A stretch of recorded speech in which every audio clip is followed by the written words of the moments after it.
Eva, what's going on? At everyone. I'm just gonna say the only words anyone cares about.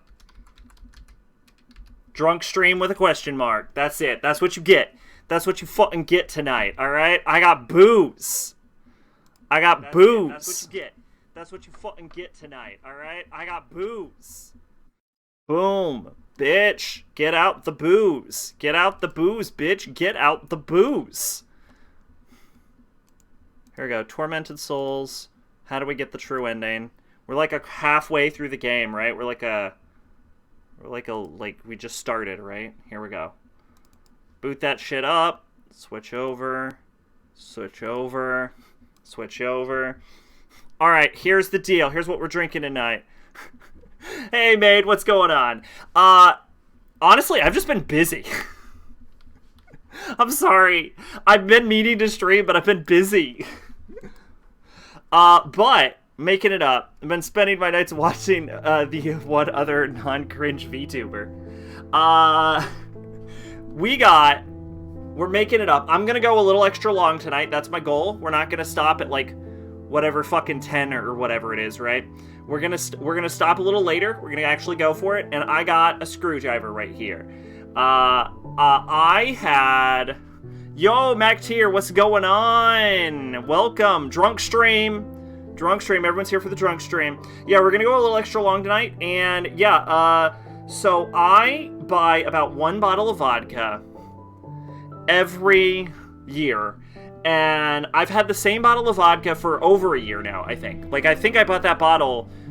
I think I bought that bottle over a year ago. Yeah, it was starting to evaporate, was part of the problem, right? So what I did was I was like, I'm just gonna finish this up, right? How much vodka can possibly be in here? The answer is about 4 shots of vodka, which, for the record, if you've ever seen me get really, really fucking drunk on stream, the amount of vodka in this screwdriver is not this is not the most you've ever seen me drink on stream. I will say that. This is probably the 3rd or 4th drunkest I will ever get on stream. I will have ever been on stream after tonight, though. This isn't so bad. Like, this isn't gonna be the Drakengard stream or the fucking Persona 4 Arena stream. It's not gonna be that bad. There's not that much alcohol in this. So don't worry about that. It's not gonna be dangerous, but there was more in the bottle than I thought there was. So get ready for that.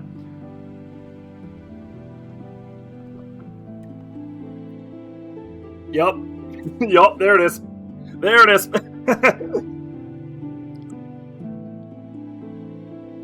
Anyway, what's everyone up to? Mac Tier, Maid, what you been up to? You got anything interesting going on?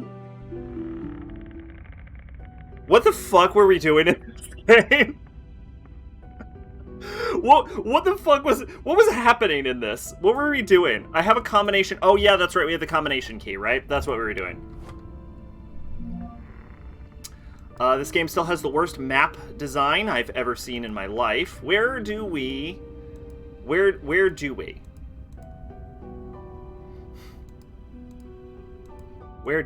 in the sewing room. So I guess we should come down to the library, hang a right, go into the restroom, right? That makes sense. Introduced friend to Renma. Now he's 64 episodes in. Ranma, 64. Why am I looking at that? Got stoned, apparently weirdly emotional during an episode while high. I'm gonna say something. I know I've said this on stream. I know I said something on stream. This is controversial. I have never smoked marijuana, and I have never been high in any other way except for that one time Mama Sack showed me how to do whippets. And it was a terrible thing, and I was like, this fucking sucks. Why would anyone do this?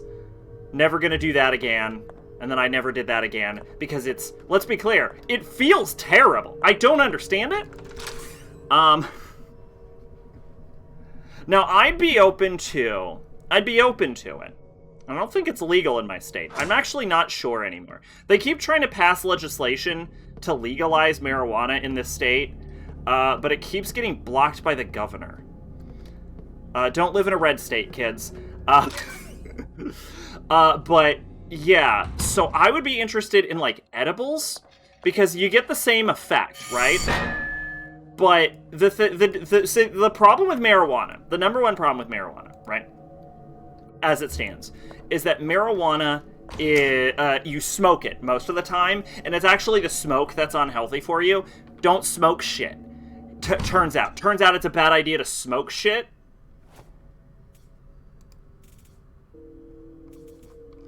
Who'd have guessed, right?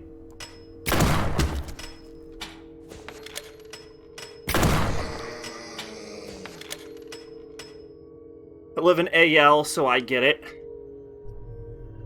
Before you came on, I was clicking mal pages and then judging people's mal. As you do. AL. I can do that.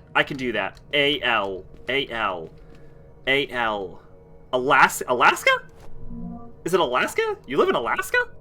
Is that right? I can't think of any other state that starts with an A other than Arizona, and Arizona is definitely not AL. 15 June 1967. I've started painting again. I was so afraid of the empty canvas. So intimate, so cold. Today I managed to overcome that fear. I painted from one side to the other, my brush wet with crimson paint. I did it with courage. I did not know I had it in me. It is okay, it wasn't Alaska. The colors exploded on the canvas. The dead white became alive, and slowly the canvas and I started to forgive each other. I was so focused that William caught me by surprise. He grabbed me by the waist and kissed my nape. You look radiant, he whispered into my ear. I let my hair loose. The painting could wait. You would have heard me say such things as no fucking respect for the classics. Dude has like no anime on here before the year 2000. 9 out of 10 Edge Runners. Watch more Cyberpunk, please. Edge Runners is good. I'll defend Edge Runners. I wouldn't give it a 9 out of 10, but I wouldn't fault someone for giving it a 9 out of 10. 9 out of 10 is a score that I would find reasonable for it. 10 out of 10, you can go fuck yourself. It's definitely Super doesn't need a 10, but I can understand a 9.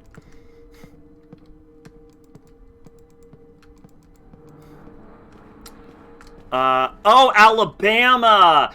Oh, I knew that about you, too, is the thing. My brain just blanked on that. I'm so sorry about that, Max here. You somehow lost the state lottery. But yeah, I have no idea if marijuana is legal in my state or not. But I'd be interested in edibles, because the real problem with marijuana, there are a few symptoms, but like the number one issue with marijuana is...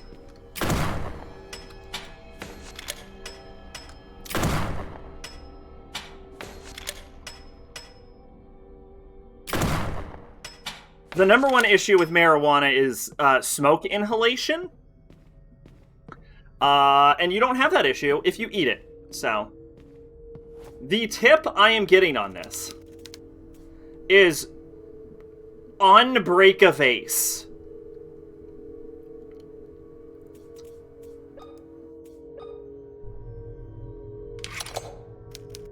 Yeah. Uh-huh. Yeah, that is certainly a tip. So it's not this vase. Anyway, no, Edge Runners is really good. What held Edge Runners back for me is that I just didn't like the characters enough. I didn't feel engaged. I didn't feel drawn in by the characters enough. I didn't feel attached to them. I know a lot of people did. I know a lot of people really like the Edge Runner characters, but they felt a little underdeveloped for me, a little undercooked, and they're also kind of all terrible people, as one would expect from the setting. So,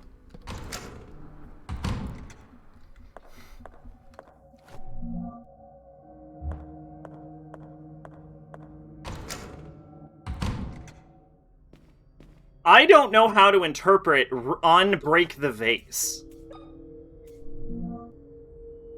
I will say, though, one of the things I was thinking about is there's no real, like, examine puzzles in this game like there is in RE1, and I am completely wrong about this. This game is definitely Resident Evil. Like, Like, I was like, did this take more from Silent Hill or Resident Evil? This definitely took more from Resident Evil. Hannah won't budge. There's symbols above the keyhole. 2 triangles, 2 rhombuses, and a rhombus and a triangle. You went to the comic book store? Oh, yeah, you said you were going to Portland, right? I have been, for the past few days, I have been watching Queensblade. And I will say this, Season 1 and Season 2, you already went to Portland, right. Season 1 and Season 2 were, they came together to form a really good, cohesive story, and I've been fucking around in Season, whatever, 3 or something now with Rebellion, and it is fucking boring. It is, fucking, Rebellion is what you would expect from Queensblade. Like, if I told you I watched Queensblade, like, you'd expect Rebellion, right? It is not living up to any of the other... It is not living up to Season 2. Season 2 is, like, actually great. 2 triangles equal a triangle. 2 rhombuses equal a rhombus. And a rhombus and a triangle equal a square? Does anyone have any fucking idea how to solve this puzzle?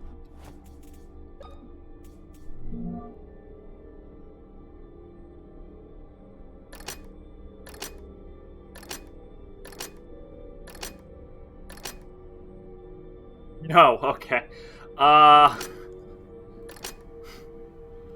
Isn't there a Queensblade OVA that takes place in Wonderland?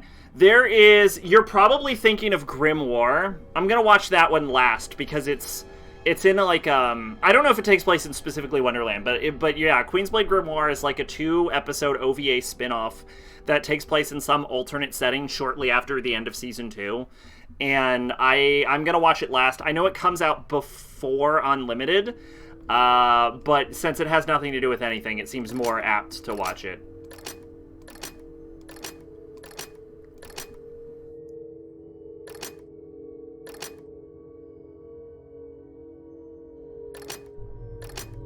It seems more apt to watch it,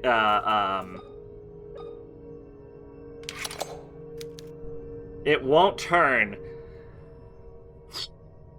at the end.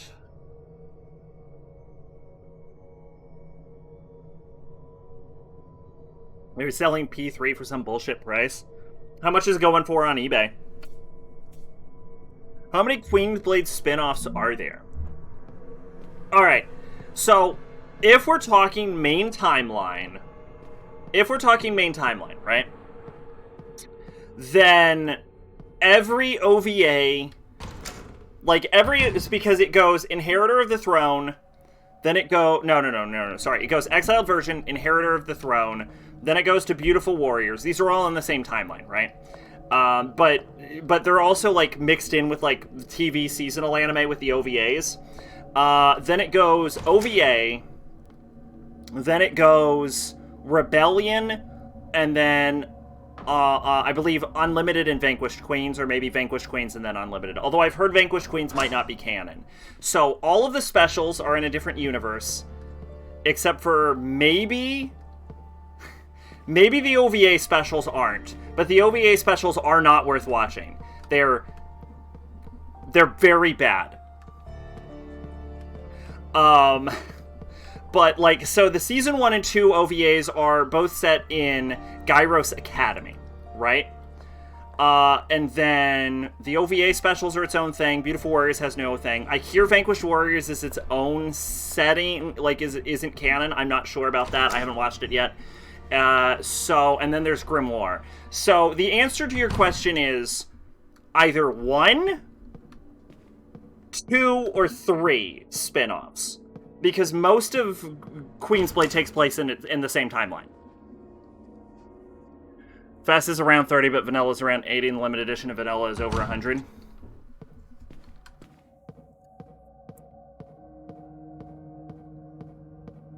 There's also a crossover with Aesthetica of a Rogue Hero, but I'm going to tell you this right now. Aesthetica of a Rogue Hero is terrible. So I have no intention of watching that. Okay, we've got an alien. We have an Egyptian death mask, and we have a hornet. Excuse me. And our clue is the continent of America and a man and a woman. Aesthetica of a Rogue Hero is a plot that sounds cool and is terrible, unfortunately. It's a cool concept, but a terrible execution. Basically, what Aesthetica of a Rogue Hero is a dude gets isekai'd, and they're like, okay, you need to go save the world. And then he does it. And then he goes back to his own original world.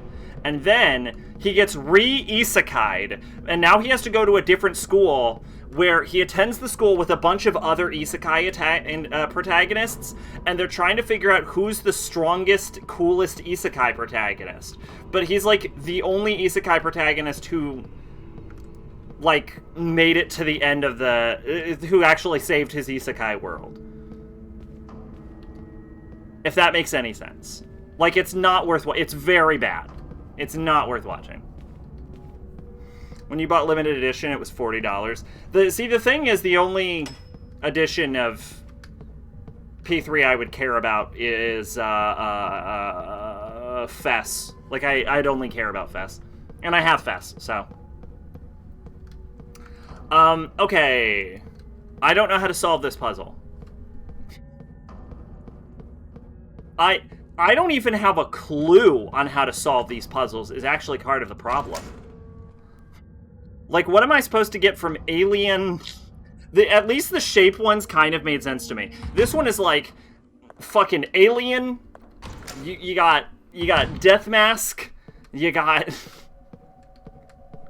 Alien, Death Mask, Hornet.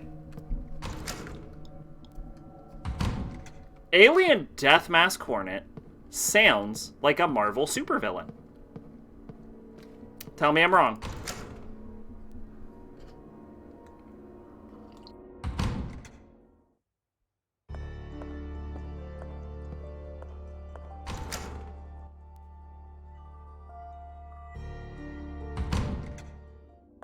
Alright, this is the last one. What do we got? We've got Tetraminos. This is a game of Tetris where this Tetramino descends into this Tetramino, and presumably the 2 lines would get dissolved.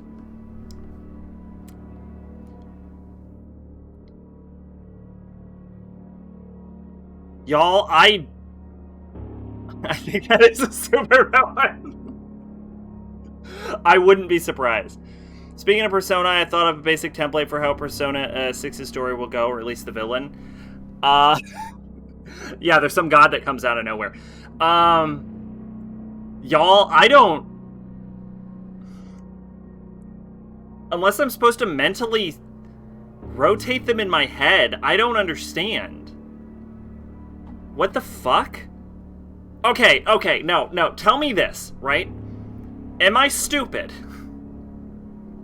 Or is this the worst set of clues you've ever seen in your life? Like, I don't know how to solve this, right? How do you solve this? Okay, hold on.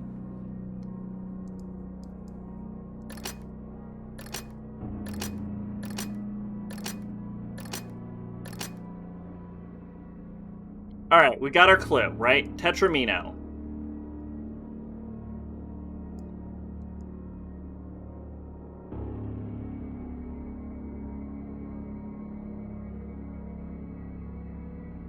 So, the first one is open square.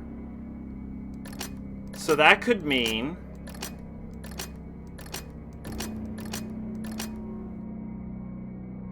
maybe it has something to do with the keys on the bottom? No, this can't be an Impressionist puzzle. Right? It can't be. The puzzle can't be Impressionist. It's gotta mean something. There's gotta be some way to solve this puzzle.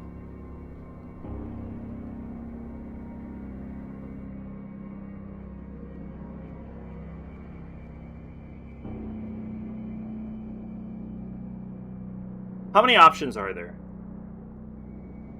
This is a 5-sided puzzle. Times 3. So it's 5 options. Across 3.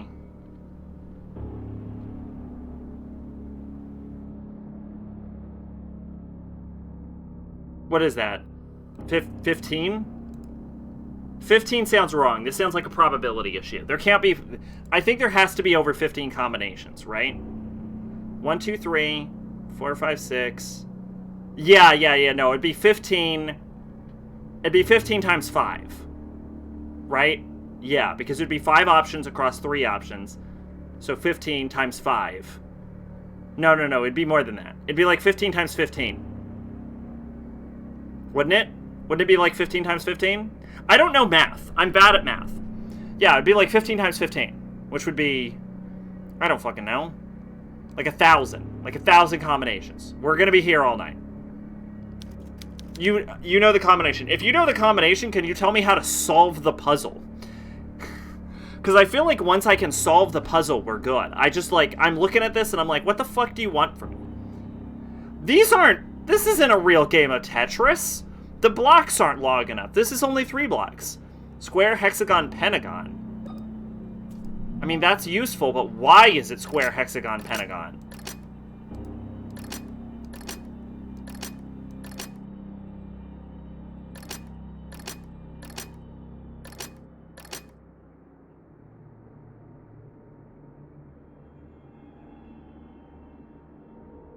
Okay, but why? 225 combinations. Thank you, Mac Tier. I believe you, because I certainly can't do this fucking math. 225 combinations. We'd be here all night. Why? Yeah, the real question is, if that's the combination, why is that the combination? This is supposed to... Because there's supposed to be 4 blocks in a tetramino. So this is actually supposed to be up 1 level, right? We have a square. Oh, is it just the number of sides? Is that what I'm supposed to count? 1, 2, 3, 4, 5, 6, 7, 8. No. No, that would be impossible. 1, 2, 3, 4, 5. 1, 2, 3, 4, 5. No. Yeah, it can't be. Are we supposed to add the sides together, maybe? Because 3 plus 3 is 6, right? So that would be hexagon. And then 4 plus 4 is 8. So that would be an octagon. So if your combination is right, it wouldn't be square, hexagon, pentagon. So how the fuck am I supposed to solve this? And what does Tetris have to do with anything? Pentagon, triangle, circle. Well, that's a different answer. I haven't shoved the key in. You might be right. Do you want me to shove the key in? I'll shove the key in. Okay, that won't turn. What the fuck? Pentagon, triangle, circle. I care more about how I'm supposed to find the answer than... No, that didn't work either. What the shit? What the shit is this? It's internal square, then spiky square. This is meaningless. No, it can't be number of sides, because the other door is alien pharaoh, is alien pharaoh hornet, right? So it can't be number of sides. And then it's a man and a woman coming from America. And then the other one is a vase return breaking. And so I would have thought it would be an environmental clue from the return breaking vase. But that doesn't go with the Tetris or the man and a woman from America. Square, triangle, star. Okay, but why is it square, triangle, star?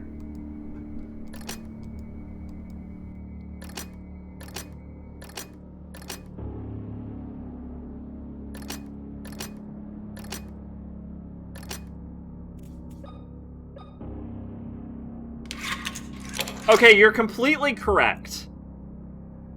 But why? Why are you correct?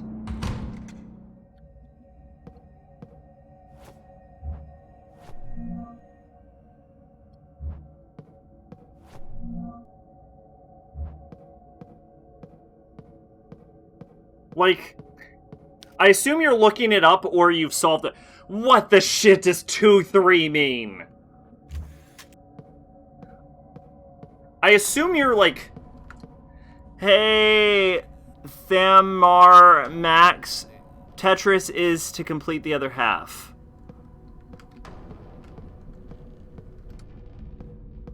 That's how I'm supposed to solve it, is complete the other half? Okay, no, I get that. Okay, alright. I think that makes sense, maybe. I now have all the answers. Excellent. No, that makes sense. Complete the other half. Okay. I would never have thought of that, though, is the thing. What the shit?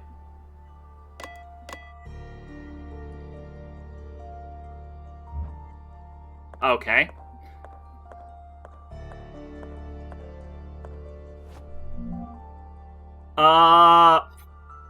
What? Whose diary is this? Oh, this is a maintenance crew log. Okay. So, 2, 3, right?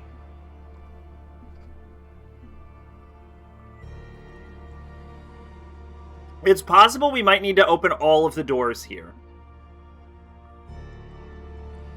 in order to get all of the digits. Or it's possible that 2, 3 is enough information. I don't think 2, 3 is enough information, though. 2 in the center, 3... Yeah, because we would need at least one more digit, I think, to create a pattern. Okay, well, let's go to the other door for now. There doesn't seem to be anything in here. I think all I got was shotgun shells.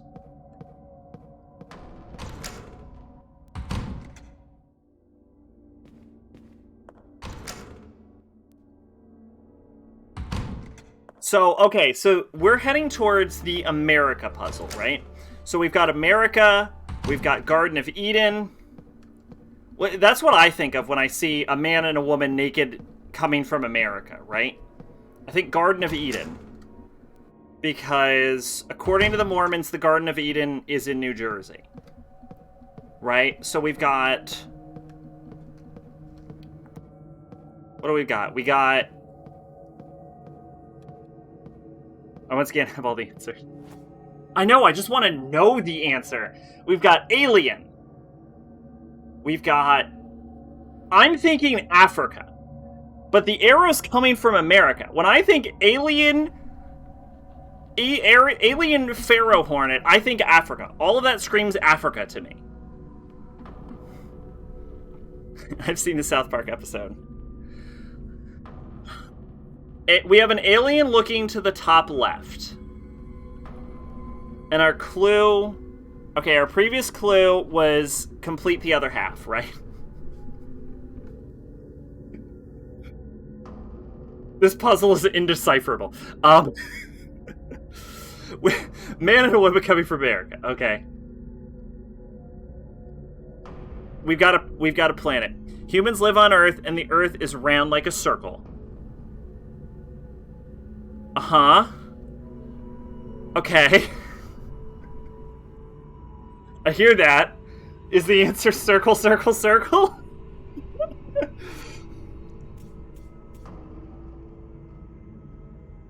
I've been asked a Mormon friend how accurate that episode is said fairy. It's one of the combinations you said earlier. Yeah, so it's probably pentagon, triangle, circle. Oh!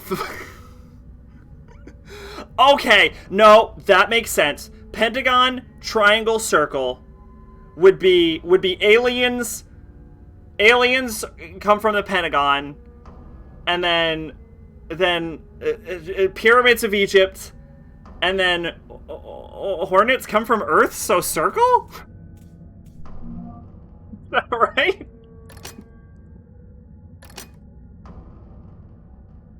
Star, triangle, hexagon? But I can't justify that one.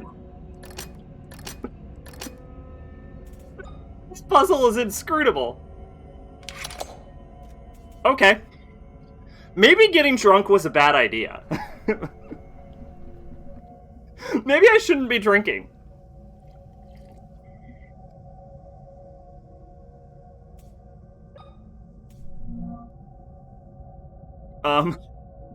Star, triangle. Okay, no, aliens from the stars. Aliens from the stars. That makes sense. Oh, no, I get it. Okay, aliens are from the stars, right? That's why it's star. That's why it's star. Okay, I get it. And then triangle is pyramids. That makes sense. And then hexagon is because of the hexagonal shape of bees.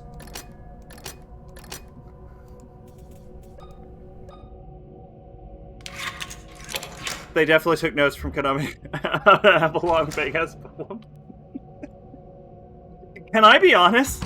The fact that this solution at least kind of makes sense still makes it better than the Silent Hill Jelly Bean puzzle. Like, as fucking batshit as this is, it's not the jelly beans.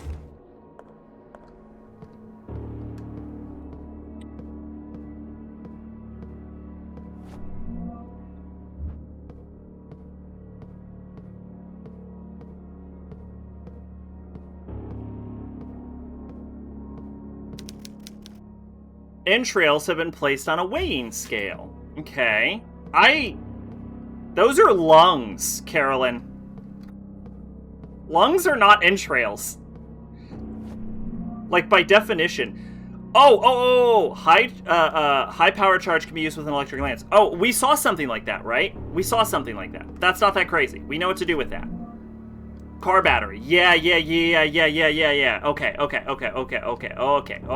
No, we actually know what to do. Hold on. We're actually making progress now.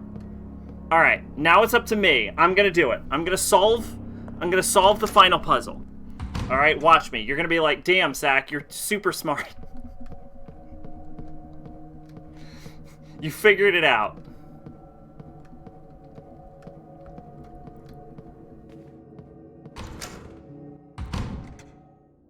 The Maramax. Can I assume you've played this game before? Because it's either that or you're really good at solving puzzles. The previous room chart of Tetris, I saw that 2 lines pass through the point and below 3 lines through the point. Well, I think your answer made total sense, right? It's whatever completes the whole. I think that was completely correct. Because square would complete the square, triangle would create a square, and then I don't remember what the last one was because I'm drunk. But I'm sure you're right about that.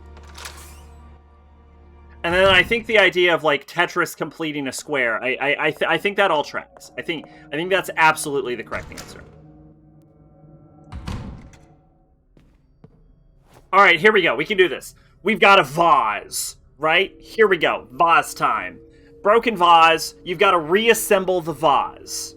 Let's do this. Let's fucking do this. So, what do we think about when we think about reassembling vase? Do we assemble the picture of the vase? Or do we assemble the pieces of the vase? Okay. Or do we assemble the pieces of the vase on the door? Now, if we were to assemble the pieces of the vase on the door, I think you could take this piece, you could shove that here, and then that'll create a sort of, like, diagonal square, right? And then this right here,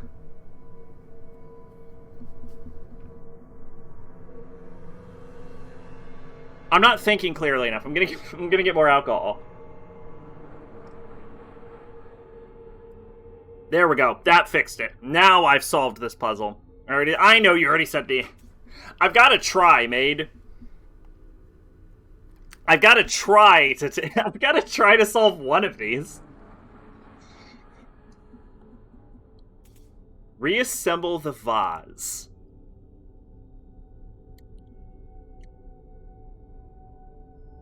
That's a D. Put it into a vase. So we gotta...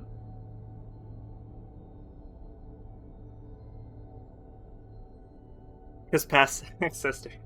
Whatever past Zach said is probably correct. Alright?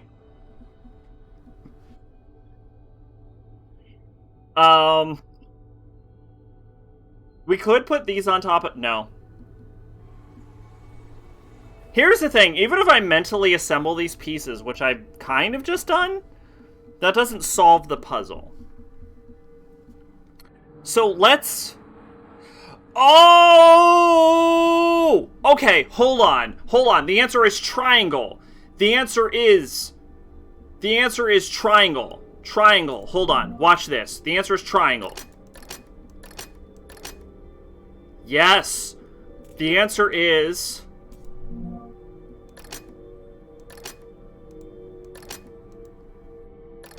Pentagon, maybe? No. Yeah, pentagon. And then the final answer...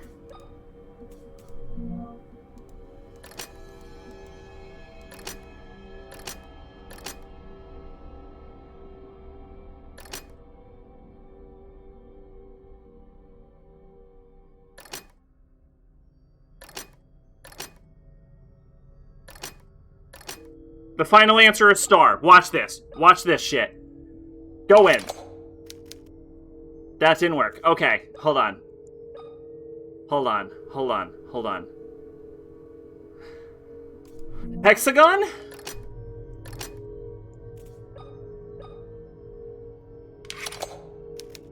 No, I'm wrong. Moral of the story, always cheat. As soon as the thought goes in your head, cheat immediately. Okay, hold on. Hold on.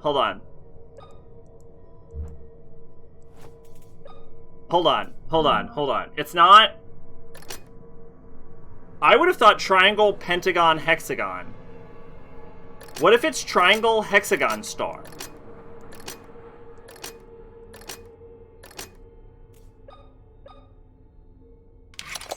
No, that's not the solution at all.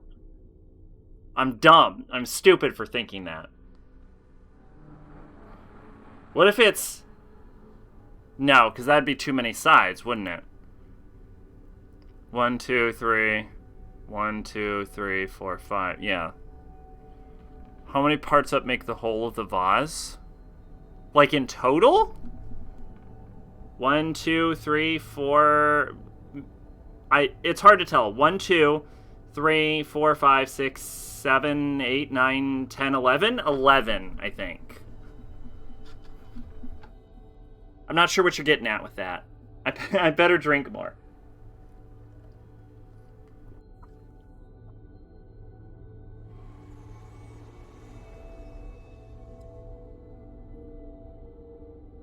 I feel like it was onto something with triangle, pentagon, hexagon. Hold on. Right? Wait. What if we put this piece here? The first symbol has 4 parts. 4 parts form a square? That's what I was thinking. Does it? What? 1, 2... No, it just forms a really big triangle. I'll take your word for it. I'll tell you, I trust you way more than I trust me. So, 1, 2, 3, 4. Well, no, the first part has 1, 2, 3. The first part has 6 parts, unless we're not counting the fissure. And then it's 1, 2, well, then it's still 3. No, I actually have no idea what you're talking about. Hold on. The first part has 4 parts? I'm counting 6. Unless we don't count this fissure, and then it still has only 3. So I don't know what that means.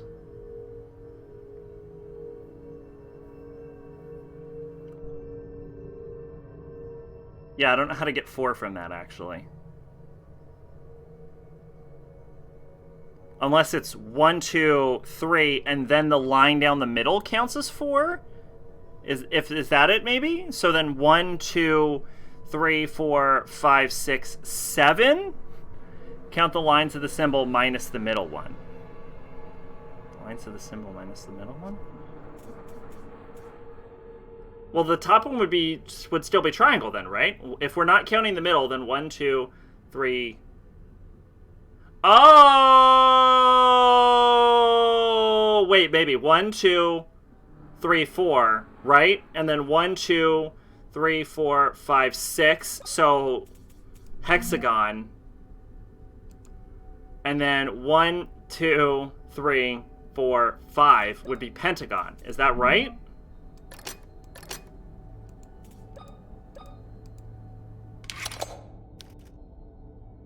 That was either right or I fucked up. So it'd be 1, 2, 3. Yeah, 1, 2, 3, 4. Then 1, 2, 3, 4, 5, 6. Then 1, 2, 3, 4, 5. Examine keys? Examining the keys. Did I not do square, hexagon, pentagon? I did square, pentagon. I didn't. You right. I'm dumb. Okay. Alright. Alright. I'm gonna be honest with you. I don't like that puzzle. I don't like that puzzle for a completely different reason than the I don't like the room knocking puzzle. There are entrails. See, you do know what entrails are, Carolyn. It smells awful. Are they from some kind of animal? Thank you. Thank you. Thamar. I'm so sorry. I've been drinking. Thamaramax. Thamaramax. Also, thank you for giving me the answer, maid. I think I should say that too. All I got from this was a videotape. Chapel 110594.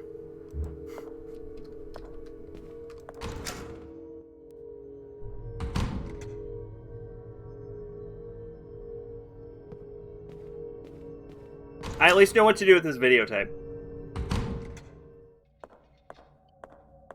Where was that?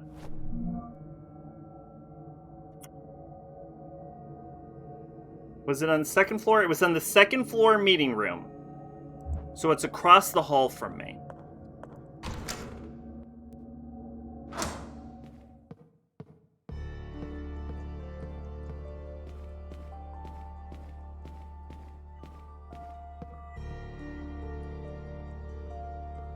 Now, I'm going to be honest, I suspect that, along with the knocking puzzle, is probably the hardest puzzle in the game.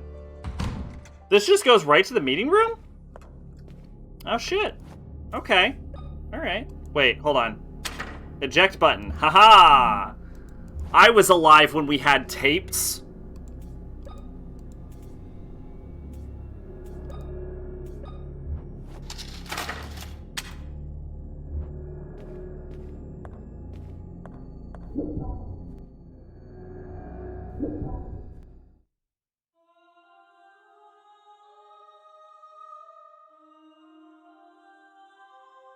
See, I'm not that drunk.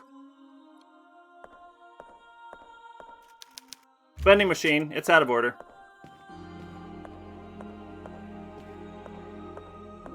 It's really convenient that when we go into the videotape, that, like, one, we can explore, like, because there's two possibilities, right? There's the possibility that when we go to the videotape, we're, like, traveling through time, right? And if we are traveling through time, it's really convenient that every time we travel through time, all the other doors are blocked off. Or, we're traveling into the videotape. And if we're traveling through the videotape, it's really convenient that we're allowed to go behind the part that isn't being recorded by the tape, right? Isn't that cool? Isn't that convenient? No, we know we're going back in time. Watch this shit. It'll take several days to charge. Oh! I solved the puzzle on accident. Because we're going to charge it. We're going to charge the battery. And then we're going to go back. Watch this shit. We're going to go back and it'll be fully charged. I feel like we've been charging the same car battery since the 80s, I feel like it'll have exploded. Am I wrong? Am I dumb about that? I feel like it'll explode.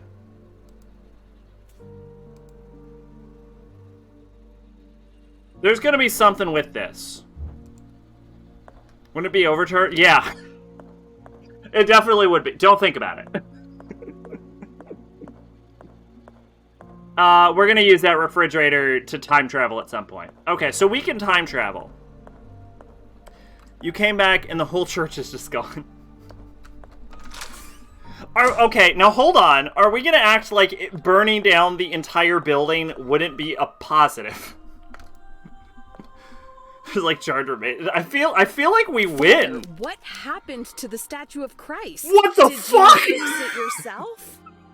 What the fuck? Bertram! Oh, hello, child. Welcome to this humble house of our Lord. I'm the town priest. It's a pleasure to meet you. What is your name? What is it? Did I say something wrong? The building exploded back in 85. No, not at all. I am Caroline Walker. No, that's how he sent the message. I'm telling you, this man is evil. A beautiful name. Were you saying something about our Lord's statue? The last time I was here, it was scattered around the floor, in pieces. God forbid it, my child. This statue has been here for over 100 years. We take great care of it. It has never been damaged. And let's hope it remains in here like that for many more years. Something very strange is happening here, Father. I don't know exactly what, but something is definitely not right. I've been here before, and yet I feel like I don't belong here. Has this lady not realized she's traveling through time? That's a familiar feeling when you arrive at a new place. She's seen the calendars. Everything will fall into place. She knows it's not 94 anymore.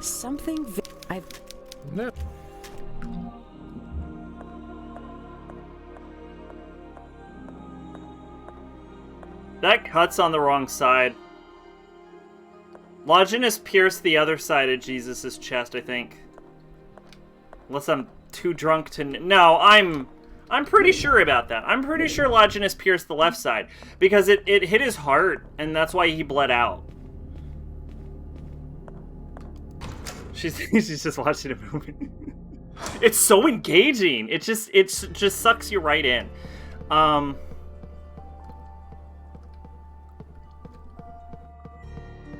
Alright, well, now we have a full car battery. We have that now. We've acquired a car battery.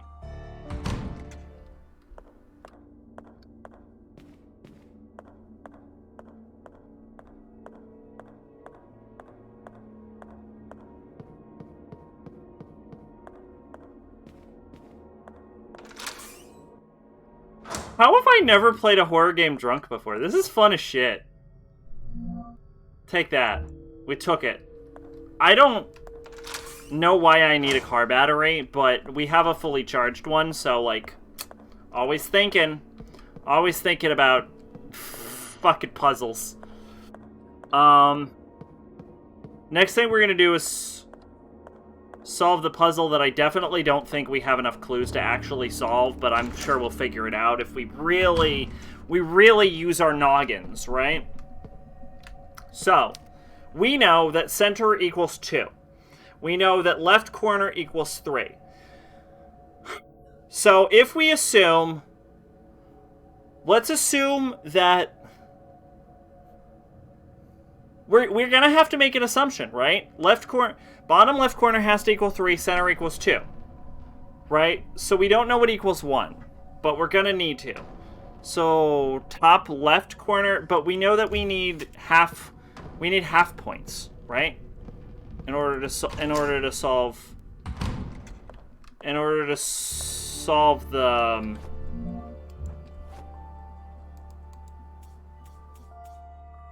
puzzle, we're gonna need half points. Yeah. Y'all might be like, Sack, this is stupid. Why'd you get so drunk? But I think this is a great idea. New reception told me that no matter how many hard he tries to get on unlock the cash register, it looks like the only one who can get it open is Dr. Sean Mayer, who's been missing for the last week. I checked his personal belongings and couldn't find anything more than a piece of paper under his desk. It's like someone erased all traces of it. So we know that center is 2. So the last one is 2. We know that bottom left is 3, right?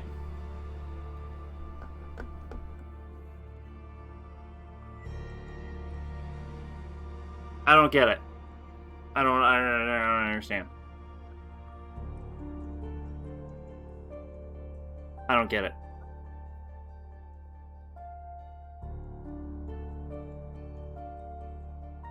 Because I would assume top... I'd assume top was 1, right? Maybe it's 1? But we know it's a 4-digit code.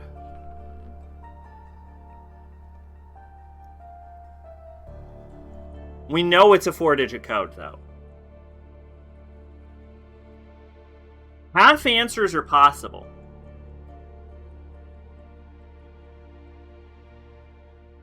Because we can decimal point, right?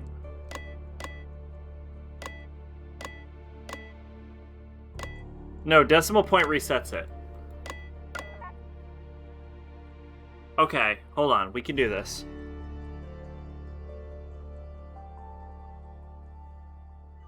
So if center is 2, and then bottom left corner is 3, what if we just... Can we just match the points? No, I don't think we can match the points. I don't think that's going to be the solution. I don't think that's the solution, right?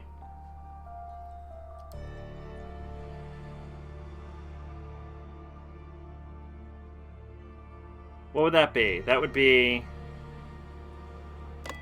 3...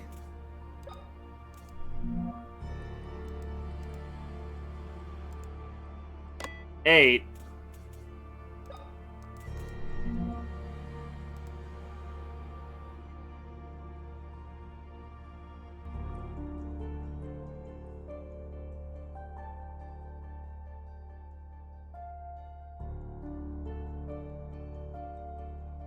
9, 5.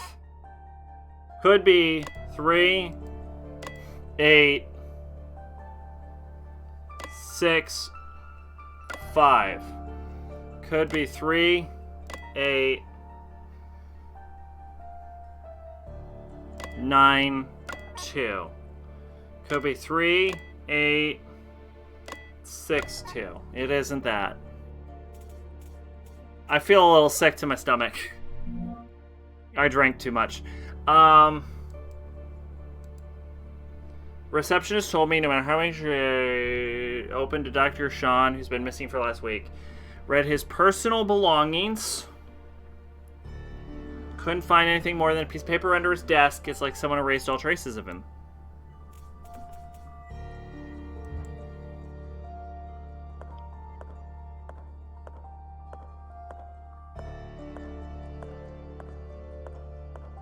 I should not... No, I think even sober I wouldn't have figured this out. What the fuck is the solution to this?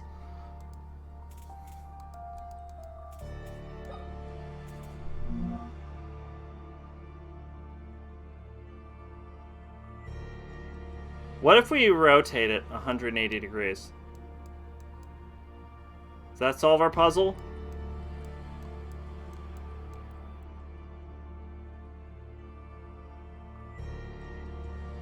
Two. Nope. It doesn't. It doesn't solve our puzzle at all.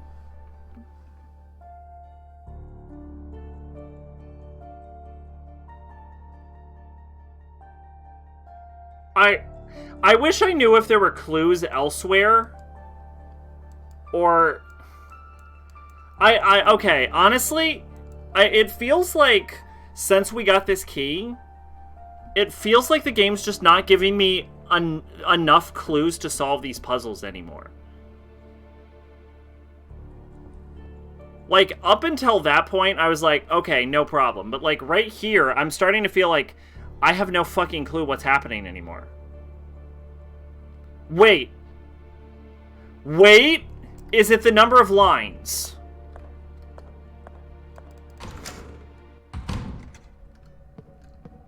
Hold up. There are 4 lines. Guide time. There are 2 lines. And it's in the center. There are 3 lines. And it's in the corner. Hold up. This is it. No, this is it. This is it. It's about the number of lines that the dot is intersecting. It's the number of lines the dot is intersecting. We can do this. We can solve this. Watch this. Watch this. You're gonna be like, damn, Zach, your brain's so fucking big. How do you fit it in your drunk-ass skull?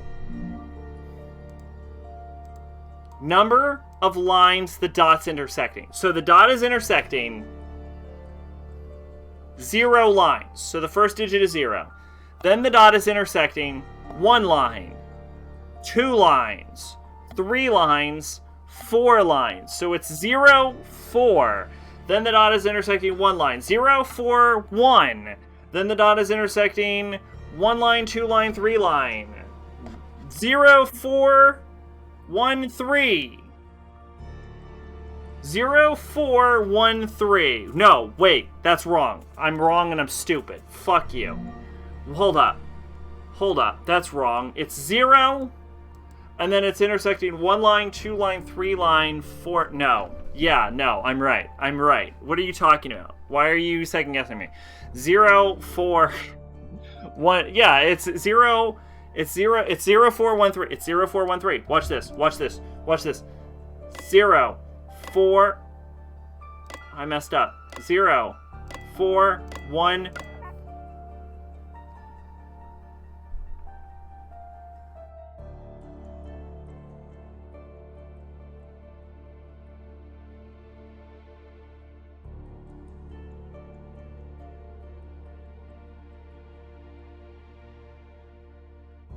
If you notice the zeros on the cash register, they look exactly like the file grid.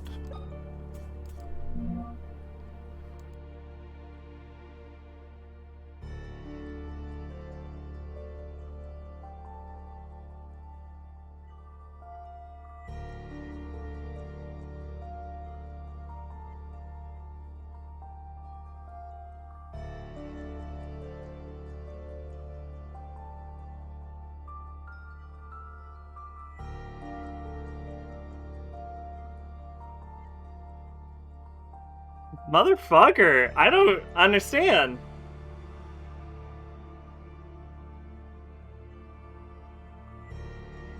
I don't get it. What?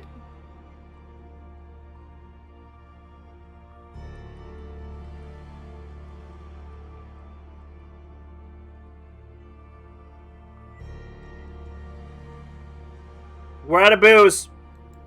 We have ran out of alcohol.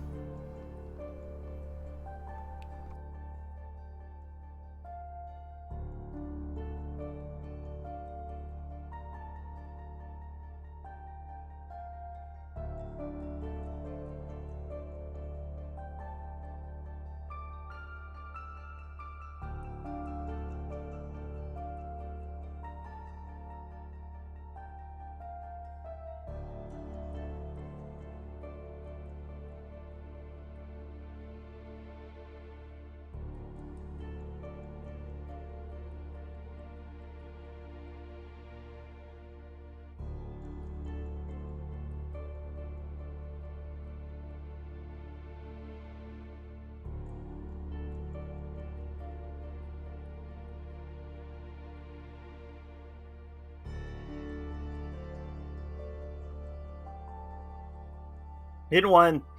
The maintenance log near the depicting 4 symbols. If only they were numbers you could type in the cash register.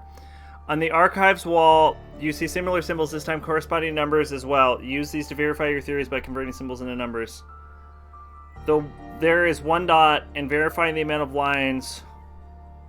What could it mean? Start counting and don't be afraid to test different methods. Sack is focusing real hard. Should I pull out the chimp gif again? There's 3 lines in the center.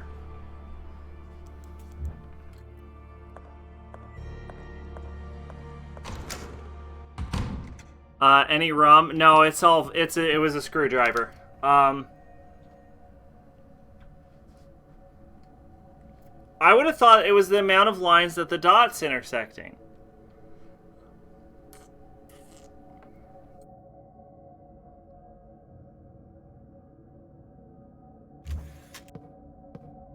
I don't actually like rum. I'm not a rum fan, Mac here.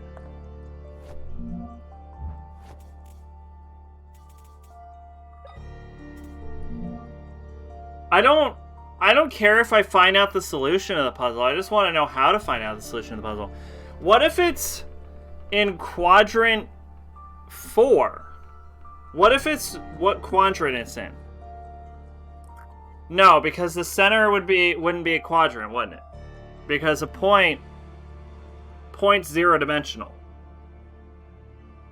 And a graph is 2-dimensional. So that can't be right. You're fucking stupid. You dumb shit. Your point is 0-dimensional. What the fuck are you talking about? So if it's not about the number of lines that it's intersecting with.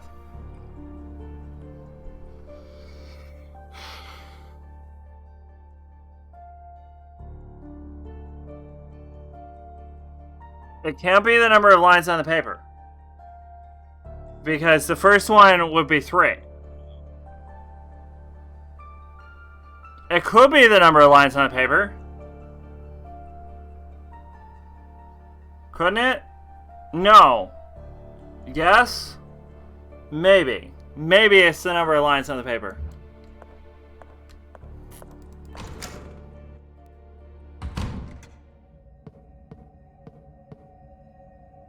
No, it can't be the number of lines on the paper because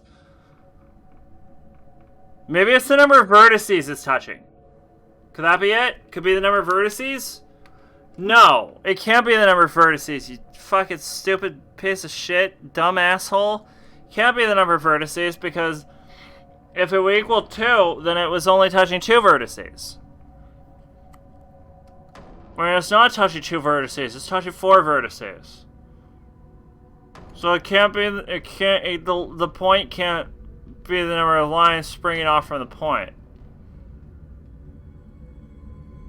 That would make sense. So what about this as 2? The number of quadrants is intersecting? No. That's fucking dumb. Wait. No. No, hold on. I was thinking maybe it, like, creates a shape, right? Because the 2 in the center divides the triangle into 2 halves. But in the corner, it divides it into 3 halves. Is that right? Is that accurate? Because the line emerges from the point.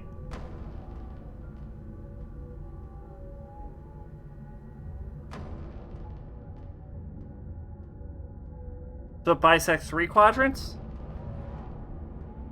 That's wrong. That's so wrong. That's not right at all. Although, to be fair, we covered the key puzzle, and that also felt like a fucking fever dream. So, let's just try and solve it with a gut feeling.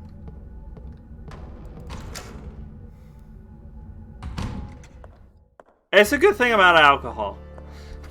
If I got any drunker, we'd be having problems. Alright. Number of quadrants created by the point.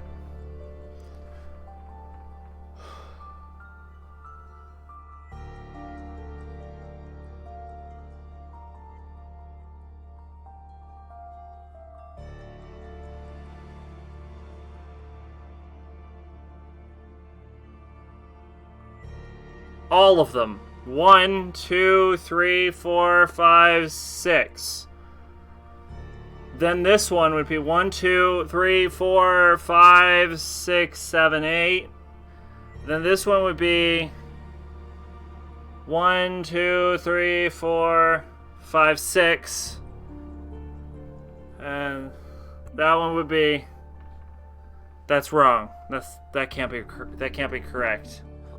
Because the center one would still be 2. But the number would have shot up to like 8 or something. That can't be fucking right. That's wrong. That's not correct. Can anyone else actually... Okay, y'all are sober, I assume. I'm assuming everyone's sober in chat. Can anyone else solve this? I feel like this isn't even a me problem. Right? What the fuck am I looking at?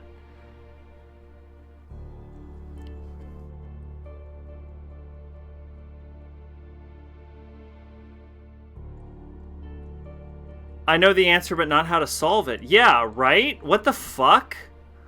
I feel like this isn't even a me thing anymore. Like, at first I was like, oh man, I can't figure it out. Like, now I'm looking at this like, what the fuck are you talking about? I'm looking up the answer.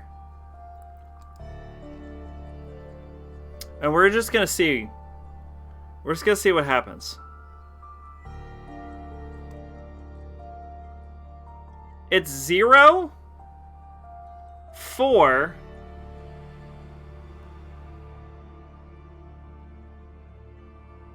okay, 1, 4.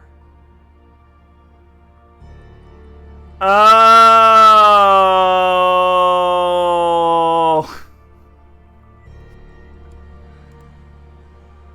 I'd have solved this if I was sober. I'm going to tell you why I know I would have solved this if I was sober. The solution to the puzzle is exactly what I said. It's about the number of lines being intersected by the point. But I think I divided this line into 2 points at one point. So it was 1, 2, 3, 4. But I think I divided it into 5. So it's 0 intersections, 4 intersections, 1 intersection, 4 intersections. So 1, 2, 3. No, wait. 1, 2, 1, 2, 3, 4. Yeah. Yeah, so it's the number of lines being intersected, not counting the center of the line. 0, 4, 1, 4. So I did solve it, for the record. I was just too drunk to realize I solved it, and I typed in a wrong number.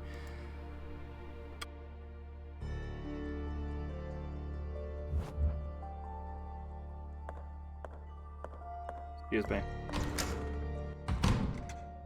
I don't feel as bad then. I don't feel as bad. I did get the right number. Or, like, I at least I knew how to do the solution. I figured out how to get the solution. I just didn't.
I might be too drunk to solve this.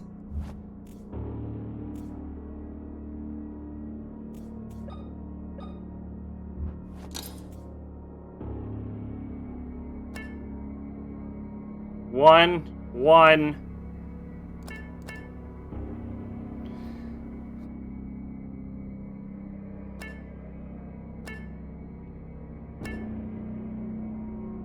3, 5, 4, 4. 5, 4, 3, 1, 3.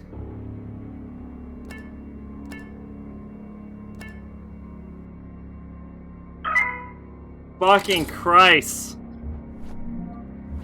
I'm too drunk.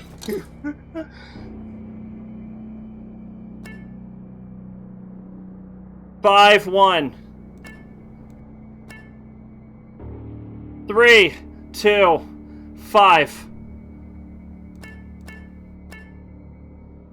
5, 5, 5, 1. 5, 1, 4, 1, 4.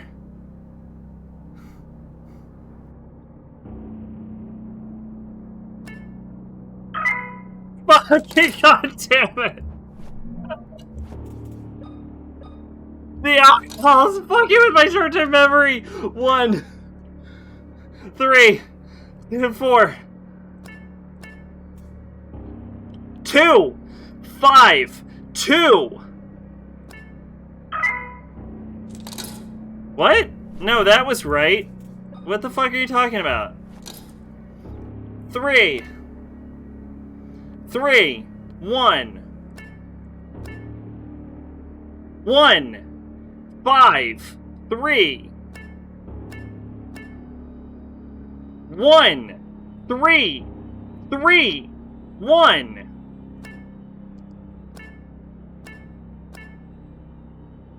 5, 5, 1, 1, 2, 5, 5, 1, 1, 2. Eat a dick, dumb shit. Oh, fuck you, game. I'm so smart. I got the blood bag. You didn't think I'd get the blood bag, but I got the blood bag. We're in the blood town. I'm the blood king. I drink your blood up. I'm blood king. Yeah. Whoop, whoop. Now I'm gonna freeze the blood. Watch me. Watch me freeze this fucking blood. You're gonna be like, why are you so fucking awesome? I was wrong about that. I thought I would have to use time travel. What do I do with the blood? I have blood in a car battery. That's been listed as dude. I have blood in a car battery now. Ow, I've hurt my tooth.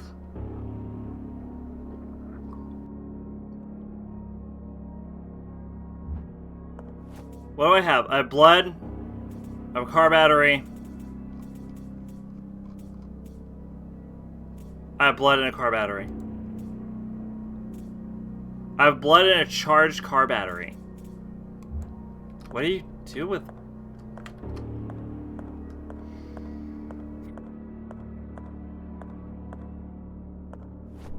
Where have I been? You gotta electrocute the blood. That doesn't sound impossible. The problem is I don't know where I would do that at, because there'd have to be somewhere to run the current through. I got Electron Lance charges, which I think is for a weapon I don't own.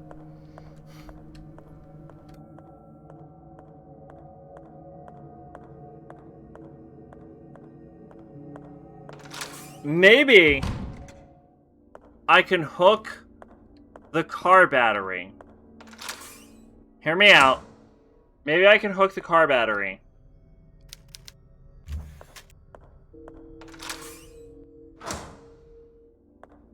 Okay, it says nothing about blood or batteries. Maybe I jumped the gun. Maybe I was too smart. It's too smart for the game. Maybe I can use the car battery to power the lift in the library.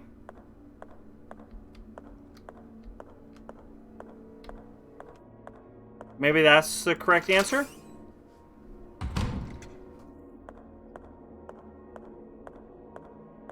Because I solved all the puzzles. Yeah, I solved all the puzzles. I've solved all the puzzles. I solved them all.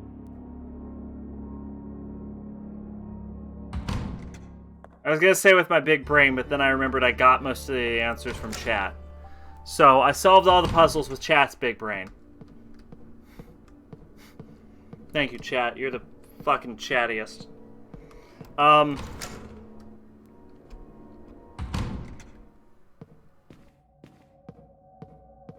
We're gonna walk back to one of the rooms we unlocked.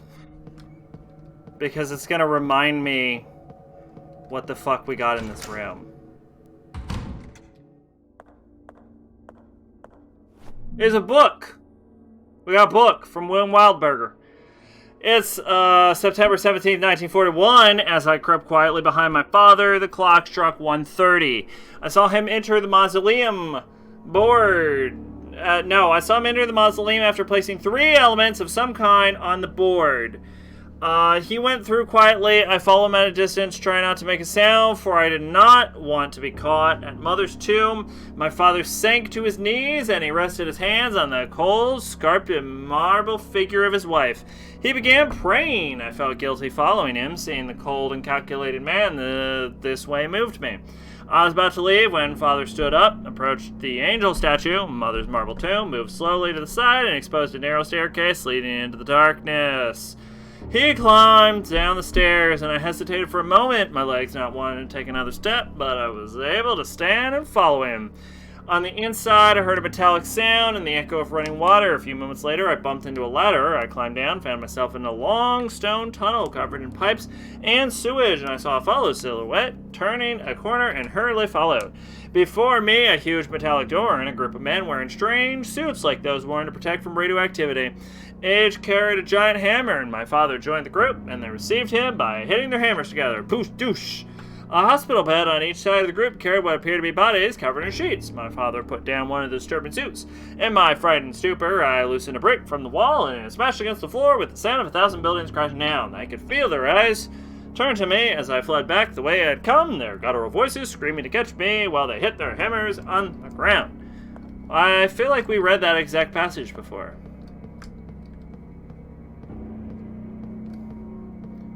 And here we have a scale with entrails on it. And a safe.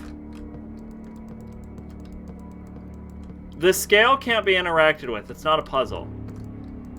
Wait. Put the car battery in. Examine it. It's fully charged. It's an old car battery. Have it. I can't do anything. So I think the only purpose of this room is to acquire the car battery. So there's still one more room. I can't do anything with these entrails. These aren't entrails. Those are lungs. Lungs aren't entrails. Organs are entrails. What the fuck is this game talking about? This is how you know they're Canadian. So with the car battery, we're gonna have to go to the last room. It's the only thing I can think of. Only thing I can think of is go to the last room.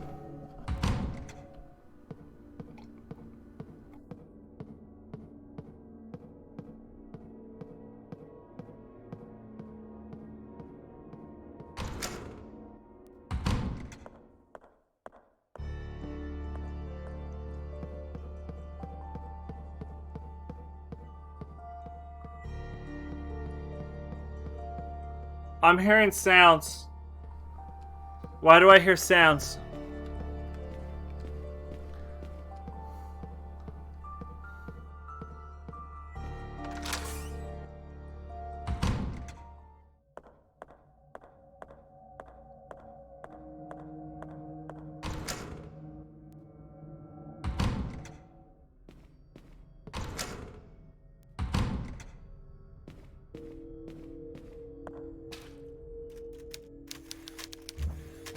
I didn't get anything from this room.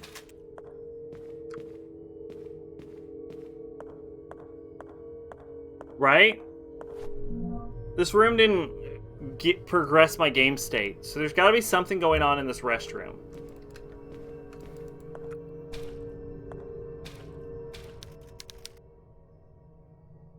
How happens how Captain Canuck fights Captain America? There is a Captain Canada, actually.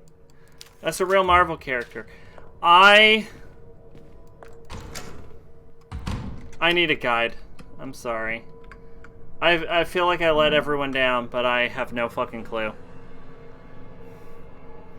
In room 2D and WF2, the judge's podium, several dials you can rotate. Before you can do anything, though, you need the hammer and parchment scroll. Use the parchment scroll. What the fuck are you talking about?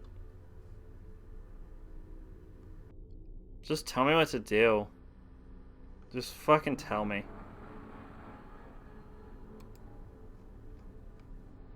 Fucking too drunk to solve problems.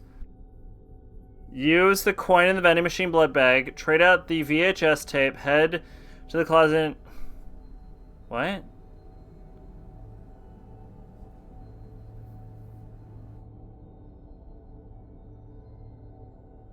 Trade the VHS for the chapel VHS. Head to the closet. And hook up the car battery? In the real closet, the car battery is now all prepped to go take it. Use the car battery on the lift. Oh, it is on the lift! Oh, I forgot. I am drunk. The solution to what to do next is exactly what I said it was like 5 minutes ago. And was so drunk I forgot I already said what to do. I heard about Captain Canuck, which was made some funky Canadian comic company. Yeah, there's a Captain Canada in Marvel Comics.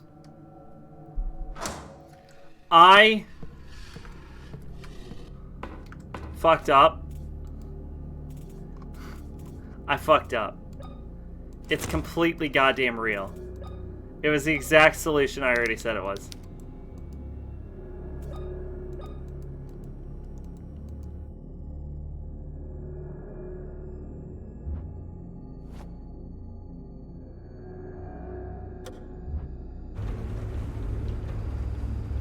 God damn it. God damn it. I'd have figured that out if I was sober.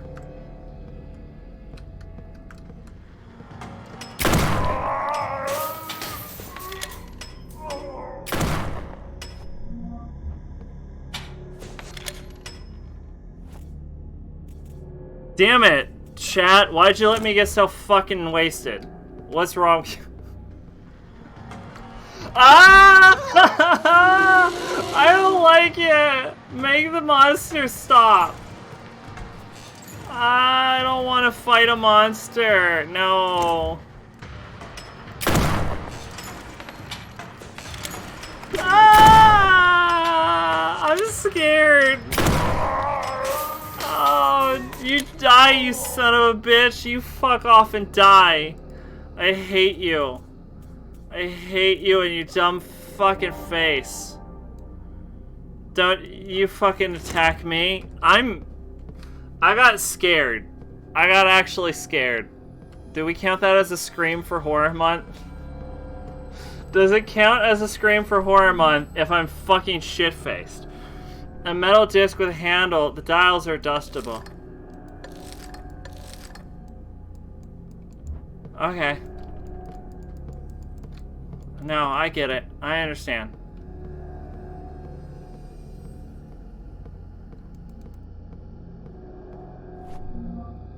Would you have been scared had you not made bad life decisions? No, for sure no.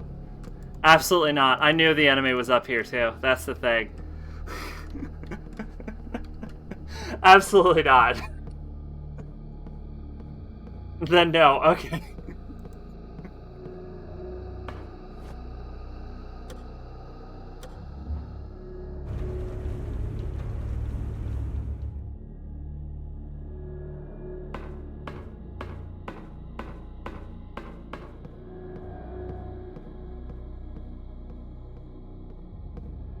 Alright, what I would do with this is I would go down.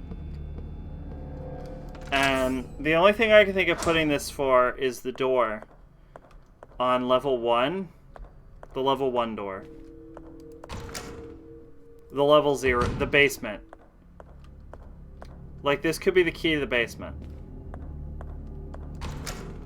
That's the only thing I can think of, is this is the basement key. So...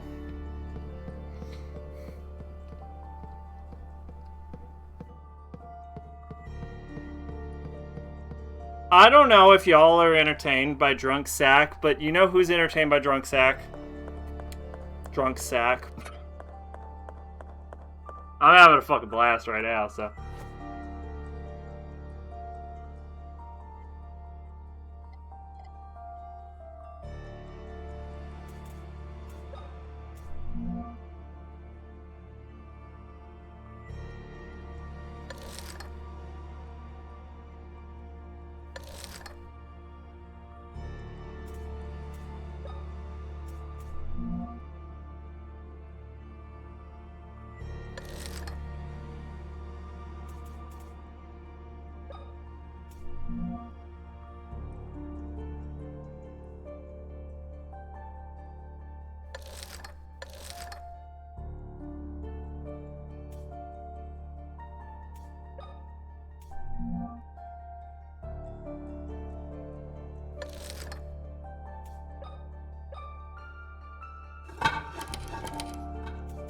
I'm not gonna drink a prairie oyster. That sounds like a terrible idea.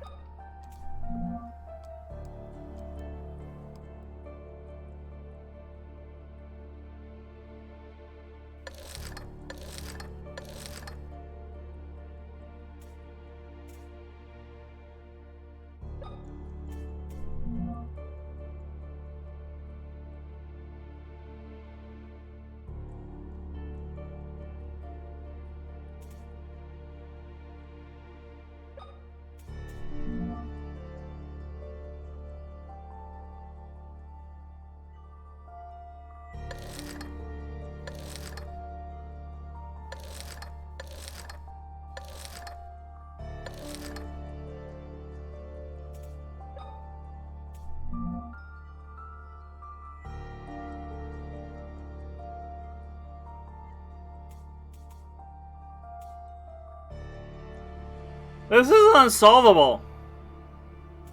Because look, we got 3 pegs, 4 pegs, right? So watch this, right? 4 pegs, 3 going upper right, 3 pegs lower right, right? Watch this.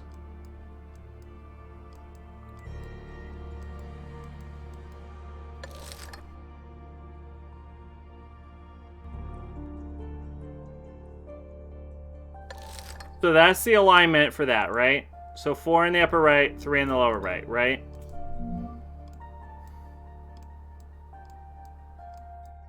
But if you notice, this is too close together.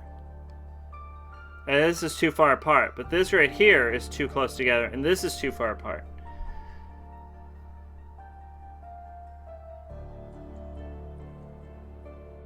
Unless you put it in upside down. Because prairie oysters are gross and contain raw eggs, and raw eggs can cause salmonella. Unless I'm supposed to reverse it.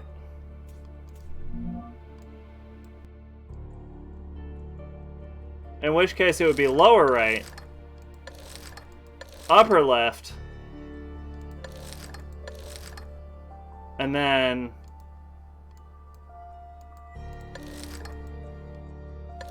upper right,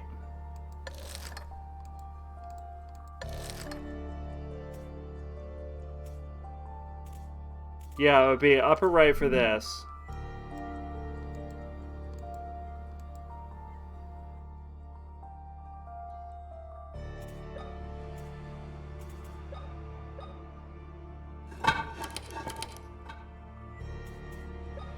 So this is designed to be inserted sideways. Alright, so hold on. You feel much better. If you drink water, I'm gonna let y'all in a secret. If you drink water, it's not an issue. This is unsolvable.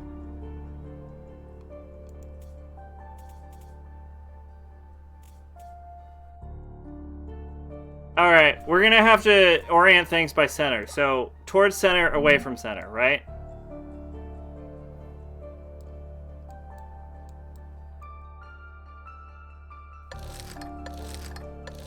So the 3 prongs are towards center.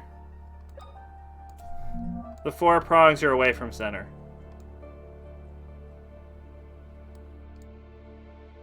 I don't think this makes sense.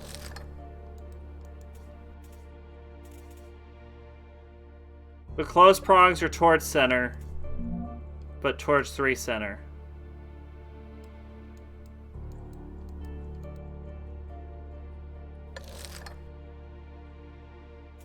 The 4 prongs are away from 4 prong center.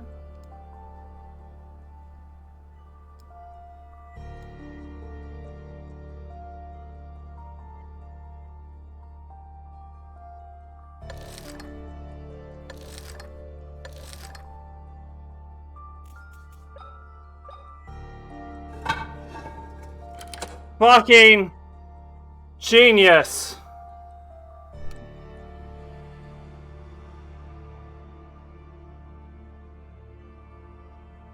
Whoop, whoop.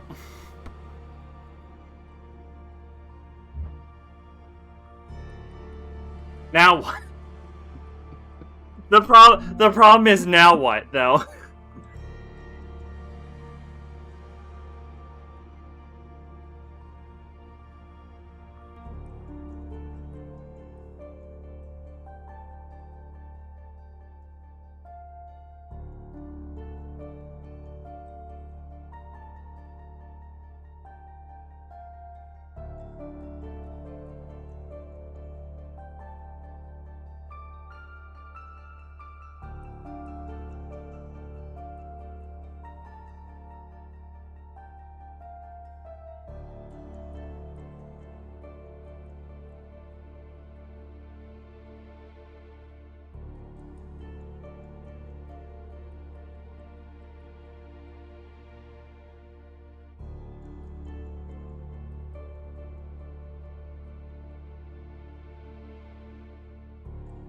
This says go to intensive care and go into the mirror to gain a parchment scroll.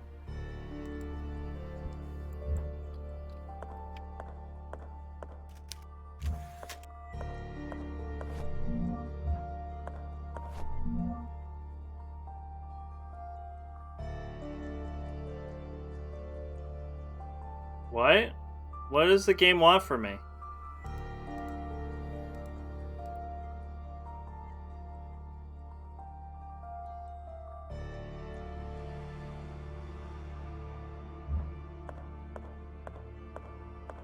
Needs a better map. I went through a door. How did I do that? How did I go through a door? What? Oh. It wasn't that magical. I've already been here. What the fuck was that sound? Oh, that sounded horrible. It sounded like my cat blew its nose, honestly, is what it sounded. It sounded like my cat. But cats are scary. I wouldn't want to fight a cat.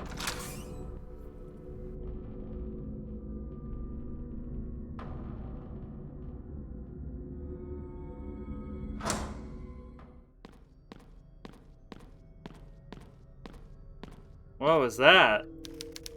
Who put those bodies there? It was me. Body Joel. Body Joel husband. I promise, after I drink enough water and I go to the bathroom, I promise I'll be less drunk. I promise. You're gonna see Sober Sack by the end of the stream.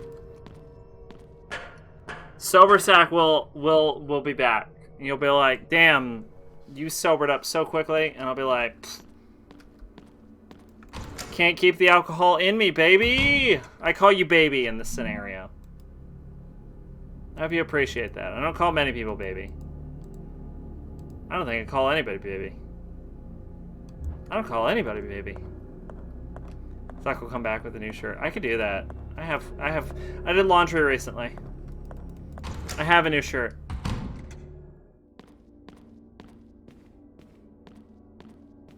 I could change yours. I don't call anybody baby. I wonder why that is. I don't know if I've ever called anyone baby without being productive.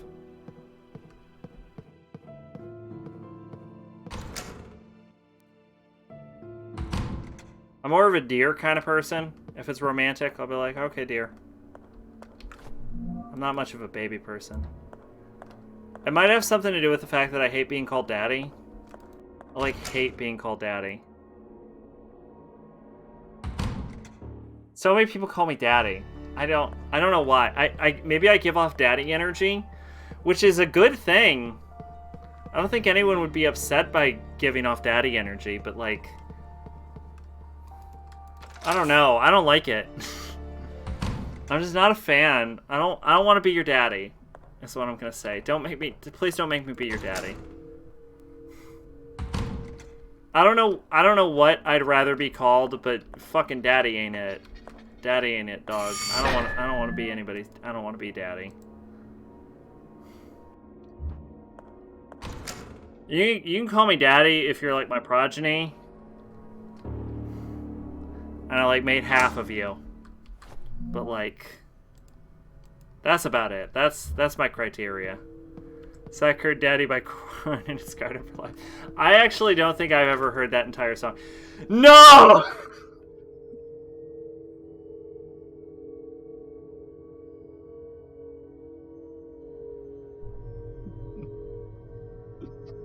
No!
I'm the champion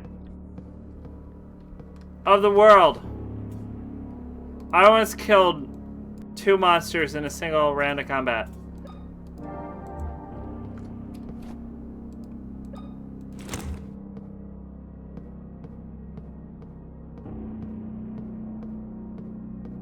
Whoop whoop.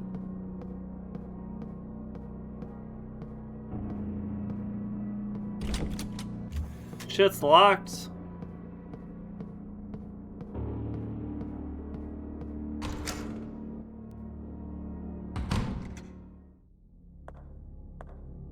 I don't see any keys. I meant candles. I don't see any candles. There's no candles. Here's the thing, if there's no candles, I'll probably not in danger. Body's lying under the sheet.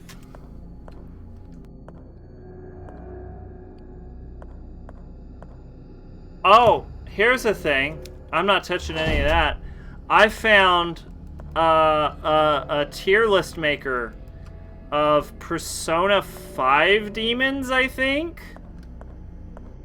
And the reason I found this, I tracked this down, is because I think it would be hilarious to do a tier list about how smashable Persona 5 demons are. So we can find out who's the sexiest demons in Persona 5. Spoilers. It's probably the ones you think are. It's probably not hard to guess. What Persona 5 demons, they just reuse the ones from other Megatengens. Exactly. No, it's got the DLC ones. Those are new, right? Aren't they? I don't think Artemis appeared in anything else. Anyway, we can see who's the most fuckable demon.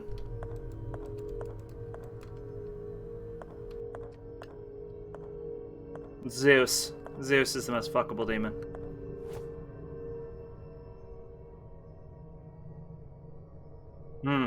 Indeed.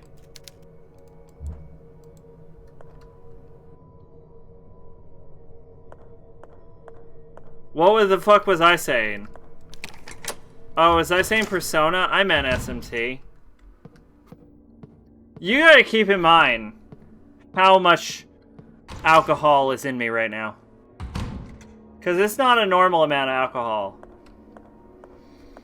And it's not an extraordinary amount. It is a medium level amount of alcohol. It is an amount of alcohol that'd be like, well, that's an impressive... You'd be like, that is an amount of alcohol that would get you drunk. I'm not like blown away, but...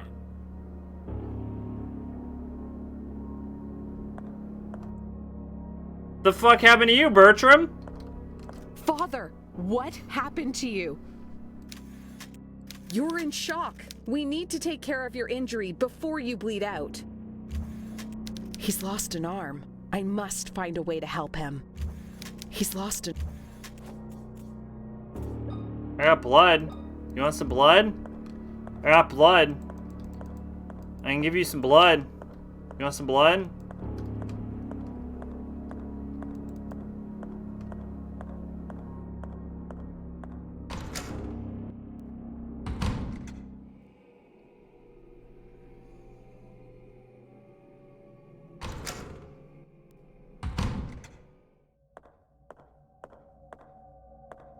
It's the Electron Lance. I can go with it.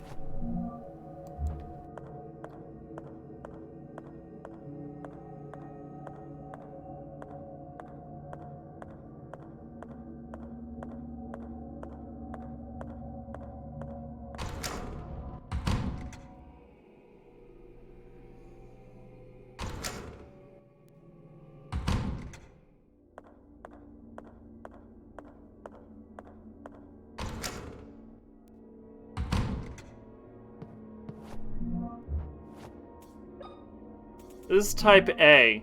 Is type A the universal donor? Yeah, it's Rh positive A, right? A is the donor, right? Rh positive is the universal donor blood. No. No, it isn't. No, it isn't. O is the universal donor.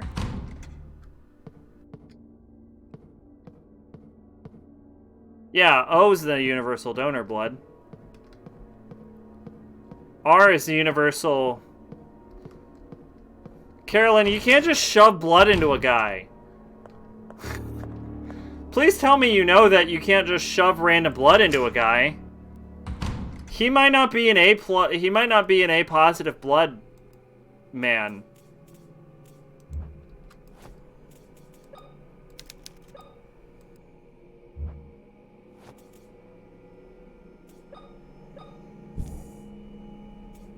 She probably doesn't.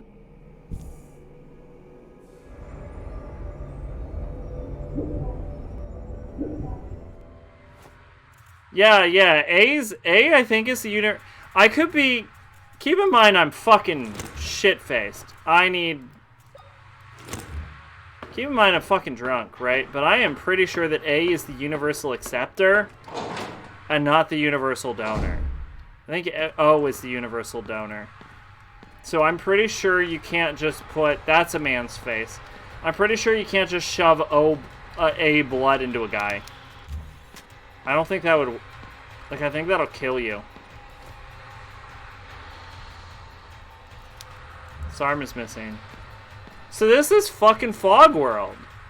We're in goddamn Fog World.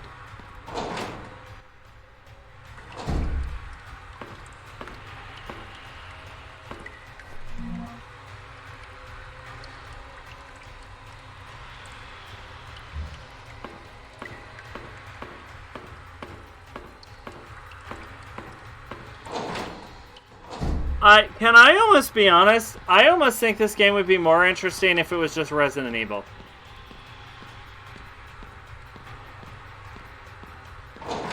I almost feel like the supernatural elements are kind of distracting from the whole... Shit's locked, obviously. I almost feel like the supernatural elements are almost detracting from the story. Like, I'm more interested in the story of, like, her and her sister getting kidnapped than I am the story of, like, ancient Indian burial grounds and shit.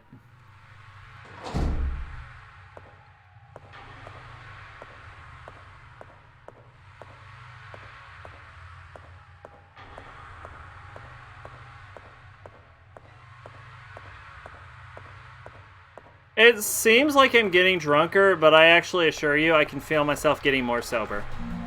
In like an hour, we'll be fine. You'll be dealing with sober sack again. Some metal cylinder lodged in the statue's mouth. This is a rope preventing the blade from dry. Can I just cut it?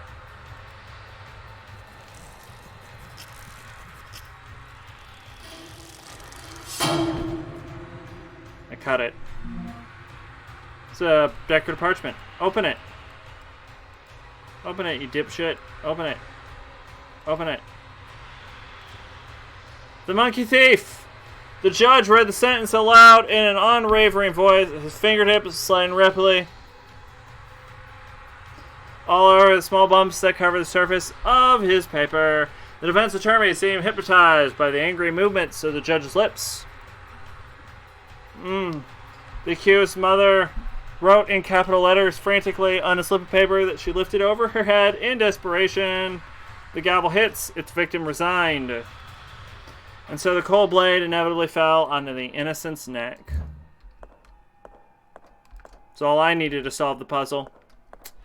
You're gonna watch this. You're gonna watch Brainiac Sack solve the puzzle with my big brain. I got a hammer.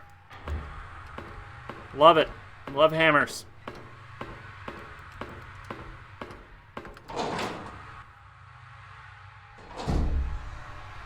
Where am I?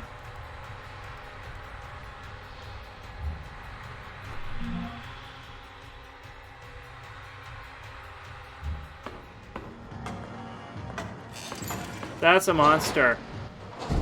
Brainiac Sack makes everyone horny. Fuck yeah. Hell yeah. Especially Brainiac Sack. You ever do something so smart you give yourself a boner? That was Brainiac Sack right there.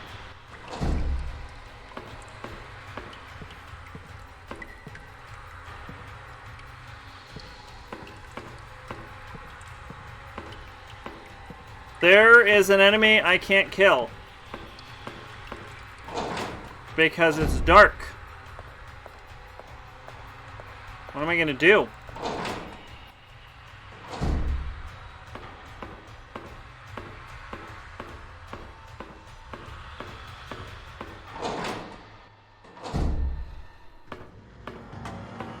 Oh no! I win! I win! What are you doing? Wait, no, equip it.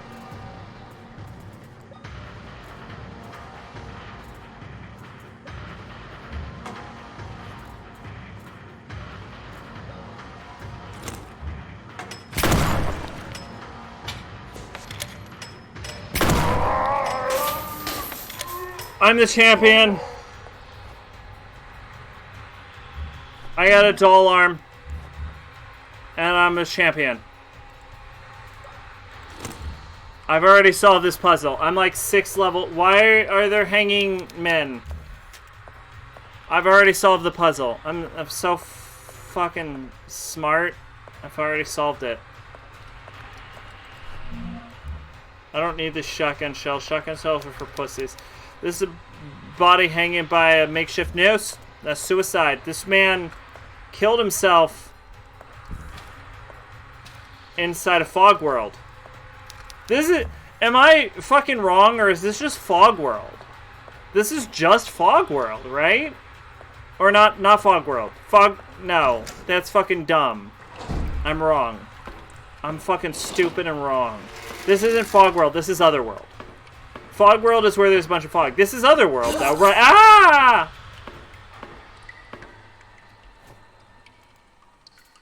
This is Otherworld, though, right? Am I wrong?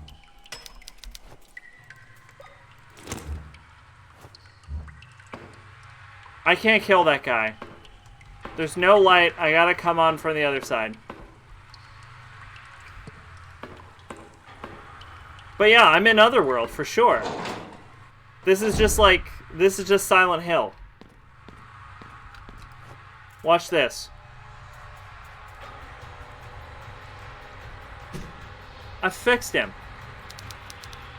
There's still a space between. Blood. Hammer.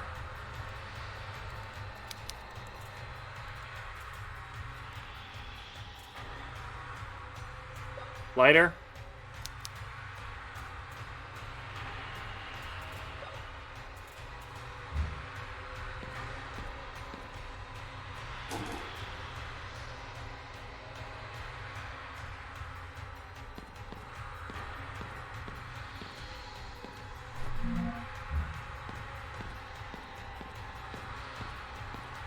It might seem like I don't know what I'm doing, but what are we calling me right now? Brainiac Sack? Brainiac Sack's already thinking. Brainiac Sack's already got the solution. You're gonna be fucking razzle-dazzled. You're gonna be like, shit, Sack, why are you so fucking good at thinking about solutions to puzzles?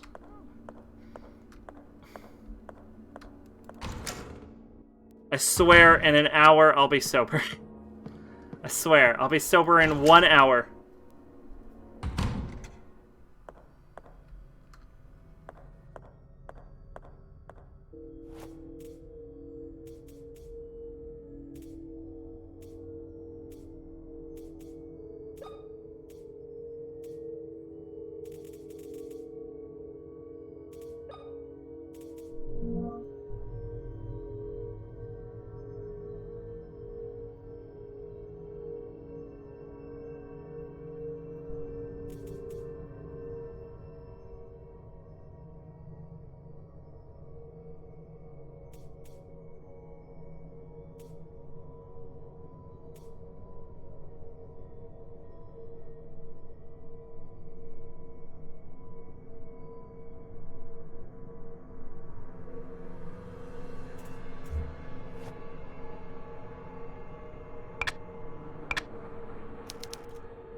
The judge read the sentence out loud in an unwavering voice, his fingertips sliding rapidly along the bumps that cover the surface of his paper. The defense attorney seemed hypnotized by the angry movement of the judge's lips. The accused mother wrote in capital letters frantically on the slip of paper that she lifted over her head in desperation. The gavel hit, its victim resigned, and so the cold blade inevitably fell onto the innocent victim's neck. So, headless. I still swear that's hands up.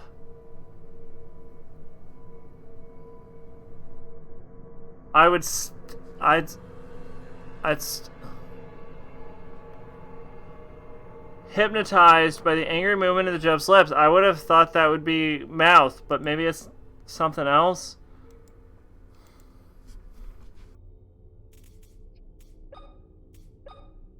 These puzzles are not very well made. I don't think there's a way around it. They really aren't.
What the fuck?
This can't be the solution.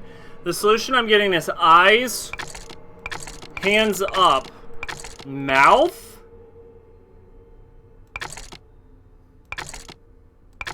headless, and I don't understand why.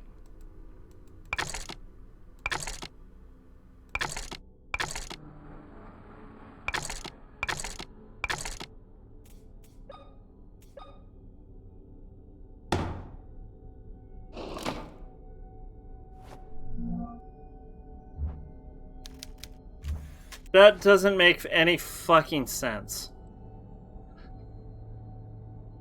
We've got confused doing bad puzzle sec. No, that didn't make any fucking sense, though. Right? The judge runs his fingers across the parchment. The lawyer's hypnotized by the lips. The mother writes down on the paper and then raises her hand, and then the innocent is killed. So you tell me how that fucking translated to what I just put in there. I'm defending Brainiac Sack. Brainiac Sack's defending Brainiac Sack. That... Ever since we got the key, the puzzle quality of this game has dropped off a fucking cliff. That doesn't make any goddamn sense.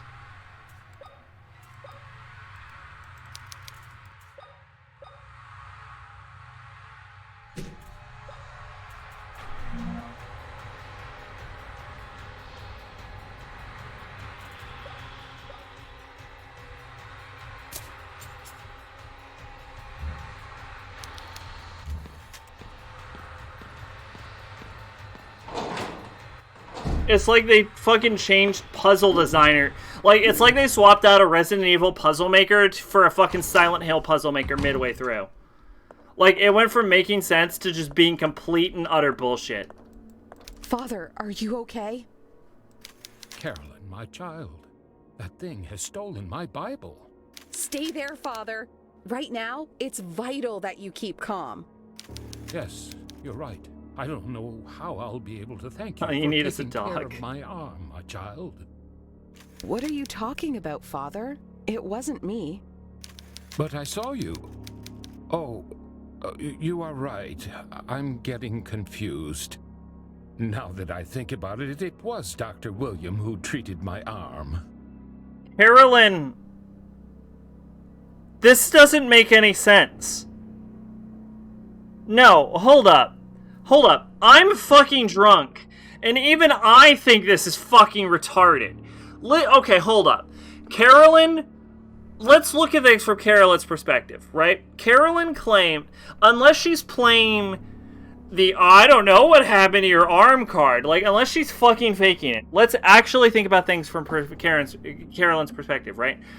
Oh shit, Father, we need to fucking fix your arm. So Carolyn's brain says, we need to fix his arm. So Carolyn goes into Otherworld. Because that's what it is, it's Otherworld. Carolyn's brain goes into Otherworld. Right?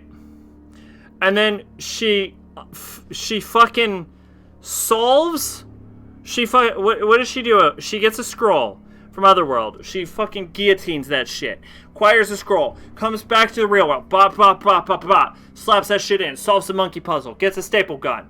Goes back to Underworld. Bop, bop, bop, bop, bop. Shoves the mannequin arm. Staples that shit to the mannequin standing exactly where Bertram is standing. Right? I didn't fix your arm, Father. No, there's no... Is she fucking... She has to be stupid. Is she stupid? She's gotta be fucking stupid. Because, like, if we look at things from her perspective, right, the only reason she would have stapled the arm to the mannequin is if she knew that it would fix her. Like, she either knew it would fix Bertram, she either knew this, or she just stapled a mannequin arm to a mannequin for no fucking reason in Otherworld. Like, she either knows how the puzzle works, or she doesn't. So she's either playing coy, or this is the dumbest horror game protagonist I've ever played as! And she's just fucking magooing her way through the game! Remember the roll of rope puzzles that where the dog sniff thing, the dog takes you where to go? All you need is a bullshit piano puzzle. Am I wrong? I can't be so drunk I'm wrong about that. I have to be right. That makes no goddamn sense that she wouldn't know what she just did. Dr. William, the Wildburger twins' father. Is he in the mansion? She knows who the Wildburger twins' father is, but she doesn't know how Otherworld works? I had no idea Dr. William had daughters. Fuck you, you liar! Where can I find him? He's usually in his office. You'll probably find him there. I'll go find him. He might be able to give me some answers. Take this. I'm sure it'll be more useful Thank to you than Father. me. I'm sure this will be of help. God be with you, child. Is this the greatest invention of all time?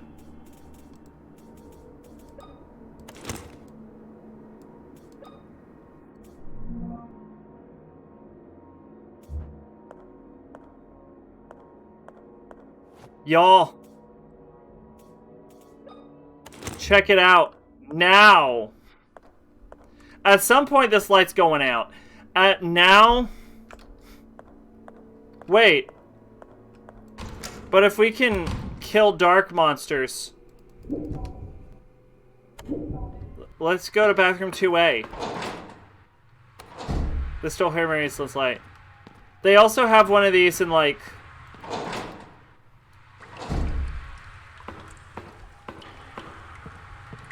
that one game that I played. Not Outlast. Obscure?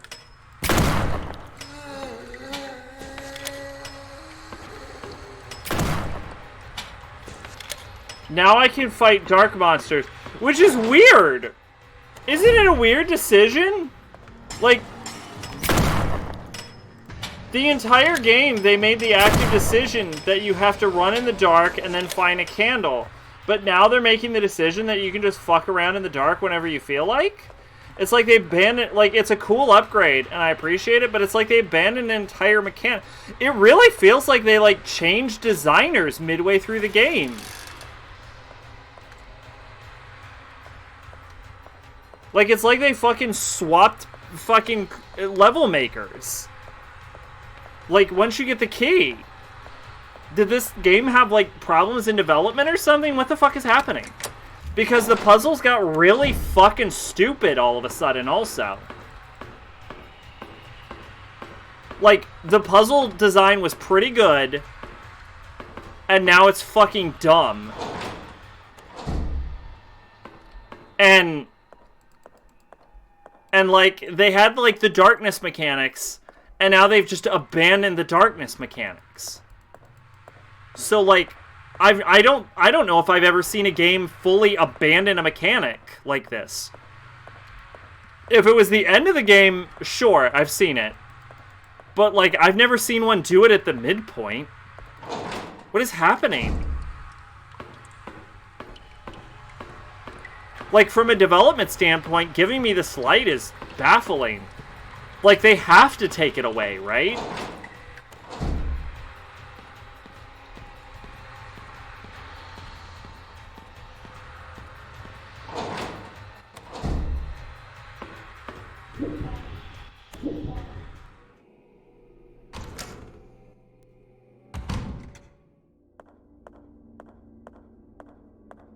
Where can I find Dr. Williams' office?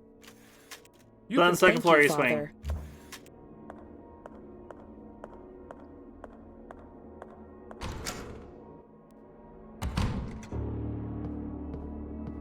There's still one zone. Because right now we're here. There's still a zone we can't go into.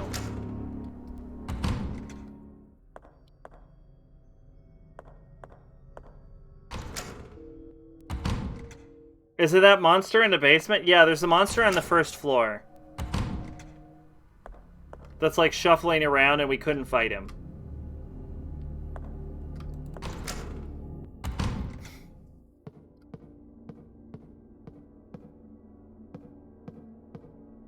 So, I know where the office is, but I also know it's locked. So let's go to the first floor real quick with our new light in tow.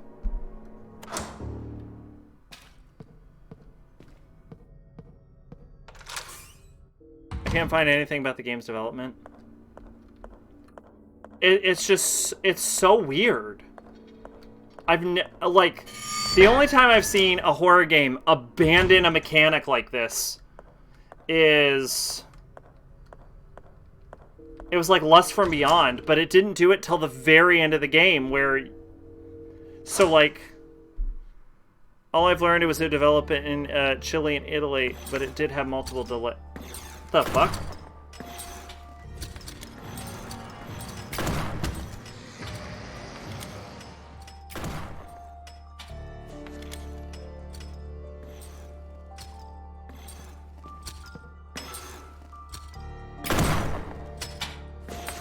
An enemy spawned in at top.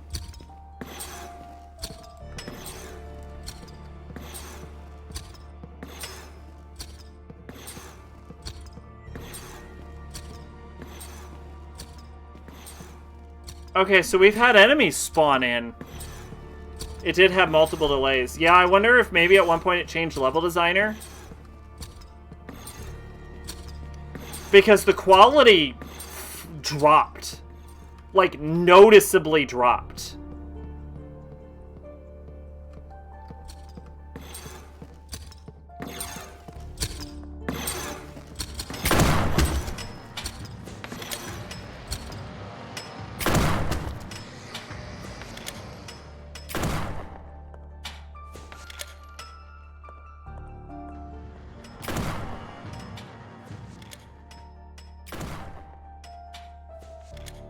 Considering enemies crimson-headed, I'm going to assume that we're at the midpoint.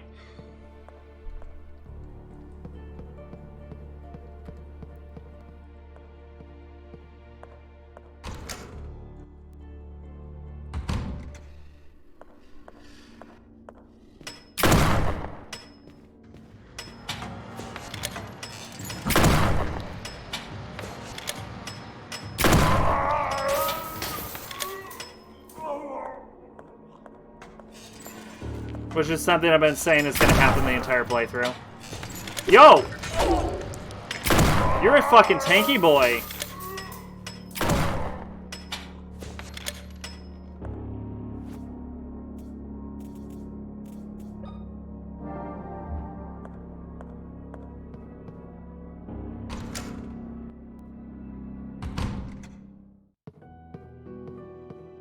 Alright, we haven't... I'm not going to turn it off. But we do need to save.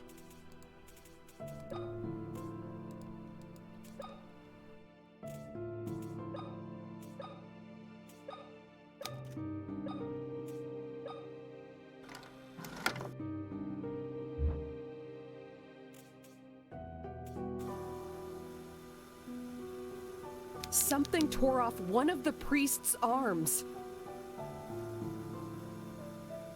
Thankfully, the doctor, William, surgically replaced it with a new one.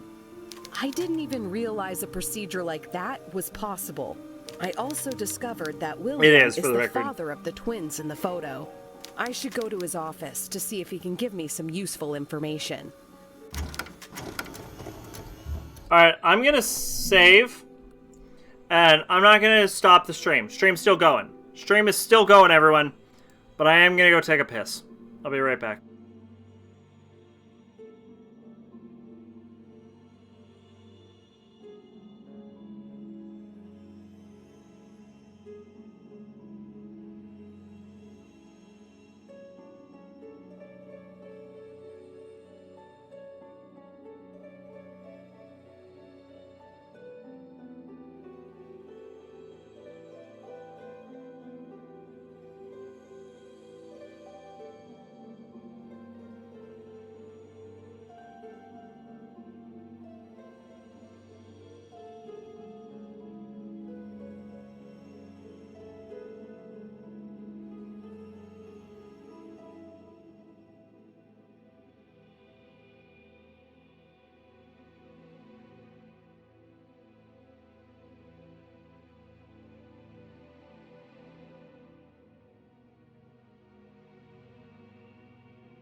It's me, Dr. Mario. Yeah, woo! We're back with more Tormented Souls. The fully Sober. I'm gonna fucking murk you. What is your plan here? Why'd you respawn? I scratched a pimple too hard? Oh no. Where are you? Are you left or right? We got monsters all over. We're gonna have to... But we got a flashlight. So it doesn't matter that there's monsters all over.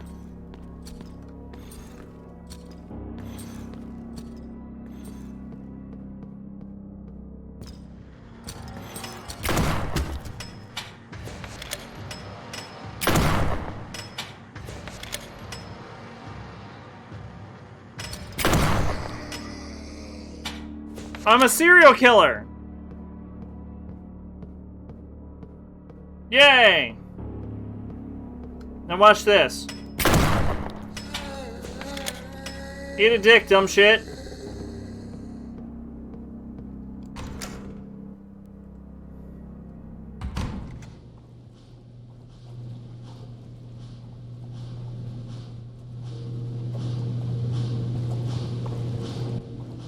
Why is the laundry still going?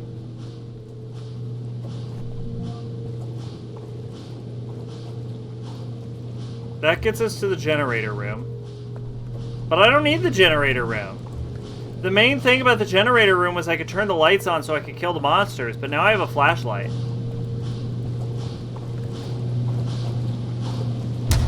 Turn it off. Shut tight. What is this? It smells awful. Just crowbar it.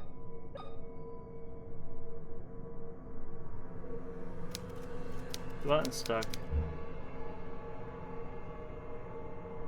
Okay, I guess at some point I'm gonna do something with that.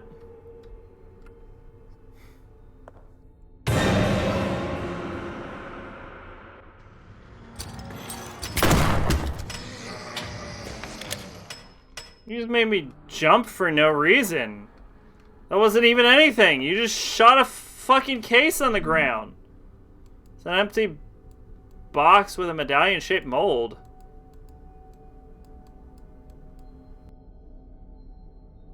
Okay.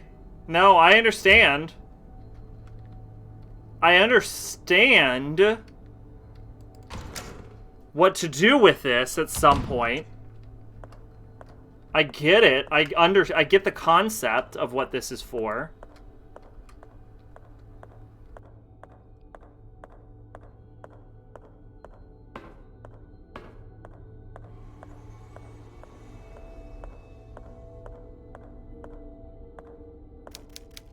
High pressure hydrotherapy device used in the early 20th century to treat mental illness. I'm so glad you knew that right off the hand. You are so fucking smart, Carolyn. You know about fucking 20th century hydrotherapy. But your dumb shit ass can't figure out how you fixed a dude's arm. Alright, we got a floppy disk.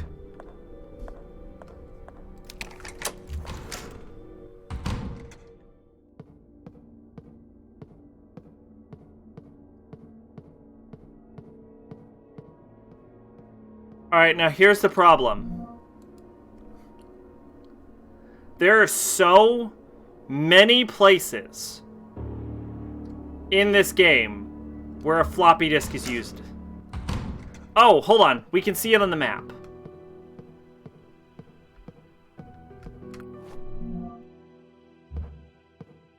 Okay, we're fine. We're okay then. Let's floppy disk this shit.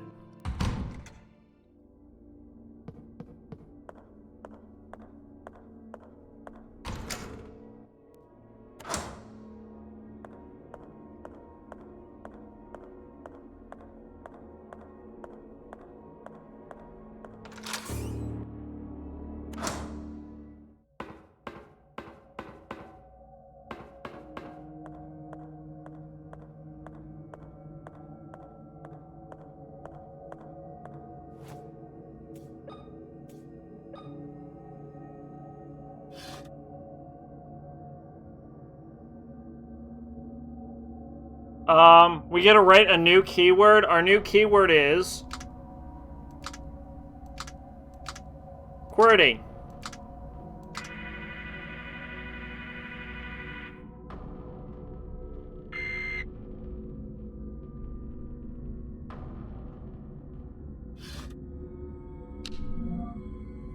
Protected. Okay.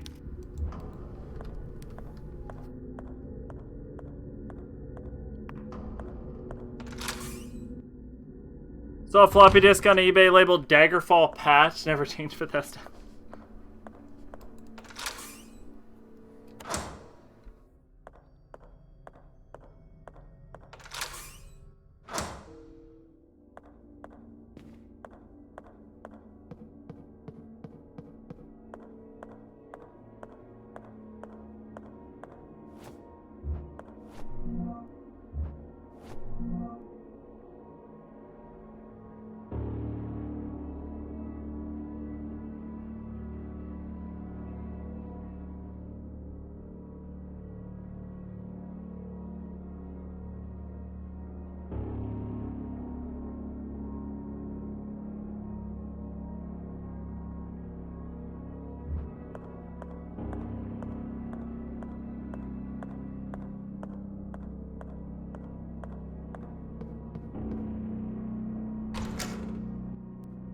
Did we actually try the basement generator? Or did I forget?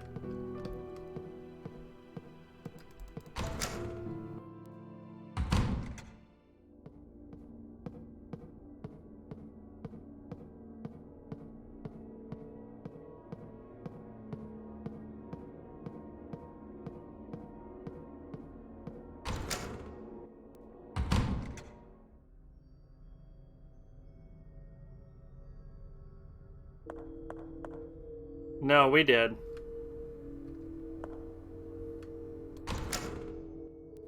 Alright, let's go to... Let's go upstairs for now. And I don't think we can get into the door, but let's find out what it would take to get us into it. Right? Like, I know we don't have the key, but let's find out what the key actually is before we start messing around.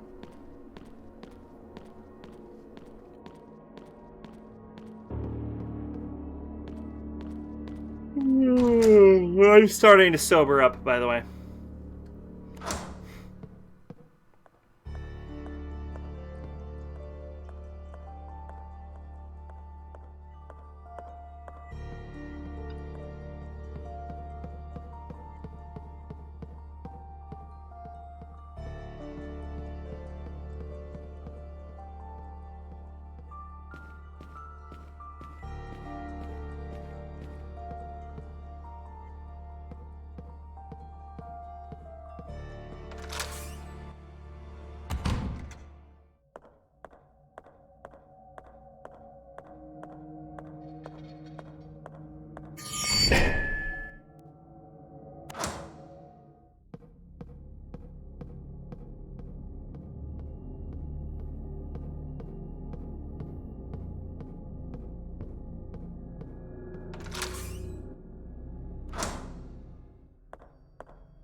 Error.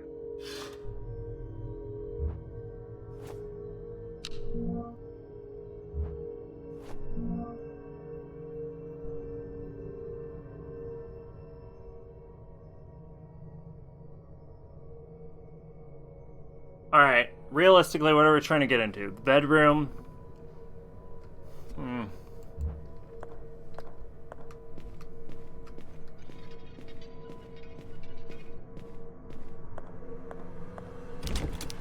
Locked from the other side. So we do have to get through the keycard door. Which means we're going to have to write to the keycard. So we're going to have to go back downstairs.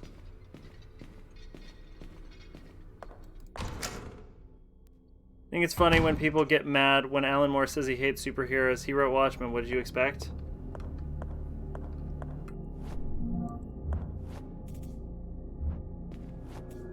Can I? I can do this. Okay, well, so the puzzle to this is exactly what I would expect the puzzle to be.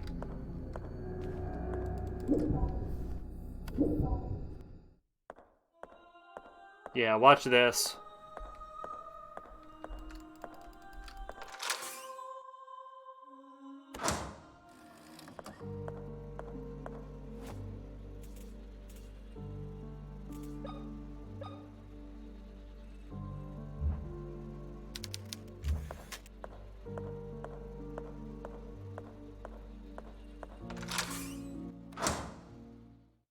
Alright.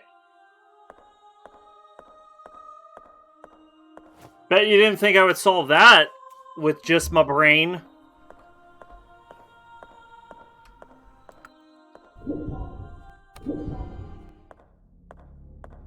Okay.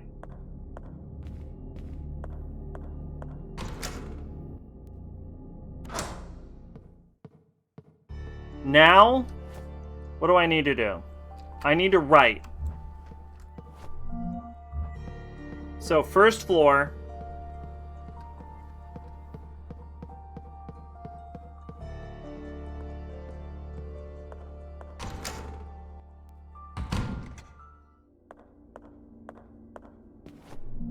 Is this right?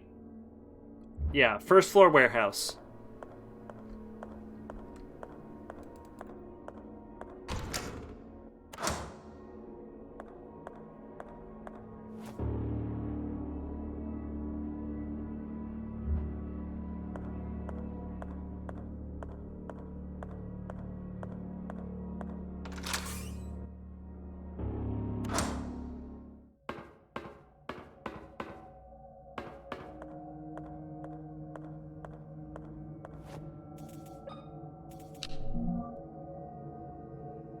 Alright, we have Jawad, Tamar, Lomar, Judith, Avital, Tisha, Nilka, Shilon, Lewis, and Kayla.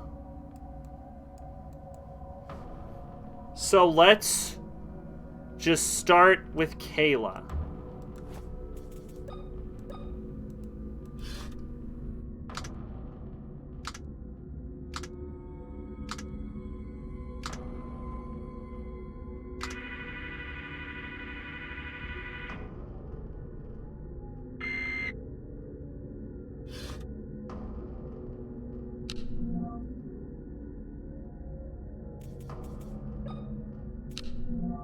Let's start with Tamar. T-A-M-A-R.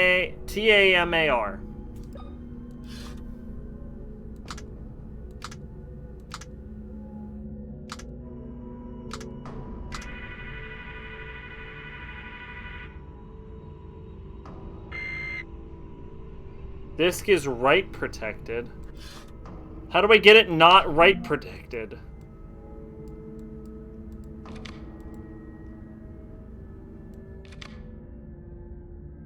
The fuck? 3 plus 6 minus 9? It's 0. Unless it's 6 minus 9 is negative 3 plus 3. No, it's still 0.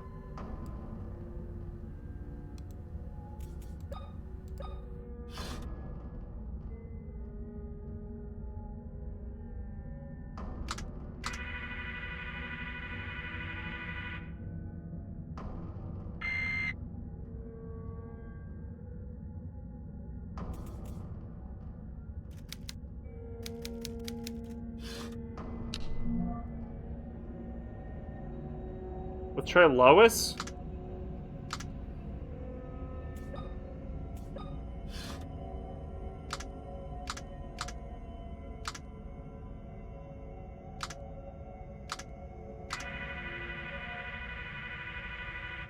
The game now expects you to know how DOS works.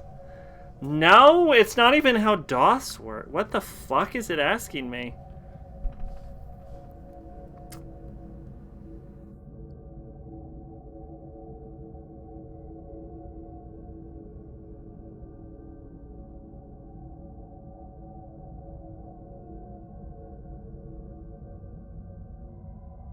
It says I have to rewrite the floppy, but it doesn't fucking say what. Examine both sides of the floppy.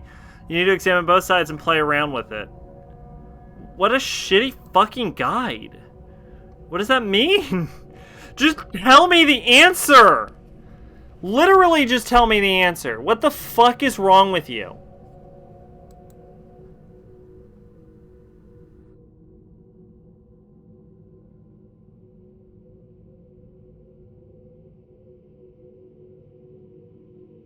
Once you have the floppy disk, head to the storeroom at Chapel. You find a commuter to rewrite the code. Before you can rewrite it, though, you need to interact with the floppy disk. Rotate it and interact with the lock on the bottom to enable writing.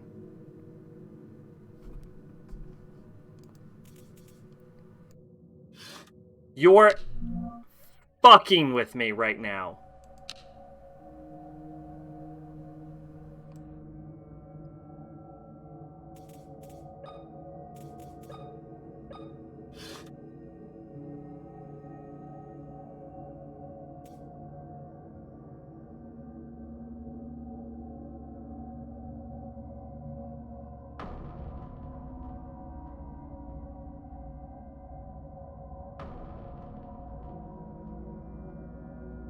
Doesn't expect me how DOS works, but it apparently expects me to know how to fucking rewrite a floppy disk.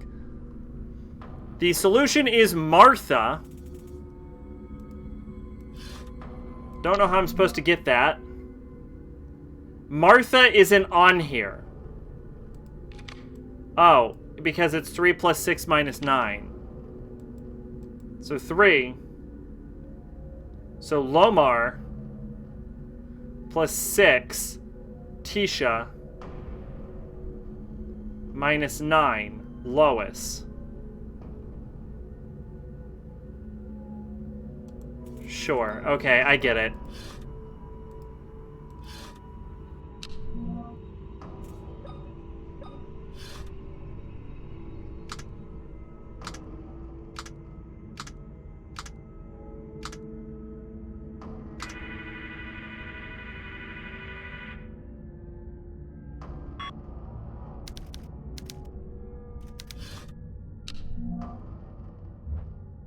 Alright, we're done.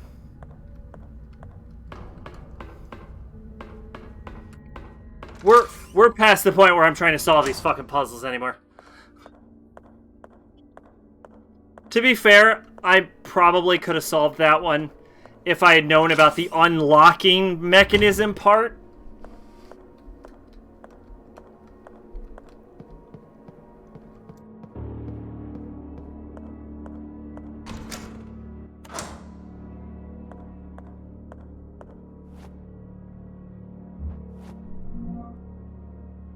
I got a medallion made from frozen blood.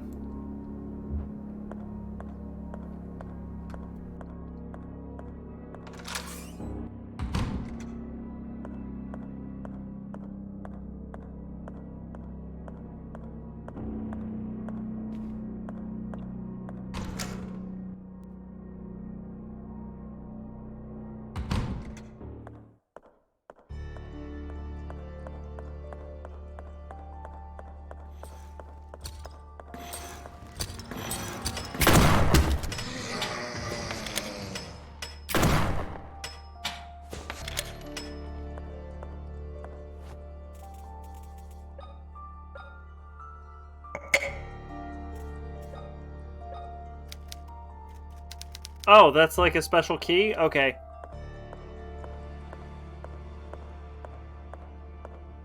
Alright, well, at least we're 2 of 3 keys down. We're doing it. We're gonna solve the tormented souls.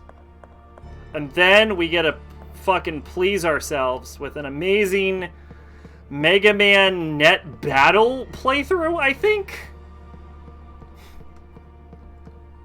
The greatest mistake I've ever made as a streamer is fucking viewer requests.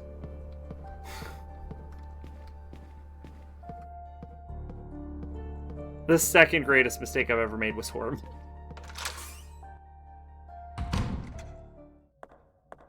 Alright, probably not, because the horror month brought us fucking Resident Evil, and I don't regret playing Resident Evil. This horror month has been a fucking debacle, though. And that is why, definitively, we are canceling Horror Month forever. Because it is fucking February. And we are still in Horror Month. So Horror Month is done. We can't do this anymore. We can't... It's... I can't even, like, viably keep going with it.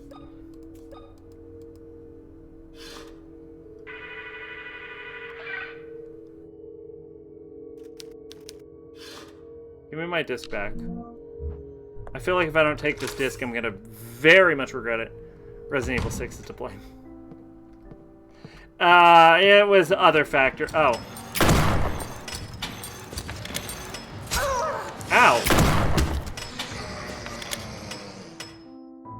I use my endless supply of bucks to keep Horror Month alive in some capacity. I'm okay with horror games. It's the dedicated month. It just takes too much time.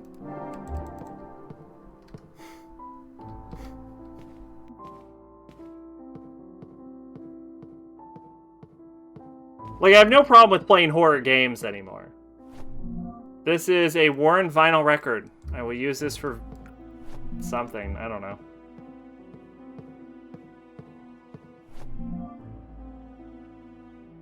It's May 21st, 1968. I am expecting William is hopeful, but is more measured and demure than last time. He hired a maid to serve me, and she has not left my side. At first, I did not like the idea, but Anna and I have become good friends. Okay. During these months together. Oh, I wonder if she's named after her. She is almost my age and shares a love for art. On some afternoons, we talk for hours about famous artists, poetry, and paintings and sculptures. I feel a little guilty. I can never talk about such things with William. Of course, I never cared too much about the only subject he loves to discuss, medicine. I make you play some games I really like, but your bizarre tastes do not align with my own, and it frightens me a bit. They're not that bizarre, my tastes. They almost border on normie sometimes.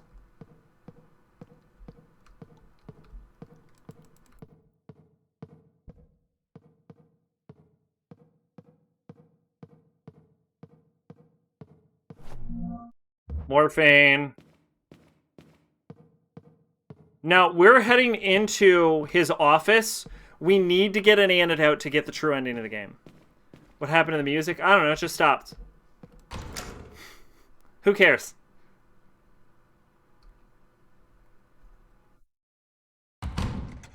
That took a while to load.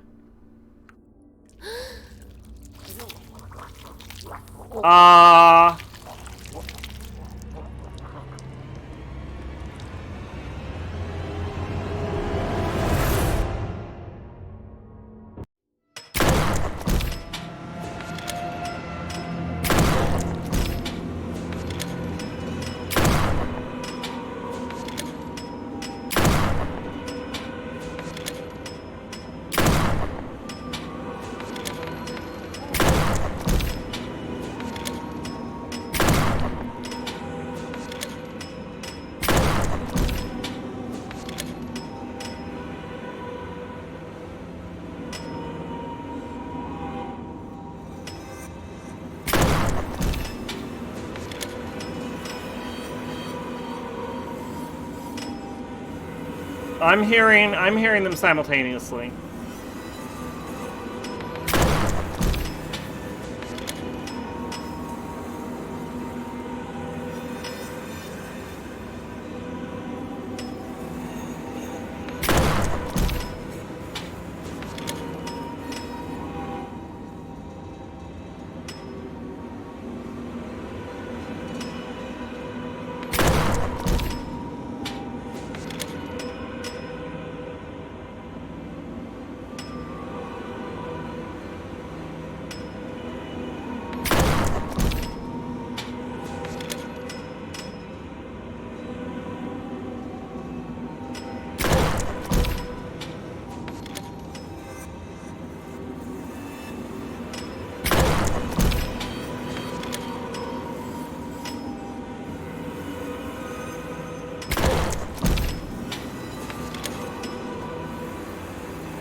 I think I need to know if this is immortal.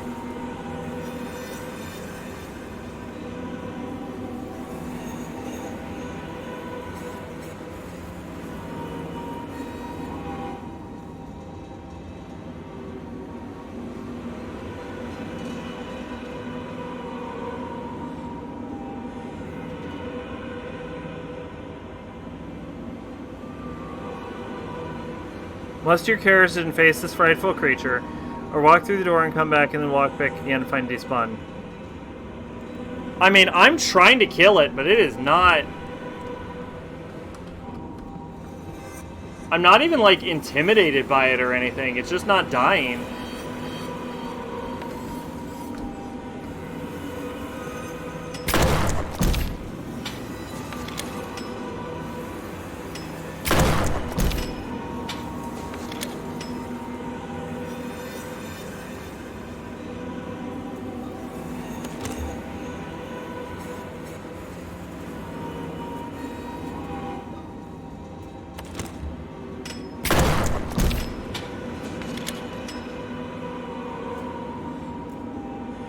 Can I kill this?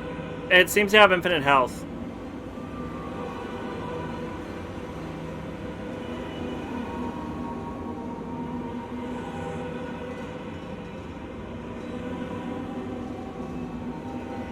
You'll encounter this enemy late in the game. There's no precedent for it. This is really bad design in this game that has limited saving. It lasts like 2 or 3 hours of progress. The enemy breaks the rules firmly established. All monsters have been killable, even the tiny spoilers previous boss you run into. You're forced into gunning down. This fantastic game, but the big pimple is utterly ruining my experiences. If it's Ghost Fat when you can kill a maim, remember this is a mix between Silent Hill and Resident Evil. Silent Hill 90%, Resident Evil 10%. My dog, that is a completely wrong metric.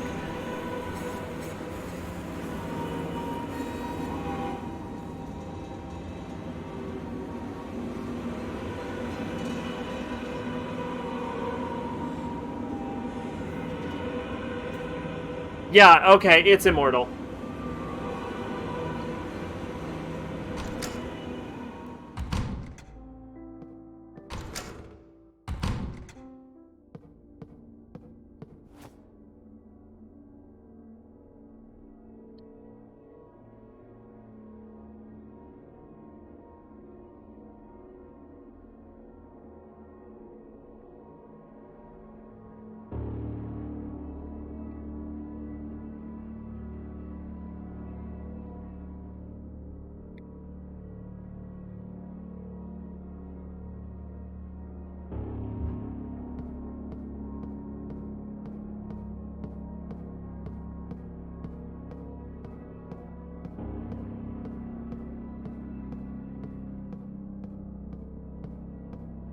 So it's like, which Silent Hill is this more like 1, 2, 3, or 4?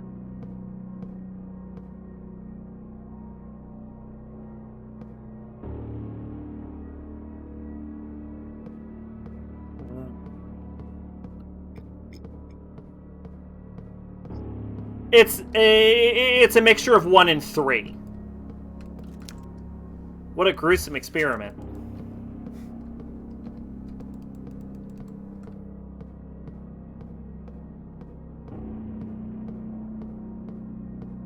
It's Resident Evil 1 mixed with like a little bit of Silent Hill 1 and Silent Hill 3. Like a little spice from both of those games. Which, needless to say, I would much rather if it was just Resident Evil. I would vastly prefer if it was 100% Resident Evil 1.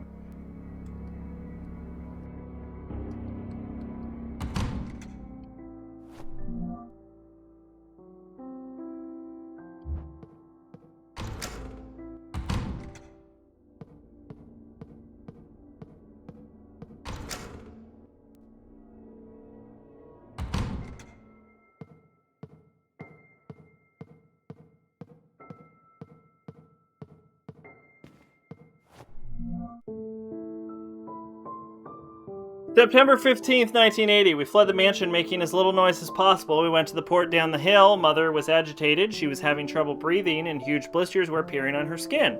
We were halfway over the old wooden bridge, 65 feet above the river, when men wearing those awful suits appeared from behind the trees on each side.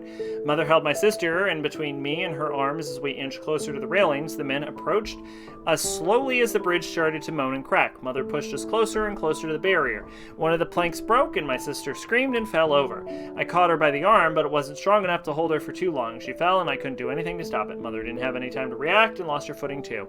The men grabbed us and took it to grandfather Noah. Mother looked worse with each passing second. Grandfather had me thrown inside a locked cell. Okay, so this is clearly Anna's diary.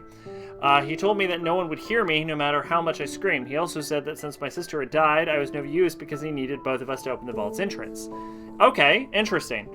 After he walked away, I was left alone, locked inside a cell with a single candle to provide light. I screamed and cried until I was exhausted. There may be the last words I will write. I'm sure I will die here. Why did all this happen? I wish you were here, Father.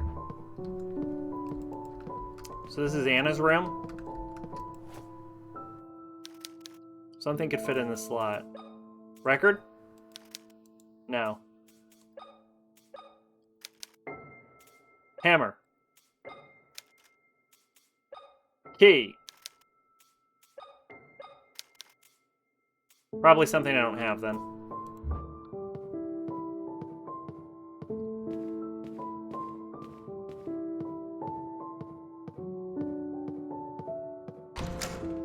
Yeah, I'm still not feeling this game.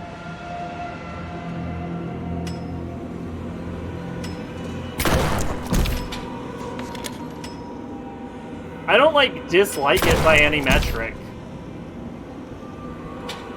But it's like... I don't know. It's very much a 5 out of 10. Is it a skip? Yeah, it's a skip. Yeah. So, I mean, like, unless it pulls it out, like, it... I feel kind of similar as, like, I did with, like, the original Silent Hill. Which I know you're a Silent Hill fan, but, like, I don't... It's just, like... It's fine. It's fine. Like, I don't dislike it. But I don't like it. It's just like, it's a game. Photometallic door. Have I been there before? Yes, you have.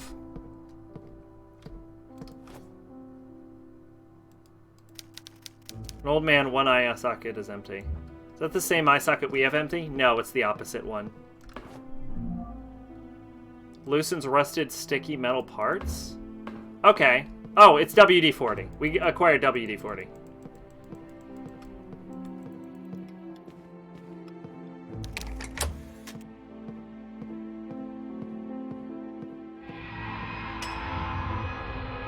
There's also, like, weird like, it's also kind of bizarrely inconsistent. Collection of books about science. Body's still warm. He's probably alive an hours ago. What's going on here? Dark outside to see anything.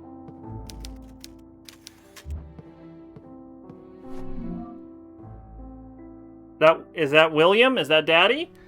December 16th, 1994, I returned to the restroom where I left the subject and found she'd escaped. How could I be so reckless? I have no more test subjects, and since everybody relocated to the new hospital, acquiring a new subject is complicated. I'll not wait any longer. I cannot stand by seeing her in that state because of me and my ego. I will proceed to administer Maria with the antidote. I know in the office, collection of books about science, there's supposed to be an antidote.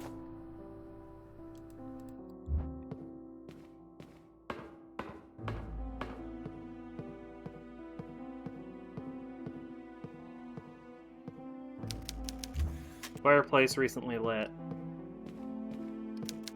Some sort of box that's tightly shut.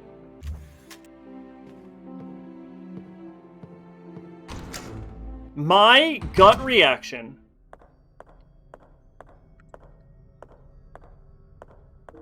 is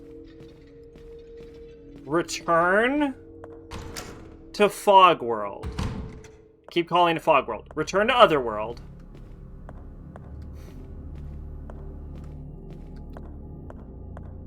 We have two irons in the fire, right?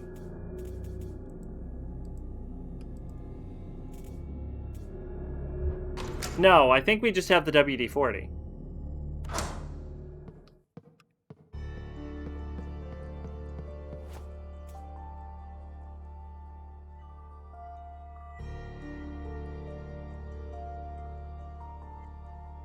Top left corner, Williams offers after defeating enemies and completing the puzzle.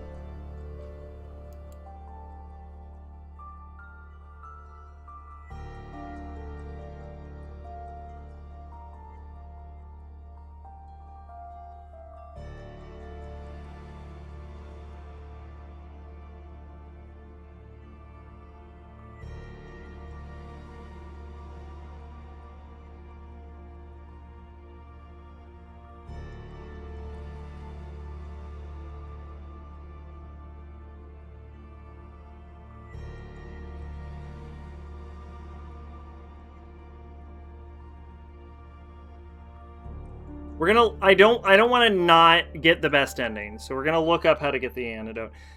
I don't think I'm in any danger of not getting it.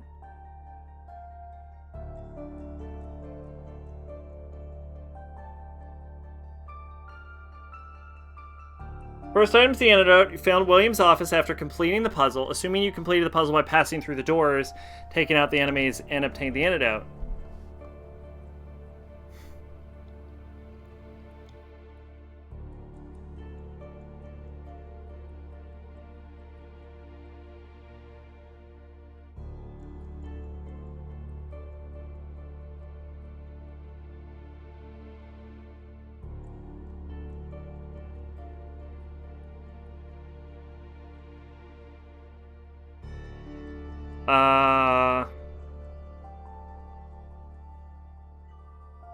After going down the stairs in William's office, once you are in this area, there are 2 ways forward.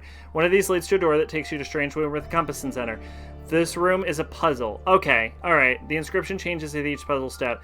The way this puzzle works is simple, though it's more complex. The first hit mentions the man in poverty. Okay, alright. Okay, so we're nowhere near it. Okay. So we did find William's office, but we're not there yet. Okay. So my thought is WD-40 on the rusted door in Otherworld.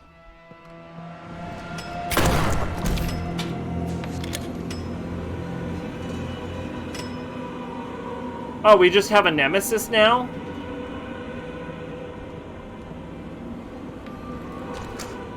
Really? That's really fucking stupid.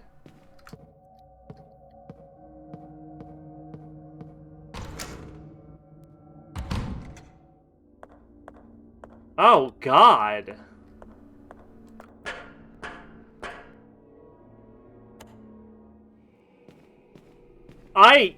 No.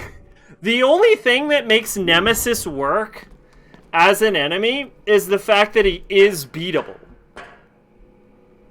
Because, Nemesis is beatable, and it creates this risk versus reward scenario, right? Do you want the benefits you can only get from Nemesis? Like, do you want to risk using all of your stuff to kill Nemesis, or do you want to run from Nemesis? Every other game that's ever attempted Nemesis has botched it really hard. He's hard, but he's beatable, yeah. So it's like, you get some cool stuff from beating him, but also, he's gonna blow through your resources because it's a survival horror game. Every other fucking game that tries to Nemesis this does this completely wrong, because they just make an unkillable enemy that chases you around the map, and there's no tension about that, right? Because the second you realize that the enemy is immortal, there is zero reason to fight it. It completely deflates everything.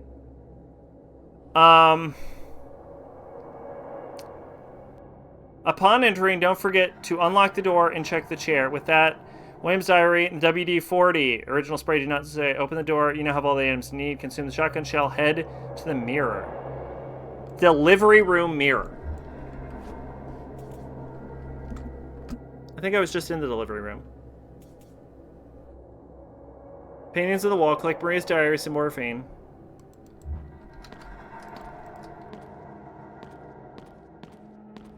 Am I wrong about where I am? I thought I was in the delivery room. Where am I? I'm in the maternity ward. Where's the delivery room? Oh, the delivery room is in the other way.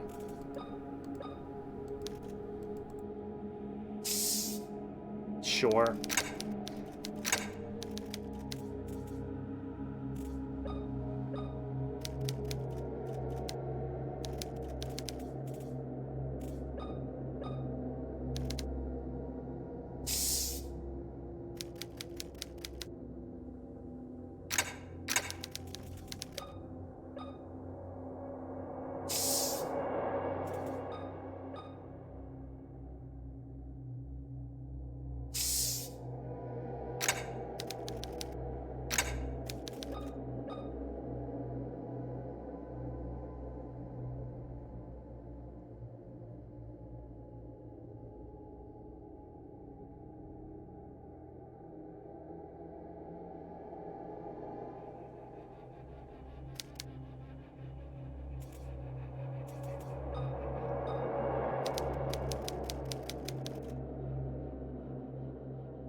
So, all of these guys... I need like 8 guides because they're all bad.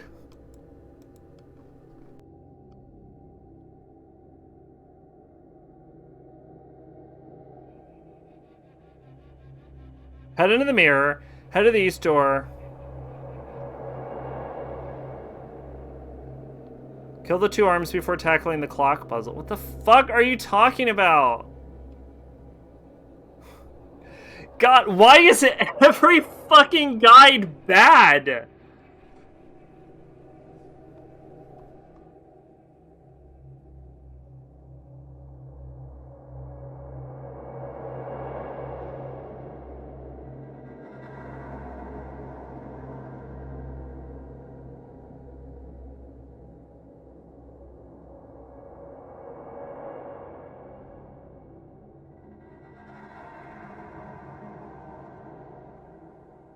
Just tell me how to get through this fucking door!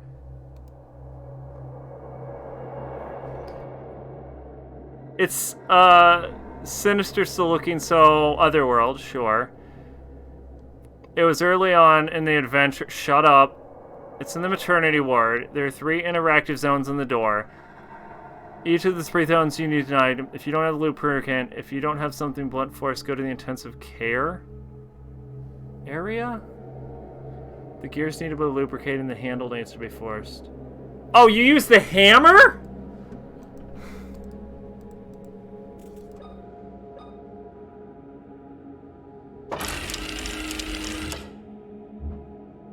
We really are reaching Silent Hill levels of fucking dumb.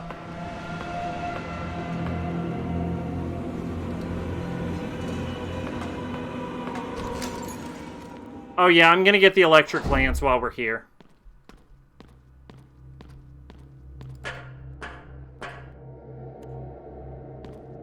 I'm actually starting to like, I think... You tell me one fucking reason. You tell me one fucking reason why the crowbar wouldn't work.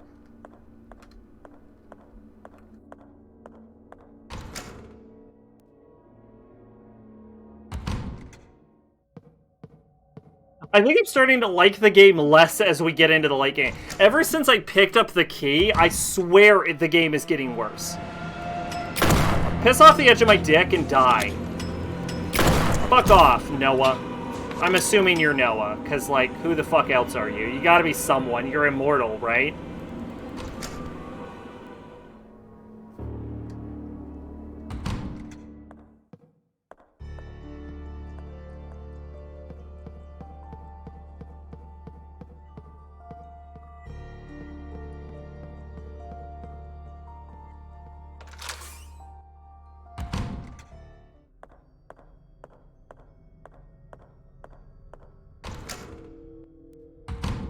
I'm, if you're wondering, heading to the intensive care to go get the electric lance. I apparently forgot it somehow. It's not that I forgot it. It's like I couldn't figure out how to pick it up. So we're gonna go try and get it.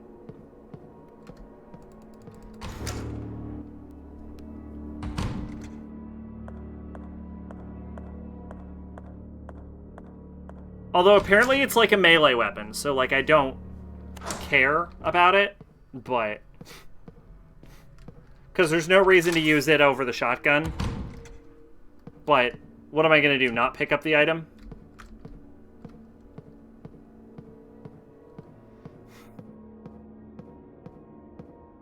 So if I remember, it was in Otherworld in here, right?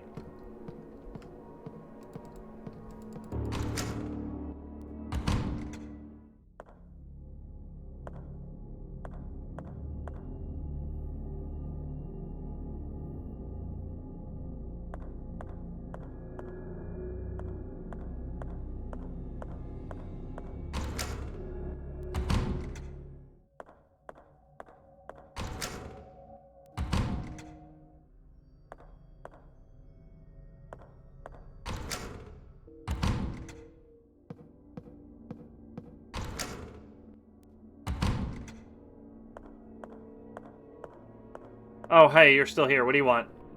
Where can I find Dr. Willie? Thank you.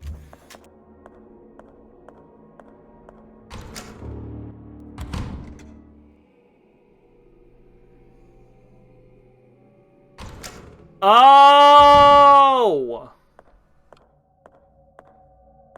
Because we unlocked it in Otherworld! A homemade stabbing weapon capable of releasing electric charge. Oh! I solved, like, every part of this puzzle except for the part where you actually grab the weapon.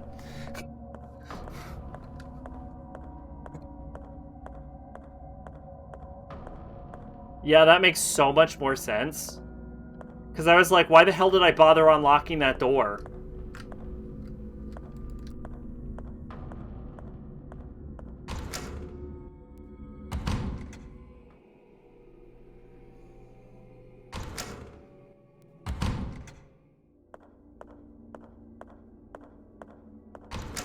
Alright, now we can go down to the WD-40 door. Is it actually WD-40? It's WE-40. Now we can go down to the WE-40 door.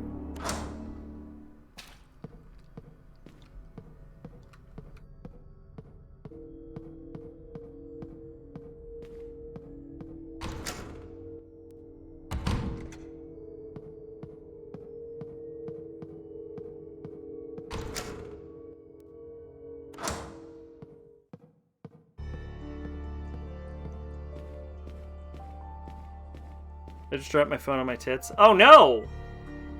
Is your phone okay? I dropped my phone. I've only dropped my phone once. And it fucking exploded.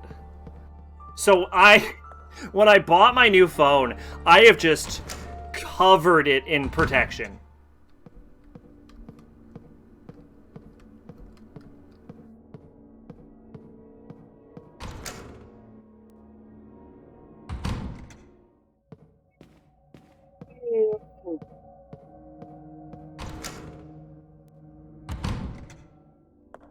I have one of those heavy-duty hard cases, so yeah. I got one of those cases.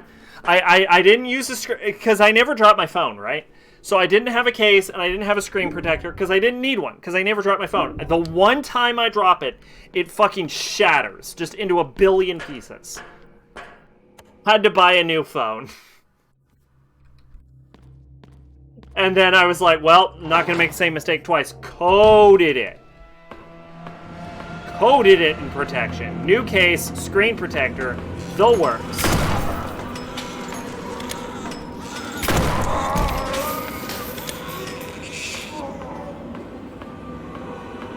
Oh, that's pleasant. Yeah, I love looking at that. Almost seems like it's grasping for the hanging dolls.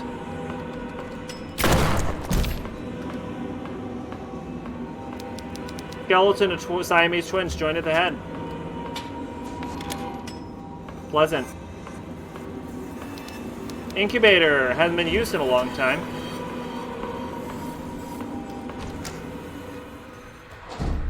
So he can go through Otherworld.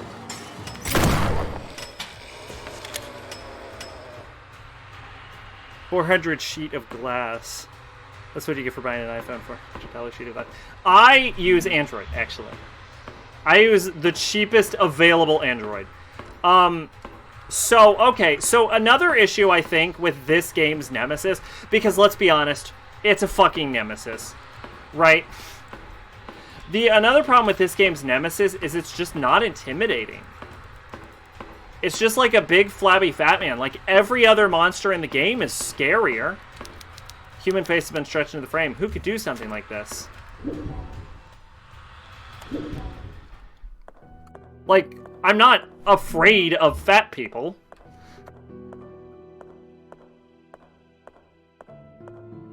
Oh, save point.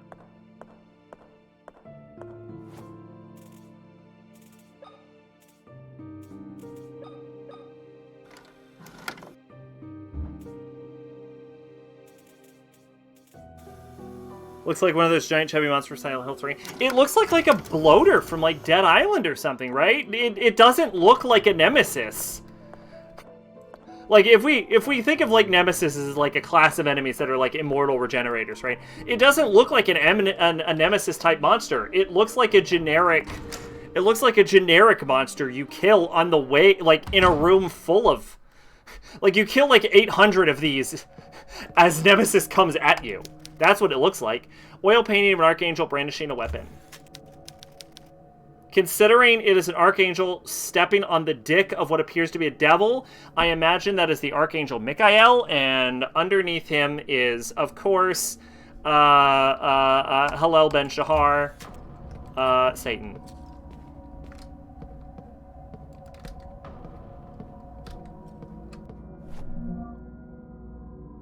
This is a diary of Maria Windeberger. September 15th, 1980, William, that they have taken the girls. Father put a sedative in my drink, but luckily I realized before swallowing it, I tracked him into believing that I was sleeping soundly. Then got up and crossed the hall towards the meeting room where I could see the light from under the door. I put my ear against the metal and could hear my father's voice intertwined with other men. Everything is ready for the ritual. The Wildberger girls have been taken to the temple, said a voice I did not know. Perfect. If everything goes as planned, I will be the next leader of the Pollock, and together we will bring our savior back to the world, answered my father. Pollux. Pollux? Why does that sound familiar? Is that a demon? Pollux. It's... Castor and Pollux are from Greek mythology. They are half-brothers, known together as the Dioscuri. The Dioscuri. They were twins. They're the Gemini twins. Castor was the mortal son of Thyndarius, the king of Sparta, while Pollux was the divine son of Zeus, who raped Lydia in the guise of a swan. Probably should have laughed about that. The pair are thus an example of heteropaternal fecundation. Though accounts of their birth are varied, they are sometimes said to be born from an egg along with their twin sister Helen of Troy and Clytemnestra. So they're just twins. It's the god of the twin sect. Which one was Pollux? Pollux was the son of Zeus. Wow, okay. To be honest, I would have expected a cooler connection. Polydeuces is Akihiko's first persona. Castor is Shinji's persona. Interesting.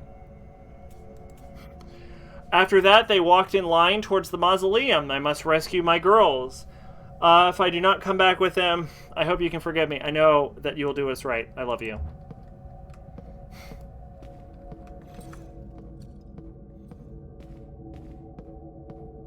I don't, maybe I'm wrong. I don't feel like this game has some, like, greater literary meaning. Like, I know it borrows a lot from, like, medieval art and stuff, but, like, I'm not... It seems a little shallow, which isn't necessarily a angel of an archangel brandishing a weapon. Well, it's a blazing sword, so it's Michael. It's always Michael. If it has a sword, it's Michael. Polydeuces is another name for Pollux or whatever it was. Oh, okay.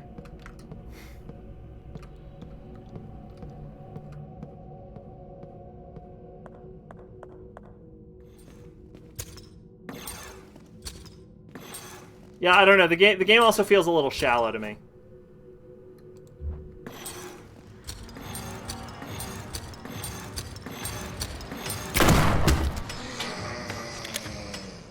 And, like, I don't understand the point of the hospital monsters. I understand that I'm in a hospital, but, like, I don't know. It feels like there's threads, but I genuinely, I feel like the threads aren't coming together. Like, I could be completely wrong. Archangel, painting of an archangel brandishing a weapon. I could be completely off base, completely wrong, but I do not feel like the threads of this game are coming together. The day of our salvation finally came.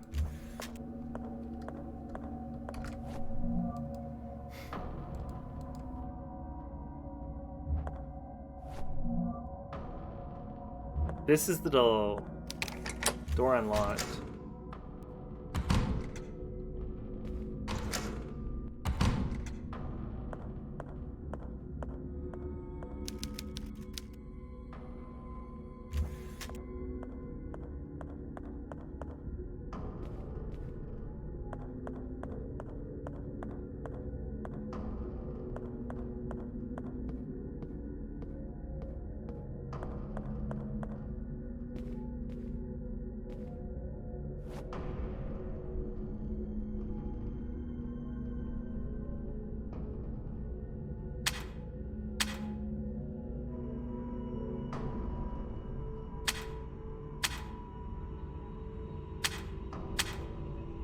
Oh.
The game assumes you have basic knowledge regarding one of the major real-life religions. This is a bit nearsighted, and I wish the game was more self-contained. There's a strong theme of salvation. One painting is for figuring out the date, which occasion the salvation occurring to the game. It assumes you know. It doesn't mention the date anywhere. Jesus' birthday is celebrated December 25th, although it's historically shown to be inaccurate. Yeah, Jesus' actual birthday is somewhere very late September.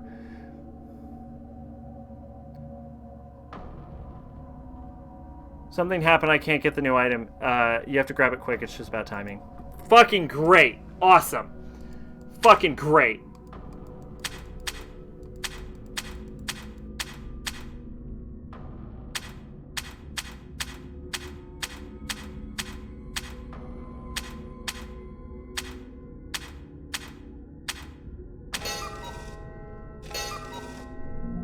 Got it.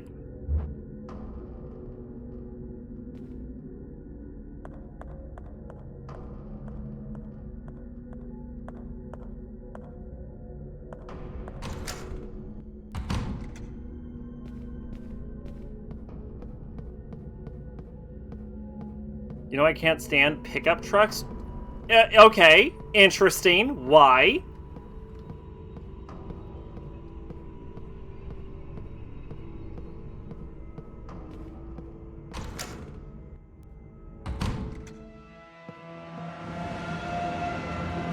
Hi, Nemesis. Eat my shorts. See, this is the problem with fucking Nemesises, right? They're not... Once you know that that's what you're dealing with, like, once you understand that the monster is genuinely unkillable, it doesn't become, like, a tense struggle of, do I fight it? Do I not fight it? Do I have the resources to survive? What resources will I get, right? Which is the original Nemesis. It just becomes, like, a concept of, like, oh, I can't fight it. Fucking later, dipshit. Like, the tension deflates instantly. And, like, maybe you could argue, like, I call them Nemesises because Nemesis kind of did it first, but you could say that it's a bit more of, like, a Pyramid Head, because, like, Pyramid Head was genuinely unkillable, right? Like, Pyramid Head was also a reoccurring enemy that was genuinely unkillable. But, like, here's the thing about Pyramid Head. That, like, doesn't occur with other, like... So maybe it's more of a Pyramid Head type monster than a Nemesis. But the thing with Pyramid Head is that, like, Pyramid Head had an actual reason to exist and had an actual, like, impact on the plot. Whereas other games that try and duplicate the same monster type, that's not true. Like, what the fuck is that thing, right? Like, what's its point? It doesn't do anything. It's just fucking there for no reason. My dad is the one who works in the woods, so fair, but most of these fuckers use him as primary car and just drive around the city, and they're ridiculously oversized and take up so much space. And I know these fuckers don't use these trucks for work, because they all squeaky clean, not a hint of grit, dirt, or dust. Pyramid Head was also only in a few areas. Yeah. So, like, I don't know how this lesson came out. I don't know where horror game developers were like, we're gonna fucking hijack...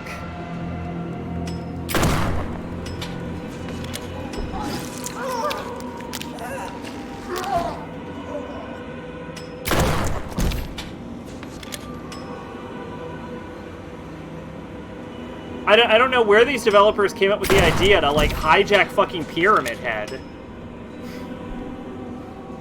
But it doesn't work.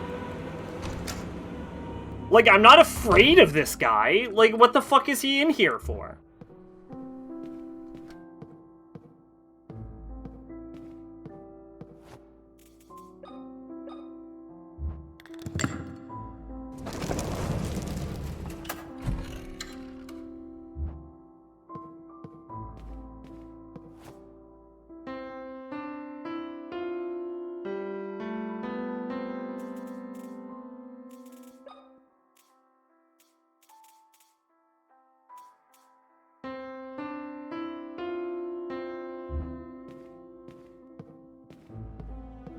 Oh no. That's why I don't like pickup trucks. Because they just seem unnecessary. Well, they're also gas guzzlers, I'll say that.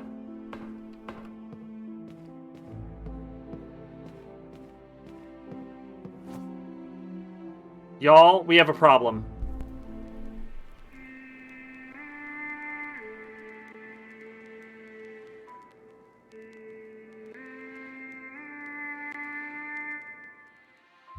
There's no way for me to solve this.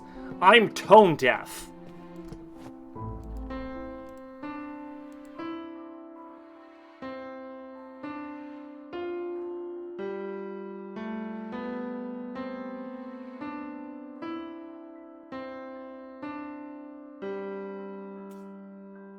Fuck off. I'm not solving your dumb shit music puzzle. I fucking this game is pissing me off the longer we go.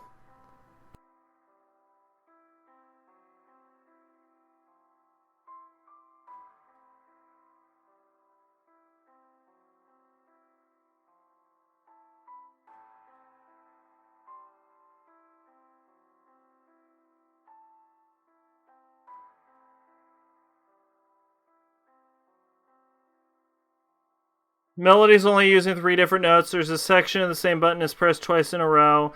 It begins the top center. The 3 buttons you need are top center, upper right, upper middle left. The solution is top center, upper... I'm just gonna fucking copy and paste this. Fuck off.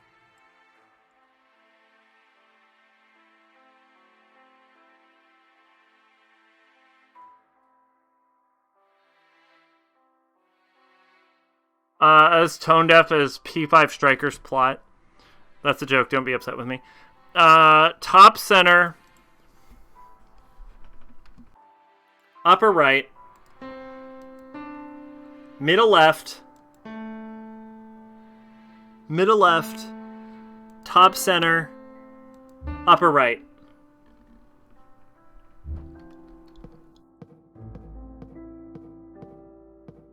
At this point, I just want to get the game over with. Like, I'm starting to go into that point. Where I'm just like, God, will it stop soon?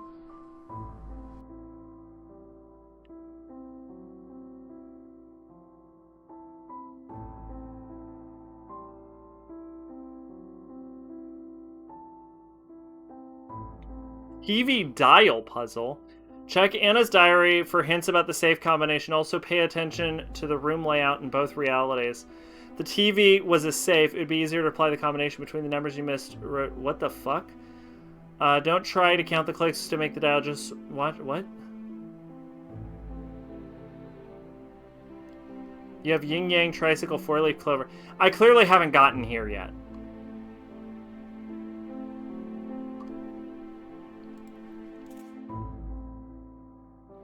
Do it in time with the record.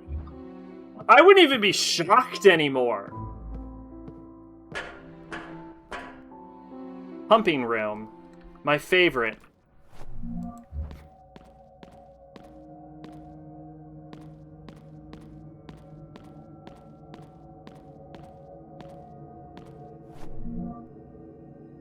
Thanks to the stranger, I was able to get out of the cell. I hid the best I could inside the mansion, but grandfather and the suited man found me again. This time, they took me to the sewers under the family crypt. He told me I wouldn't be able to escape no matter how much I cried and begged. Then he closed the door and left. Luckily, he didn't notice the lighter and the flashlight I grabbed from the mansion. I found what appears to be a bedroom. There's a filthy bed, electricity, even functioning television. There are boxes of food and a pipe that provides drinking water from above. The smell was terrible. It reminded me of the suited man who struck my mother just before she freed us from the metal crosses. 7 years have passed since my last entry. The television that offers only the local channel is the one thing that has kept me sane. Sometimes I wonder if I still hold on to life. Blisters have started to appear on my skin. I can feel a burning sensation with each passing day. My appetite diminishes, while the vomiting only gets worse. Something is taking over me, something evil. At night, I listen to the sounds of clanking metal from behind the door that leads to the underground temple. After all these years, I'm still unable to sleep with the noises ringing out. What the hell is the humping room? The sky over the port was the color of television tuned to a dead channel.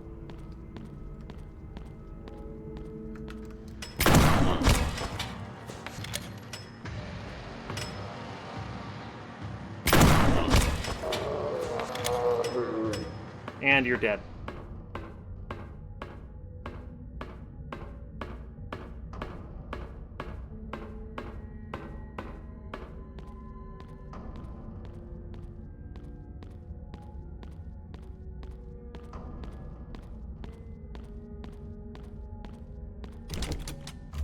It's locked.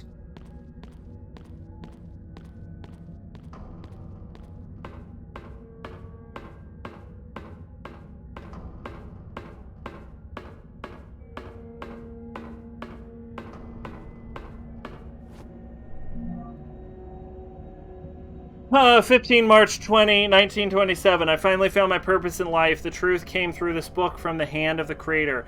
Right now, I stand inside the sacred temple. In the presence of a god waiting to be reborn, I can clearly see my destiny. I will dedicate my life to the rebirth of the Pollock sect. Together we will bring back our Savior so he may return light to this wicked world. I got an ID card for a Dr. William Wildberger. What do I need this for? Oh!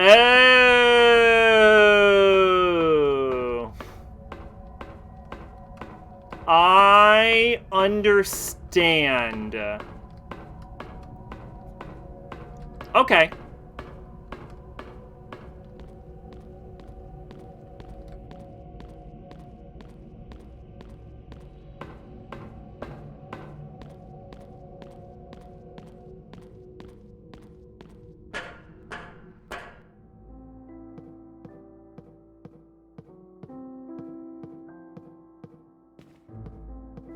I still need a device that will let me manipulate.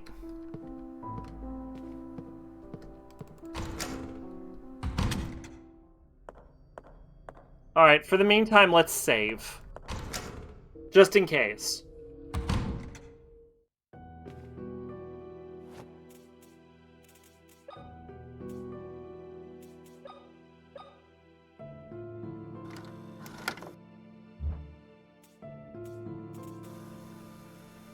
You know, with the amount of, like, spare saves I have, we definitely did not need to cheat our saves. I have, like, 6 of them.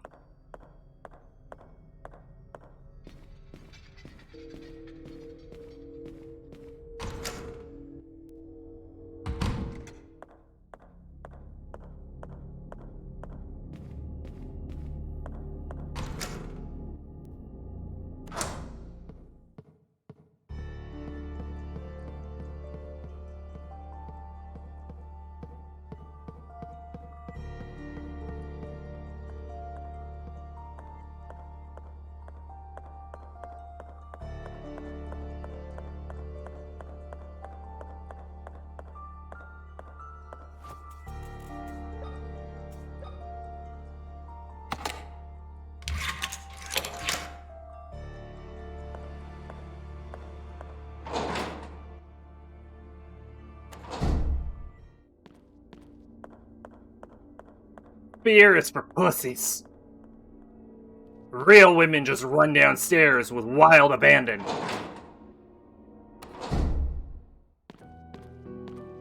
Oh, I could have just saved here.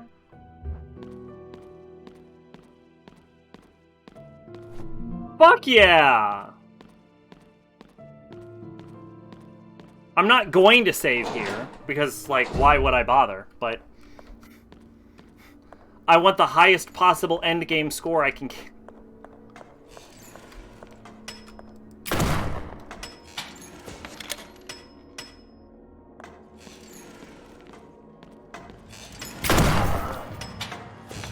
Wow, you are immortal. You say that, but like an hour ago you were saying alcohol made the game scary. Yeah, but the alcohol's worn off now. So the fear has evaporated.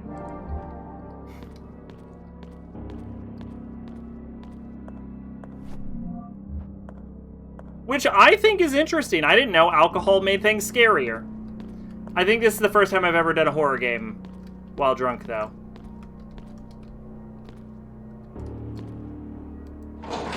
Don't proceed. You should not have entered here.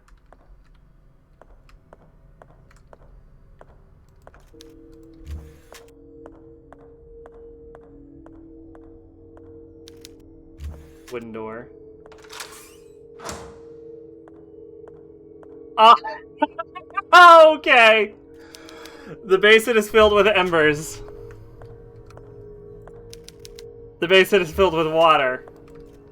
Iron door. Okay. Copper door. Golden door. Filled with earth. Empty.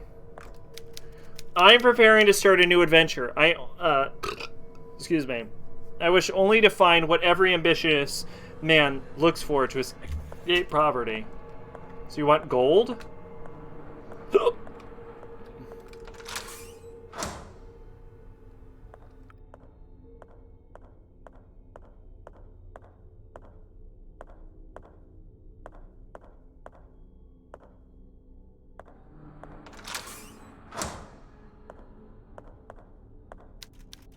Basin filled with earth.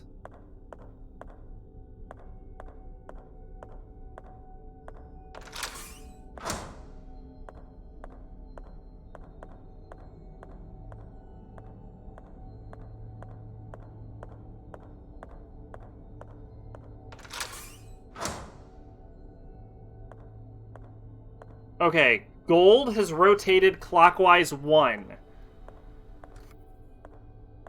North now points east. Earth is following... Earth is next to gold. Earth is next to gold. North now points west. Gold has appeared east. North now goes south. Okay, let's try this. Let's go through the copper door.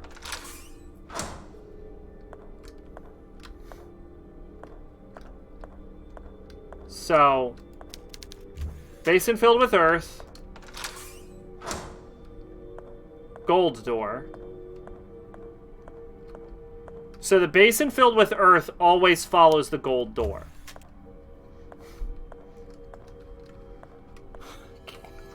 Does the empty basin always follow the copper door?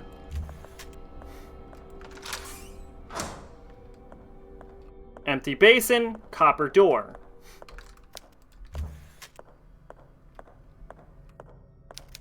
Basin filled with water, iron door.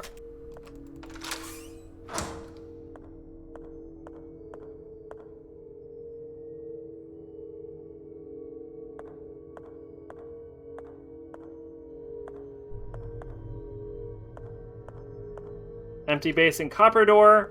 Gold door, earth. Fire follows wood. Water follows iron. Okay. Easy. So that confirms how the mechanism works. A furious storm... Okay, the clue has changed. A furious storm sank the boat. We will soon be fully underwater. In these desperate moments, I focus only on finding something that will keep me afloat. I would go wood. I'm floating alone, adrift in the open sea. I gaze at the horizon, hoping to catch a glimpse of seagulls flying in the sky.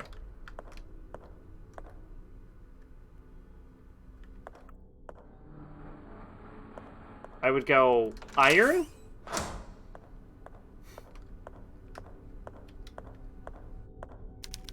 I'm preparing to start a new adventure. I only wish to find what every ambitious man looks to escape poverty. So I would assume gold. Gold. What's next? Fall into the sea. Never learned to swim. I'm 3 feet under the water. My only wish is to have that which we've had for all our lives. For now, its absence will kill me.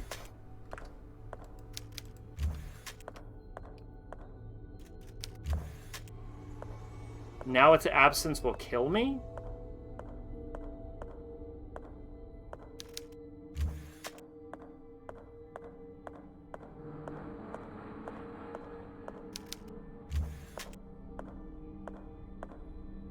I would say air. I was rescued by a crew of sailors, but were lost at sea. I long to follow the light of the stars in the Ursa Minor constellation in the night sky.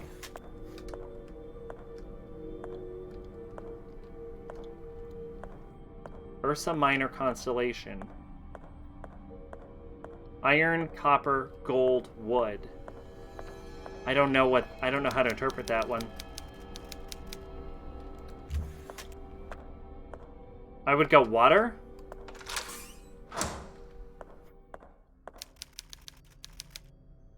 Okay. So it's definitely... So I was doing okay so far. So gold.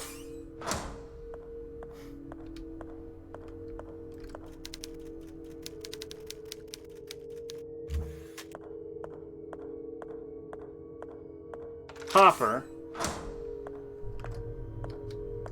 I was thinking GTA Vice City, one thing I love is Ray Liotta yelling for when people crash into you.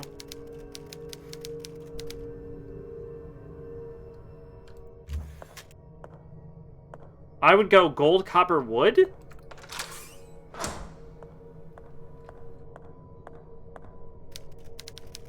No. It might be gold, copper, gold. So gold, copper, and then if I'm correct, crew of sailors, Ursa Minor constellation. I would go gold, copper, gold. How'd I do? Gold, copper, gold? No. Gold, copper. Is it copper? Gold, copper, copper? You southern asshole. You hick Floridian trash, dim-witted Floridian asshole, because Tommy's... Okay, it is gold, copper, copper. A furious storm sank the boat. We will soon be fully underwater. In these desperate moments, I focus only on finding something that will keep me afloat. I would go gold, copper, copper. I would go gold, copper, copper, wood. Am I wrong? It is gold, copper, copper, wood. How far are in you? I think I'm almost... Theoretically, if I push it, I can probably beat the game tonight. Gold, copper, copper, wood. I am floating alone adrift in the open sea. I see at the horizon, hoping to catch a glimpse of the seagulls flying in the sky. So we're... Okay, gold, copper, copper, wood. I would go gold, copper, copper, wood, wood. Is that wrong? Is it not gold, copper, wood, wood? No, it's... But I'm fucking dumb as shit. It's gold, copper,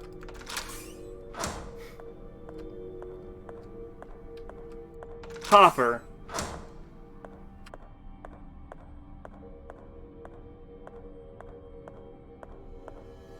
wood, gold. Did I do it?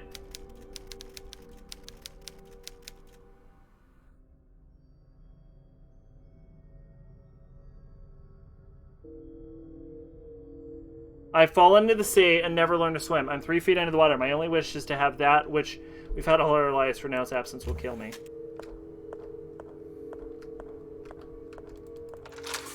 Copper.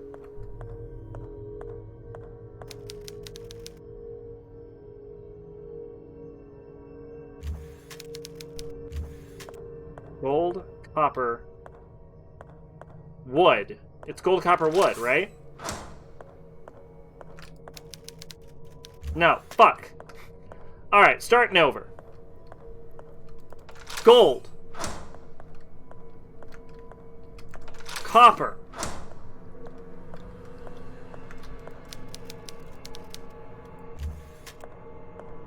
I thought it was gold, copper, wood. Am I wrong? No, it's gold, copper, copper. It's gold, copper, copper. God damn it. Gold. Copper. Copper.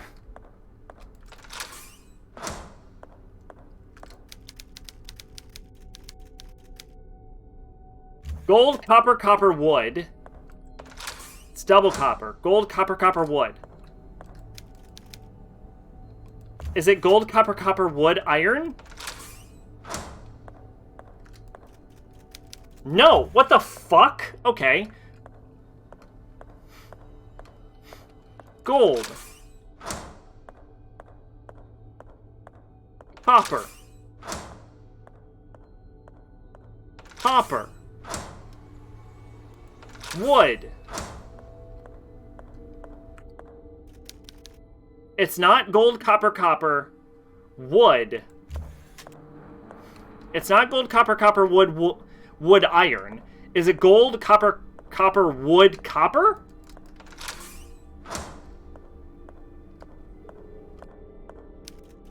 No. It's gold. Copper. Copper. Wood. Goddamn, this is like the 50th child and grandchild Joseph Joestar has had. The man fucked a lot. What do you mean 50th grandchild Joseph Joestar? Are you talking about Jodio? Because he's not related to Joseph at all.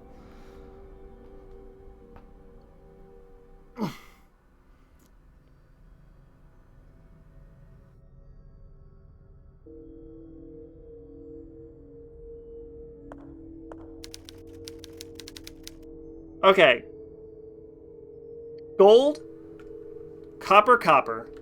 I'm gonna write this down for just pure simplicity. Gold, copper, copper, wood.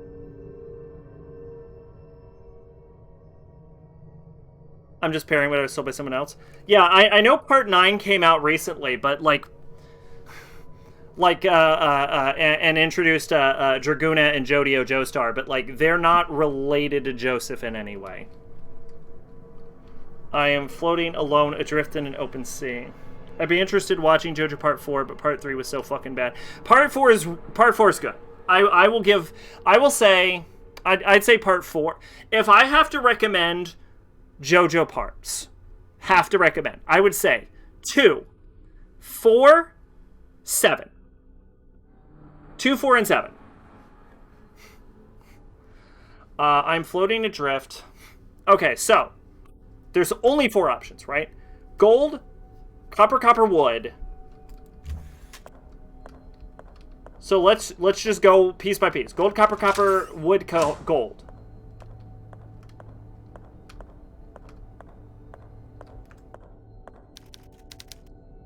It is gold, copper, copper, wood, gold. Okay. We're doing it.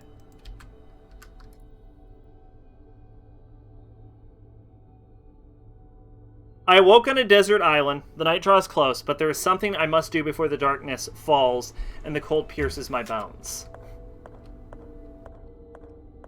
I'd go wood.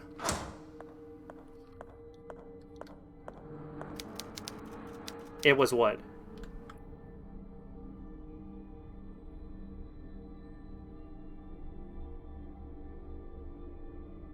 Days have passed, and I see no signs of boats on the horizon. I will die here. I am sure of that. Part 5 and 6 suck. Okay, so Part 1, which you've seen, I think, is kind of boring. I know some people will defend Part 1. I know John will defend Part 1, for example. But realistically, Part 1 is kind of boring, right? It's sort of generic. Like, Haman isn't anything special in Part 1, and Dio, the only thing Dio's got going for him is he's really fucking evil, right? But, like, at no point is Dio a functional threat. It's just more like he's always existing in the distance. So Dio kind of lacks as a villain in Part 1. He kind of lacks as a villain in Part 3 also. Really, Dio's not a good villain until Part 6. But yeah, Part 1 is kind of boring.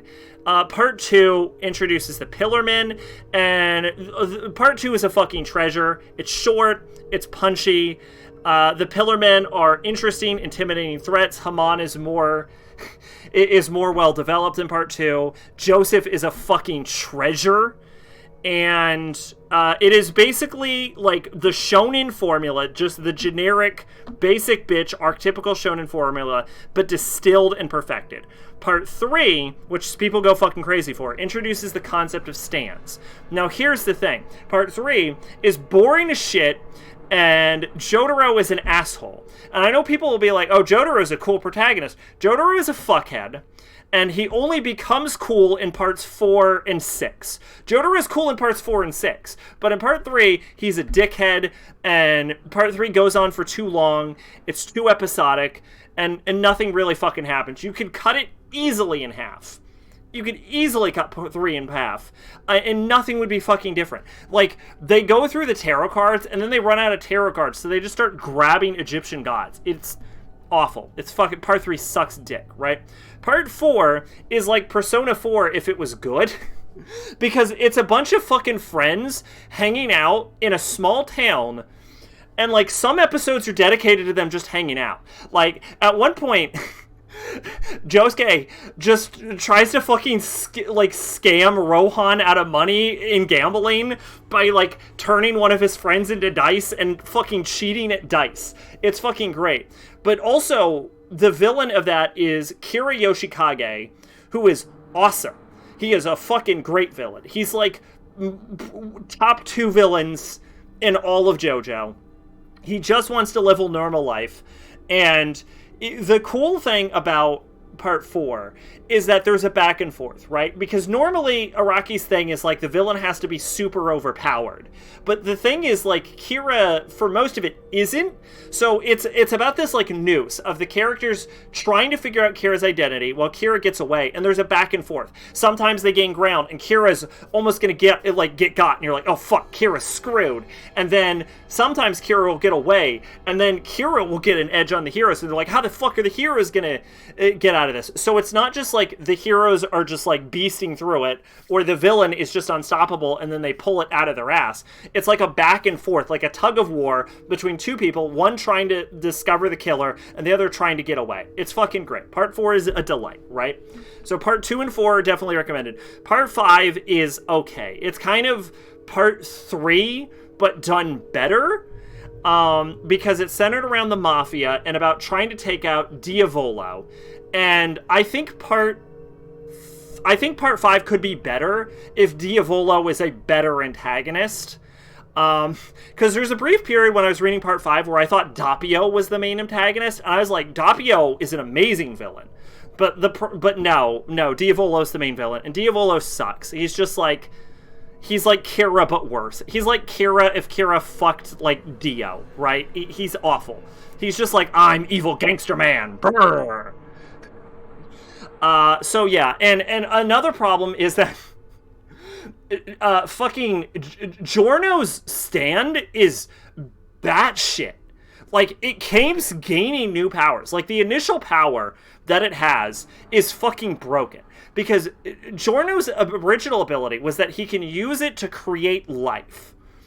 And he can create, like, life. He can create trees, he can create insects, and then the insects have their own insect power. So he could create, like, an insect that could, like, hunt you down. He created a snake that could create an antidote. Like, Giorno's ability with just life creation is that it can do whatever the fuck it feels like. And, like, if a piece of you is turned into a piece of Giorno's stand, then it will track you down, so he can use it for tracking capabilities.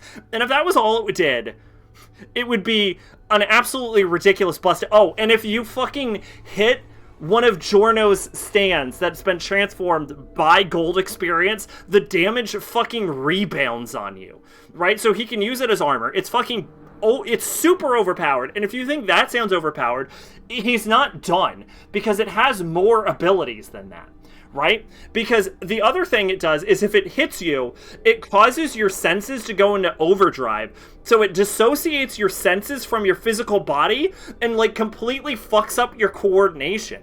And if that was all it did, we still wouldn't be having this conversation, because it does more than that, because it also lets him take objects and permanently transform them into body parts so he can heal himself. And unlike Josuke, he can heal himself, right? So, like, no matter what horrible... like, you could have your arm ripped off and fucking Giorno will just grab some fucking dirt and just shove it on there, and he's got a fucking arm, and it just attaches itself, because why the fuck not? But also, it's a goddamn punch ghost, so he can fucking beat you to death with it. He does... You think this motherfucker needs the ability to turn things to, like, animate life forms? No! He can just punch you to death!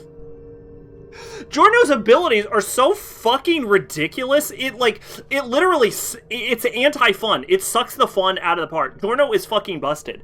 To the point where, like, most people's character in part 5 is Bruno Bucciarati, who's fucking awesome. Bruno's fucking cool, alright? He's like the boss of, like, his own sector of Passione, and the man's ability is he can create zippers. Why the fuck isn't that Giorno's power? Zippers are way cooler. And then the ending is just like, they set it up, but it's a fucking Deus Ex Machina, right? Fucking Gold Experience Requiem, like... Gold Experience Requiem's ability is just whatever the fuck Araki needed to beat Diavolo. It's nothing. It's fucking bullshit. It's fucking terrible. So yeah, like, part 5 is it's part 3 but done better, right? It's like a journey, and, like, there's some cool moments and there's some cool stands because of the lessons Araki learned from part 4, but it's fucking... And Giorno sucks. Giorno's a fucking little asshole. So yeah, like, the only real character worth mentioning in part 5 is Bruno Bucciarati. Bucciarati's awesome. No, everybody loves Bucciarati. And there were a lot of memes that originated from part 5 because no one fucking knows how King Crimson works.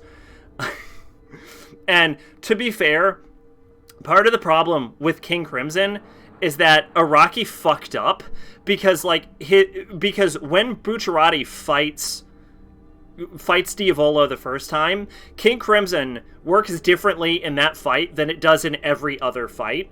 Because in that fight, you can briefly see the moments of erased time, and you can't see them in later portions. So I think King Crimson's ability changed at one point, just slightly. Like, I think it was always supposed to do roughly what it did, but the way he portrays it doesn't make any sense. This isn't the only time Araki does this, by the way. There's a similar issue with the first time we see Dirty Deeds Done Dirt Cheap in Part 7, where Dirty Deeds Done Dirt Cheap doesn't make any fucking sense the first time you see it activate.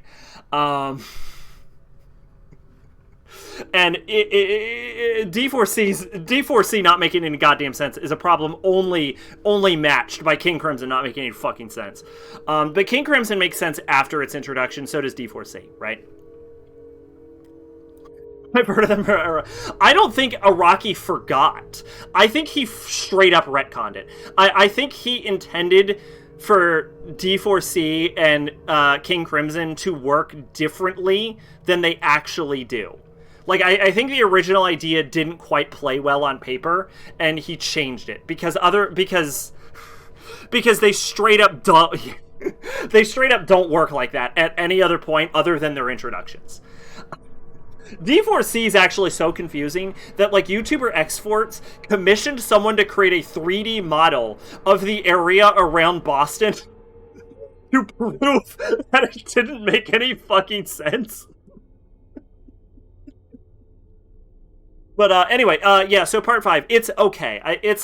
Here's the thing, right? The pacing's really fucked up in the anime for part 5. So, like, the manga's fine. Like, the manga's like a 5 out of 10, but the anime for part 5, the pacing's kind of awkward, especially at the ending. So it's just kind of, it kind of sucks. Part 5's anime sucks. Part 6, I haven't watched the anime. I did read the manga. Part 6 is fine. It is the first part to take place in America. That's not true. Part 2 starts in America. It takes place in a Florida prison. It is the first part with a female JoJo. Stonefree's a cool stand. Dio is cool for the first time in the entire series in part 6. It has best girl Foo Fighters. Foo Fighters is a delight, and I love her. And the main villain is a gay priest. Okay, he's not actually gay, but a homoerotic, asexual priest. And it's fine. The ending seems to confuse the shit out of people, because they think that the ending of part 6 leads to part 7, and it doesn't lead to part 7. And also, well, to be fair, we don't know that it doesn't. But people think that, like, but they also think everyone dies at part 6, and they don't. Only certain people die. Like, for example, Joseph Joestar survives the end of the series. Like, Joseph Joestar is alive at the end of part 6, because Araki confirmed that he survives into part 6, and anyone who is alive in part 6 that doesn't specifically die against Made in Heaven survives. So, like, Joseph is alive. Like, Joseph doesn't die at any point. Joseph is the longest living Joestar by a fucking mile.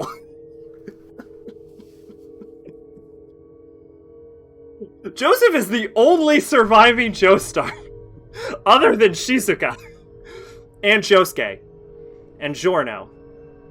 Actually, Giorno's not a Joestar. Actually, Josuke's not a Joestar. Joseph is the only surviving member of the Joestar family other than Shizuka, who isn't blood related to them. So there you go. Yeah, so part 6 is fine. It's like the weakest of the even-numbered parts. And then part 7 only exists in the manga. And assuming they don't botch the anime production, I'm going to tell you this right now. Part 7 is, like, I think the second best rated manga on Mal, and it kind of deserves it. Part 7 is really, really fucking good.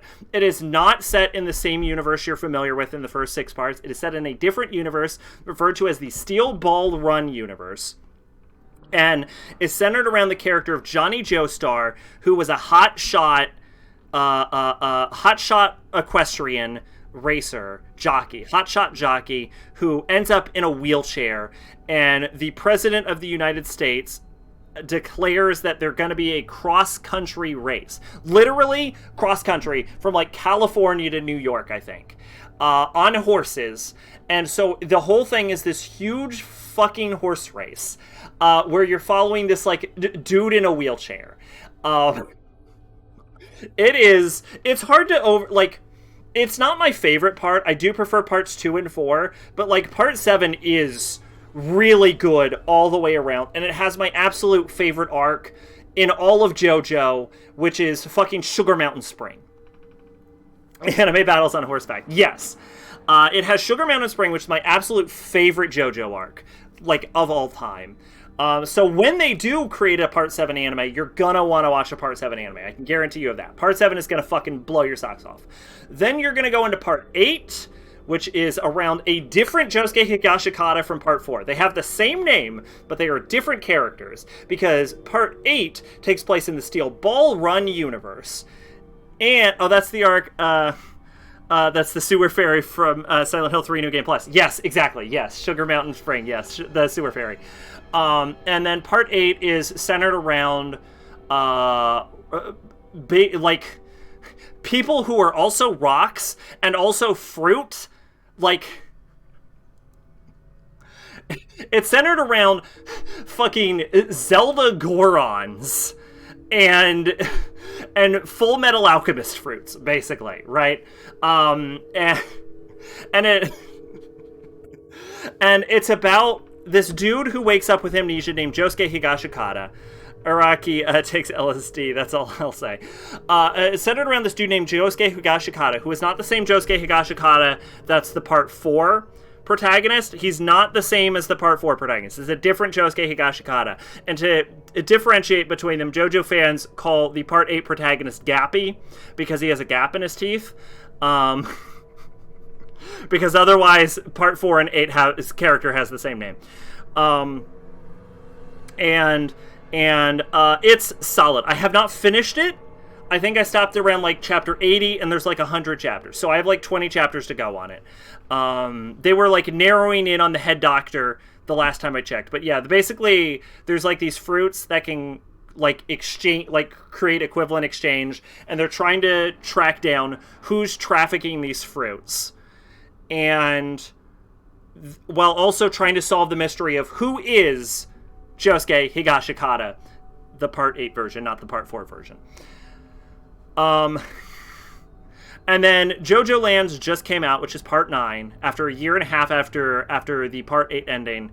And it stars Jodio Joestar and his older sibling, Draguna Joestar, who may or may not be a trans woman. There is some debate about the translation with Draguna. So we're gonna go gender neutral on the pronouns for now, but only one chapter of that's out, so who knows what's going on with that. So yeah, recommendations 2, 4, 7 for sure. Days have passed and see no sign of boats on the horizon. I will die here, I am sure of that. Before I close my eyes forever, I wish to look towards the setting sun on the horizon once more. I'm gonna go iron?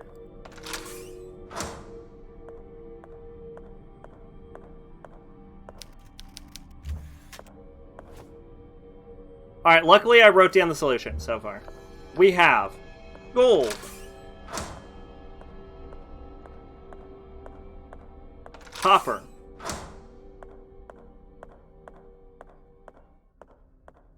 copper, wood,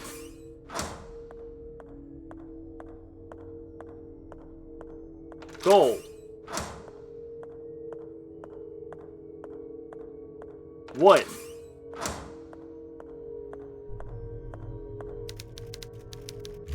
okay, I fucked up apparently. Gold, copper, copper,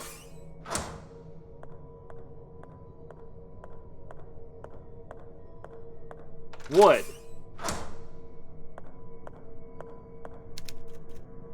what? Why not? Hold on.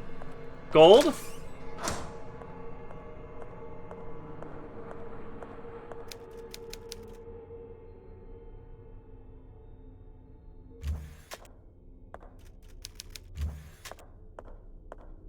Copper.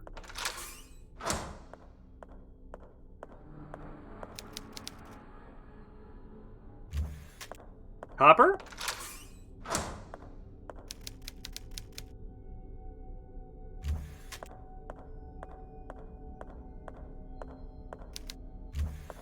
Wood.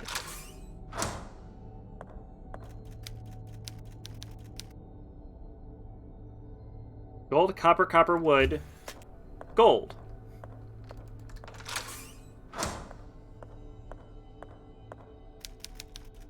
Yeah, gold, copper, copper, wood, gold.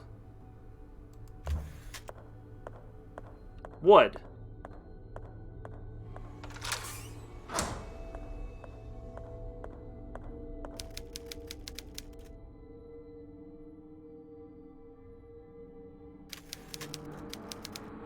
And we know it's not water. So I would go gold, copper, copper, wood, gold, wood?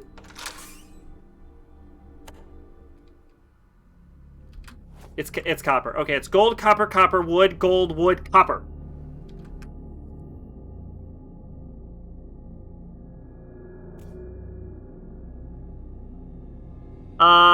There's always debate on the translation. I can't remember what game it was, but there was a long debate whether she fucks like a tiger was accurate. Spoiler, the translation was wrong. Tales of Fantasia, it was Tales of Fantasia.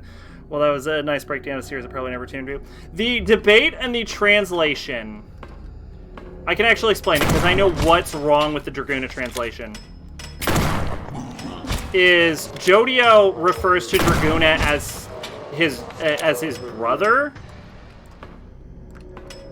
but Draguna uses female pronouns in Japanese.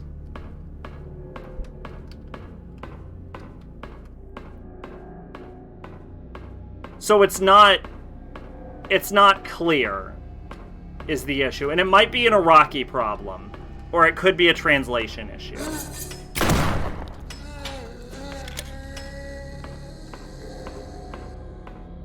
But Draguna is very distinctly feminine, and it is specifically mentioned that they get injections so that they have larger breasts.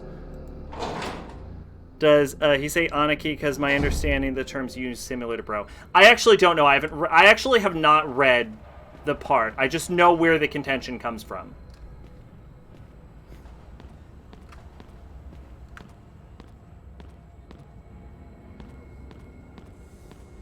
So the question is, like, is Draguna very feminine man or a trans girl?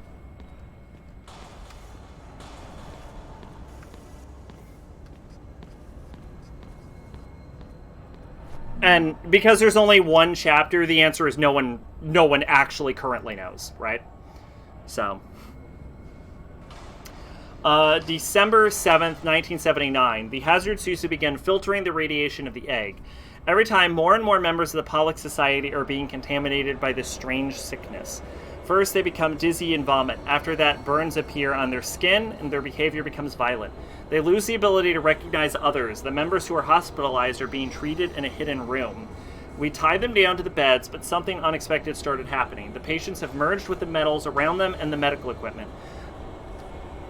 Oh yeah, I could see another bridge. Well, it wouldn't be... The biggest issue with Bridget was that Bridget wasn't trans for, like, 20 years, and then they just, like, randomly, like, swapped Bridget's gender, right? Whereas, like...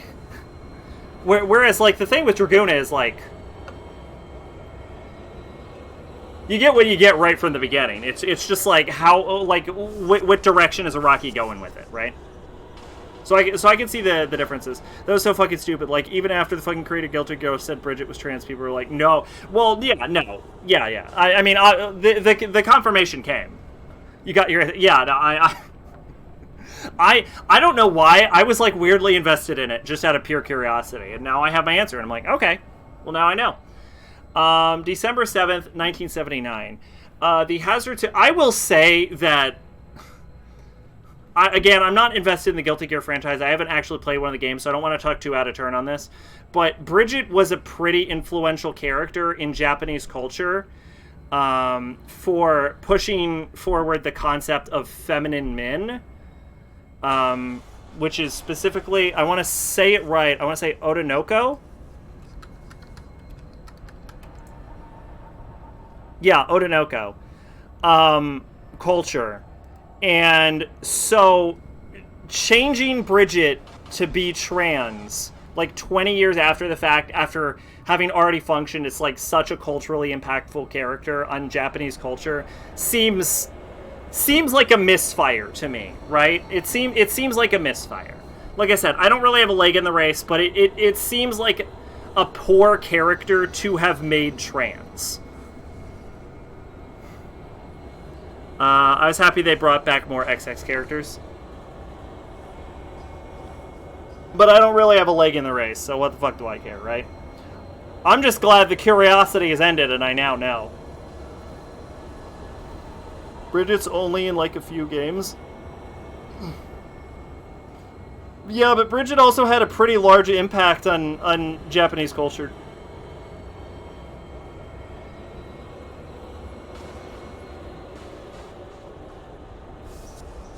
Oh, excuse me. Also, ironically, for years, Bridget was the only Guilty Care character I'd ever heard of. December 7th, 1979, the hazard suits have begun filtering the radiation of the egg. Every time, more and more members of the Pollock sect are being contaminated by this strange sickness. First, they become dizzy and vomit. After that, burns appear on their skin and their behavior becomes violent. They lose the ability to recognize others. The members who are hospitalized are being treated in the hidden room. We tied them down. The problem with making Bridget trans, in my opinion, is that Bridget is the older game's a very stereotypical character and not in a very good way. Well, it wasn't Bridget also forced to present as female or, like, get killed. It seems like... It seems like it pushes forward the stereotype, like the sort of modern stereotype of, like, trans people being groomed to be trans. So it almost seems, like, reductive in its representation. Again, not my leg to stand on, not my fight. Maybe I don't know what I'm talking about, but it seems like a poor choice. Like, I have nothing against, like, introducing a trans fighting game character. That's cool. It just seems like specifically that character may have been a mistake.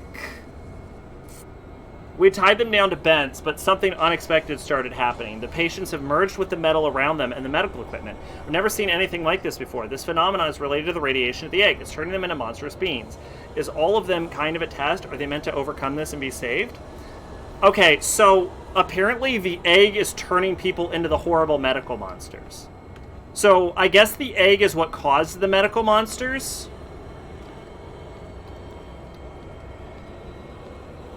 And so I guess the fact that they're in a hospital is the only reason they specifically turned into... Like, the fact that we're in the hospital is why they turned into horrible medical monsters. Which is, honestly, kind of lame. The Tismiat was an aboriginal discovered in the late 18th century on the islands west of Canada. They engaged mainly in fishing. It is particularly striking that, unlike other aboriginal tribes at the time, the Tismiat carried out sacrificial rituals similar to those of the Mayans or the Aztecs. According to the first explorers sent by John Cabot, the locals sacrificed two brothers, twins, to offer their blood to the underground god, who, according to legend, would be reborn and bring duality back to the world. Okay, so now we understand the plot. It's similar to Naruto, in my opinion, and it, like, very 2000s thing. Like, Naruto's whole story was about workplace sexism, which is great, but I really noticed this after replaying 4. They fucked up in the delivery. Well, the thing about Naruto is that Naruto isn't trans, and was never trans. Like, because Naruto doesn't identify as a man, or even feel that she is a man. Naruto's whole thing is it's just more convenient to present as male and like, cross-dress. Like, that's... Again, I could be off base. That doesn't sound like Naruto's trans to me. I like Naruto, she's a pretty good character, but fuck me, is her Shadow and Dungeons delivery dated as fuck. Oh, sure. Well, so is everything with kanji, right? Alright, we got the antidote.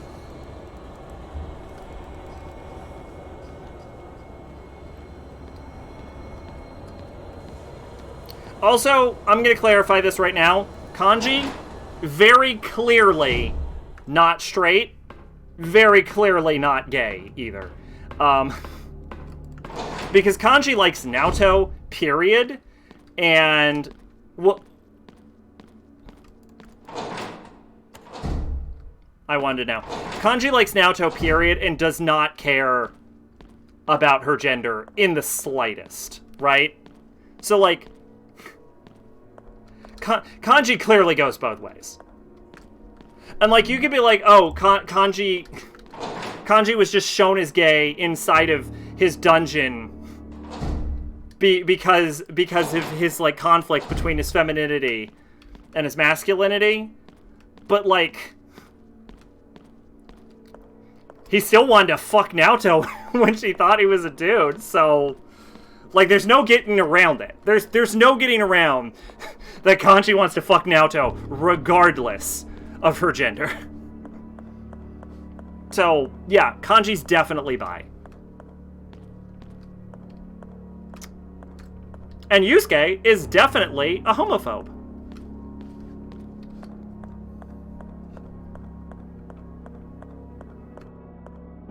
Also, everything with Kanji is outdated.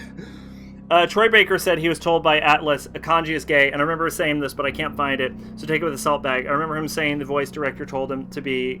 Oh, God. I actually can't say that on Twitch for Shadow Kanji. He fucking succeeded, I'll say that.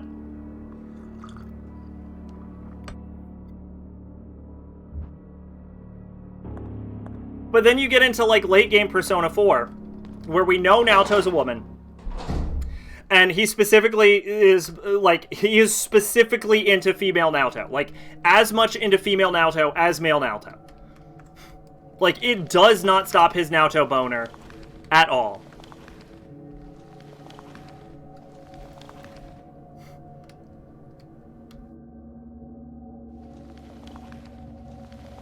What's weird, though...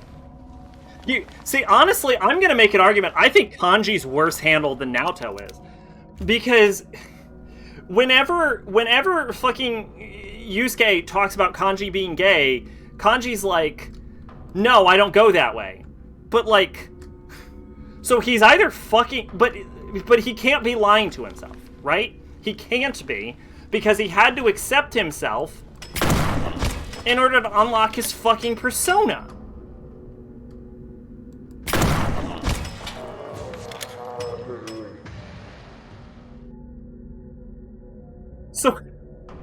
So what the fuck is going on with Kanji?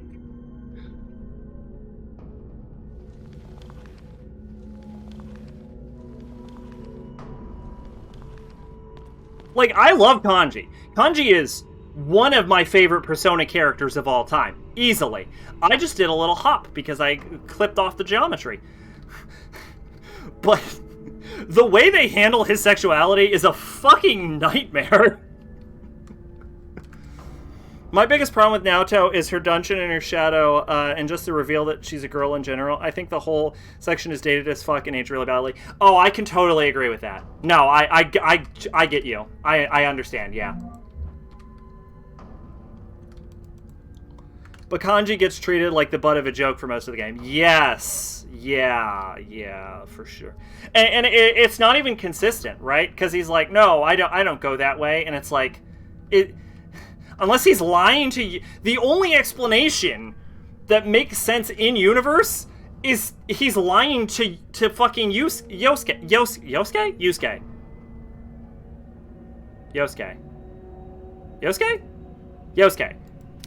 He has to be... Fuck you, Persona, for doing this. He has to be lying to Yosuke in those scenes, because otherwise it doesn't make any goddamn sense. A podium, someone must have preached from here.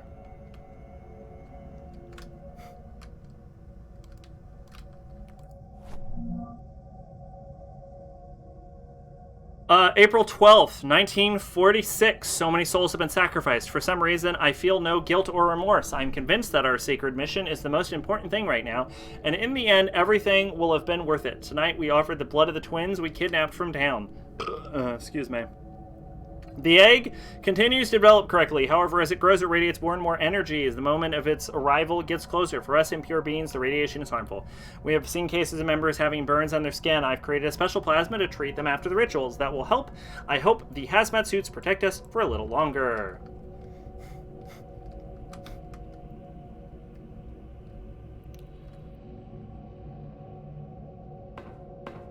Yosuke's romance, cut romance would have slightly faded.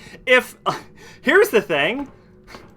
I kind of agree. Like, if it turns out that, like, Yosuke's whole thing was that he was just, like, in the closet the whole time, I think that would explain everything about it. If anything, it would almost redeem him as a character, right?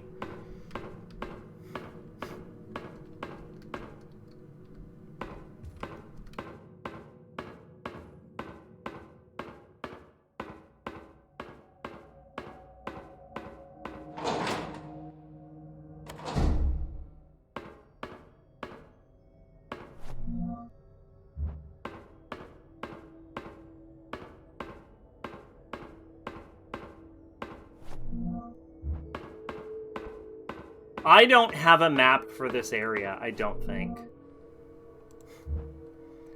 Instead of social link is pretty... It sucks, and then he hates you at the end. He's like, I always hated you. I was super jealous, even though I was part of the people that elected you to be the leader, with absolutely no opposition whatsoever. Some sort of heart is placed on a cross. Doesn't look like a painting. Is this a photograph? I'm also stupid. And for some reason, they try to retcon me into being smart in a Persona 4 arena, because Persona 4 arena is kind of written like hot dog shit. I think the P4 manga did this better because it makes Yosuke befriend Saki's brother. That could be cool. Well, he's such a fucking huge piece of shit, though.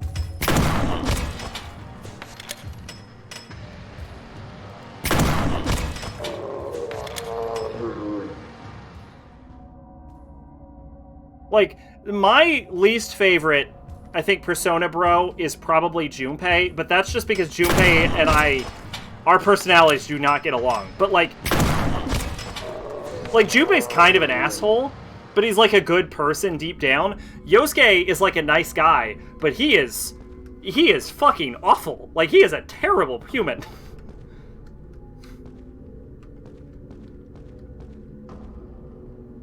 Also, Junpei is a better character than Yosuke. I said it there.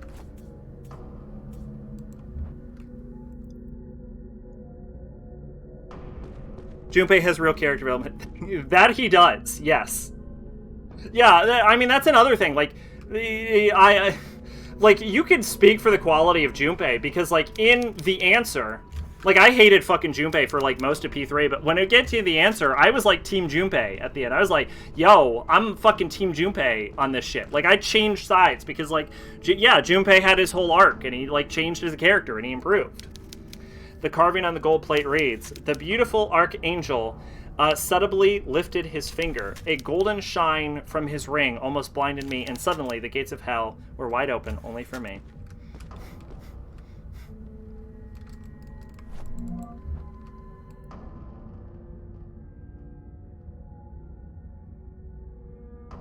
Red barrels!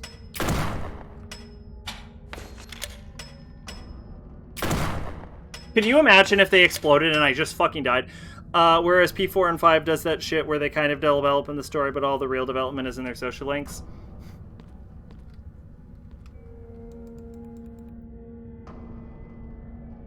Junpei develop... No, I'm gonna conflict that. Ryuji does have development in the actual story arc, right?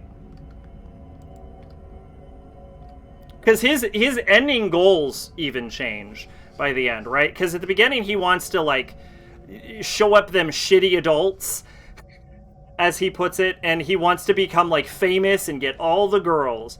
Whereas at the end of the game, Ryuji's, like, entire, like, goal completely changes to, like, protecting people, and, like, he doesn't necessarily care about the fame or recognition. Like, that's an arc right there. That is an arc. That's fucking more of an arc than Yosuke gets, I'll say that. But only sometimes, because sometimes you get dumb shit, Makoto and Futaba social link, or you fuck around through dumb... Yeah, I won't defend Makoto. Makoto's is kind of dumb. That's because Ryuji's probably his best written Phantom Thief.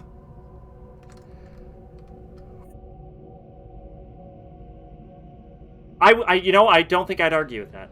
I don't think I'd argue that.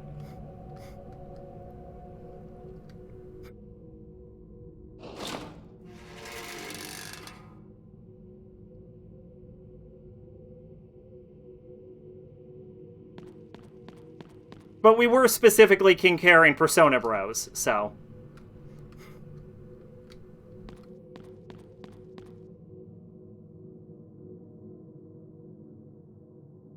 So yeah, Yosuke sucks and P4 is a garbage can. That's the moral of that story. I feel like I've gone in a big circle?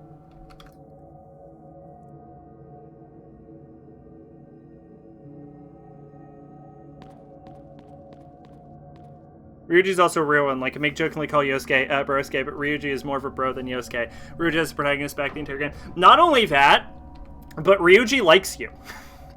Like, as a friend. Whereas Yosuke secretly hates and is jealous of you.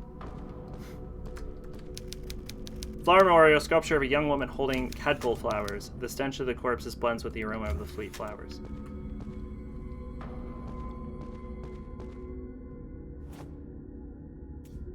I don't have a solution to this puzzle.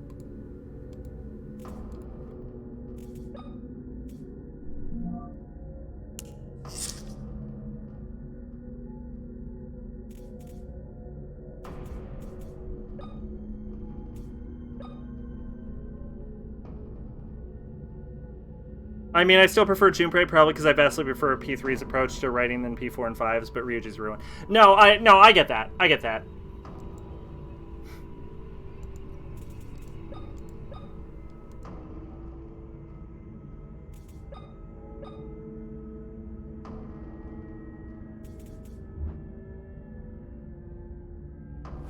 I have to look this up, because I have no fucking clue.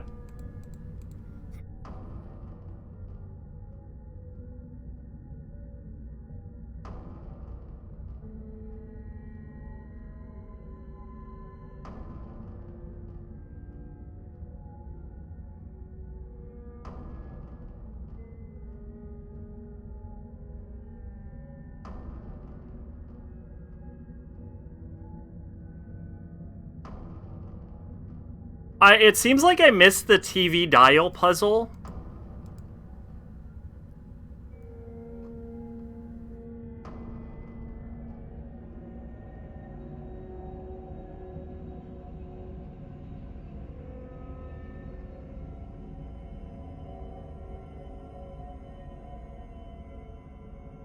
You don't need extra items for the TV as long as you have the missing TV dial. I don't have the TV dial.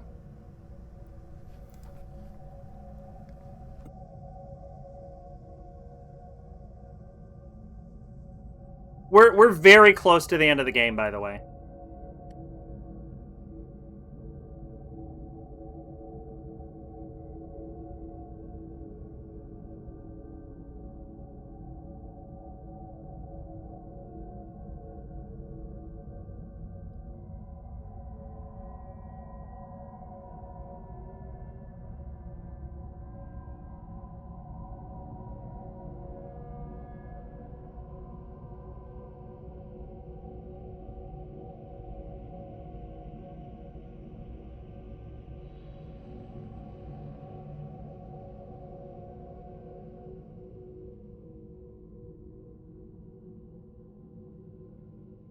Okay, we can't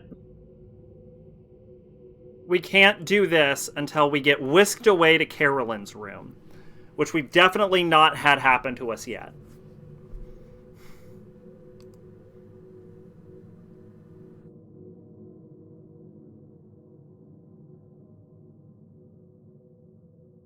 Okay. By the way, let's see. We have Carolyn's room, then part 6 end. Yeah, we're very close to the end of the game. Well, you know what? We might just beat it tonight. I know it's late, but, like, fuck it, right?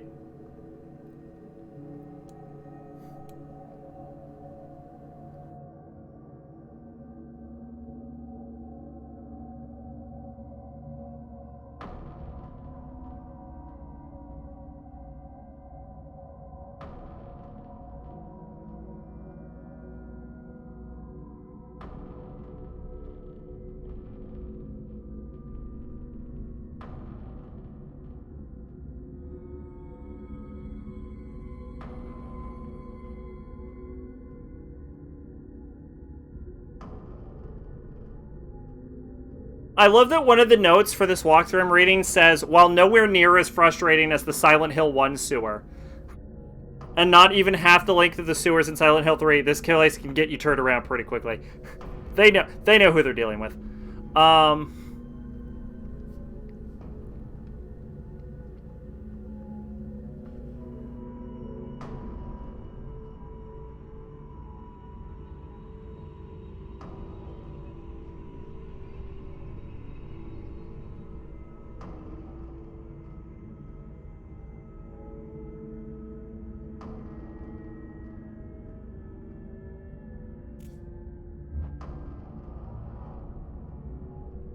Once missed the map in Silent Hill 3 for the sewer, and I was running around there for hours. I feel like I've mentally blocked out my entire Silent Hill 3 playthrough.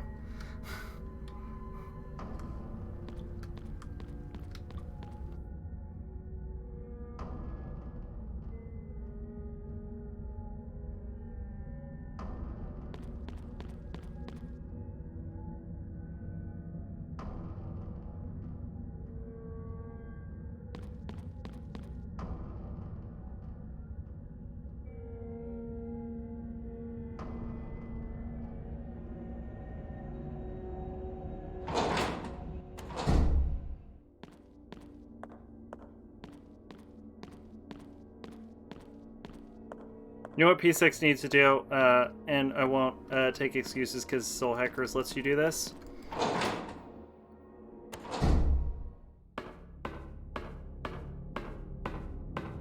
By the way, it says don't miss the diary entry here. I want to make sure I got whatever diary entry they're talking about.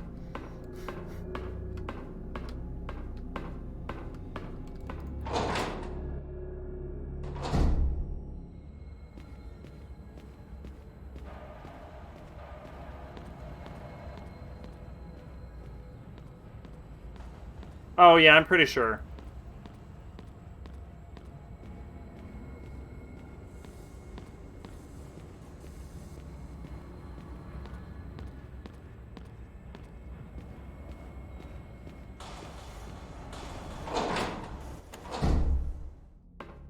I can open doors with E? Oh shit, I can! Equip personas to the party members. Soul Hackers lets you equip demons to the party. We have full control over characters. No, there's no reason for you not to be able to do that. Oh! Oh, they could have always let you do that.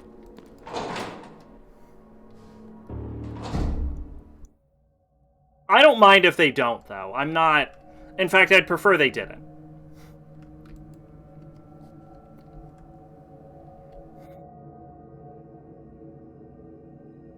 And also, I don't think they probably won't do that, right? Because every character represents a different arcana, and if you could, like, swap personas like that, I think it would fuck with social links.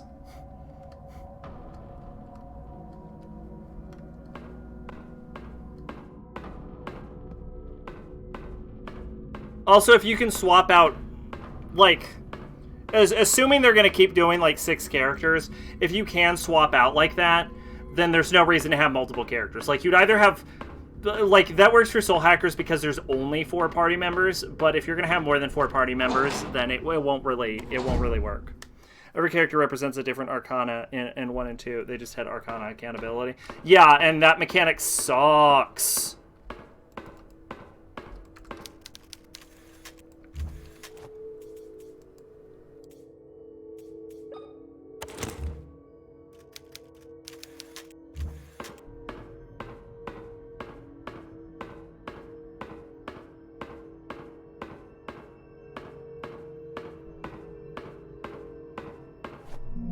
There we go. This is going to solve everything. Noah's Diary, November 7th, 1967. For years, I cursed my destiny. I always thought my birthright had been stolen from me when my twin brother didn't survive labor. I hated my mother. I hated the doctors. I hated myself the most. We're supposed to tribute our sacred blood to the gods. The sect won't sacrifice a single child. They require twin brothers. Our god will be unable to grow. Now I understand my role in our god's rebirth is not to give my blood, but to lead the Pollock set into a sacred destiny. Only sucks in 1 PS2 version of 2 because you can't see who's compatible with what. It's just like layers of complication that are not required. It makes more sense, even from a gameplay perspective, if you're going to have multiple party members and, like... I do think the elemental affinity should be a lot closer to Soul Hackers, but if you're going to have, like, a larger, like, amount of, like, elemental affinities, it actually makes more sense to encourage the party to swap out people instead of just stick with the same 4 party members. Like it's one or the other, right? You can either equip personas to multiple characters and you only have 4 characters in your party, or you'd have a larger cast. And it's one or the other. And you need to fill out the arcana So it's easier to have a larger cast and not let them swap. Like a big part of it's like gameplay requirements. Frankly, considering my playthrough of Golden and Royal, most of my social links are just party members.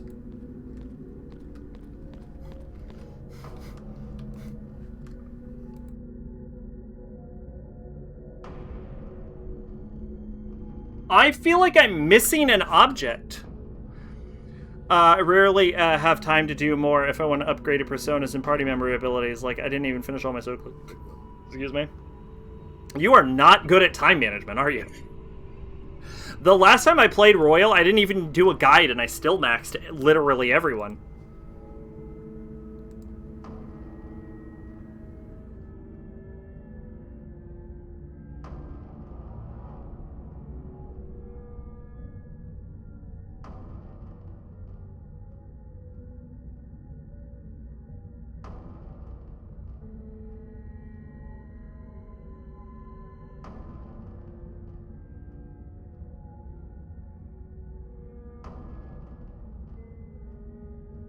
I don't know what it wants me to do.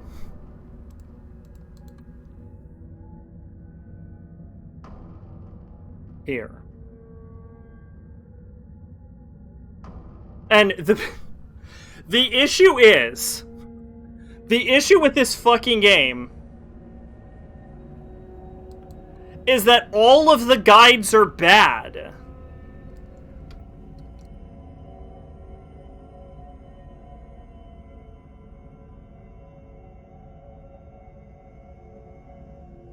No, P3 did social links easily the worst.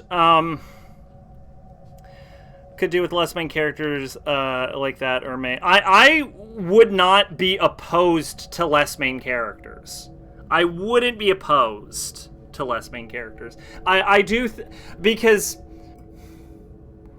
here's the thing. Realistically, you can only support 5 like. Because the problem with both 4 and 5 is there's one character too many.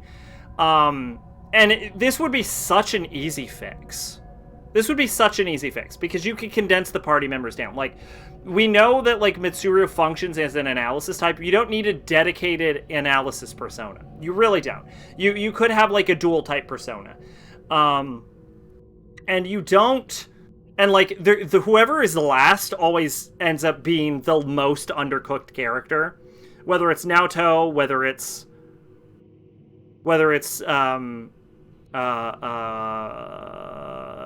you know, whether it's now... Haru. God damn it, I can't believe I forgot Haru. But, like, yeah, so, like, cut one character out, merge the sensor type, get you a nice cast of, like, 5-6 characters... That's plenty. Like, the cast can get a little girthy, and it does kind of fuck with some of the characters. Fine with time management. I even used a fucking guide for Golden to get all the points I could get with Persona and the Arcana equipment. I still didn't max out all the ones I started. I mean, like, in my first Persona 4 playthrough, I still managed to get, like, all the social links done. Like, I've never failed to max every social link.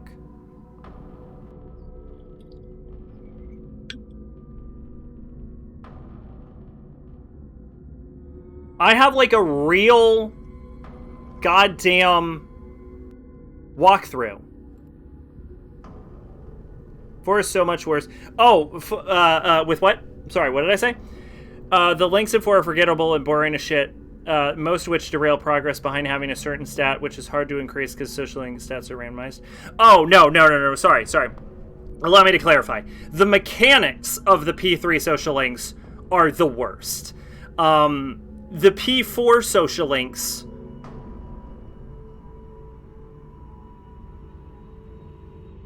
I'll stand with it. No, I think P3 social links are just worse on every level. Like, there is not a memorable social link in Persona 3. I can, like, remember who you talk to, but I could not tell you a single fucking thing that happens in them.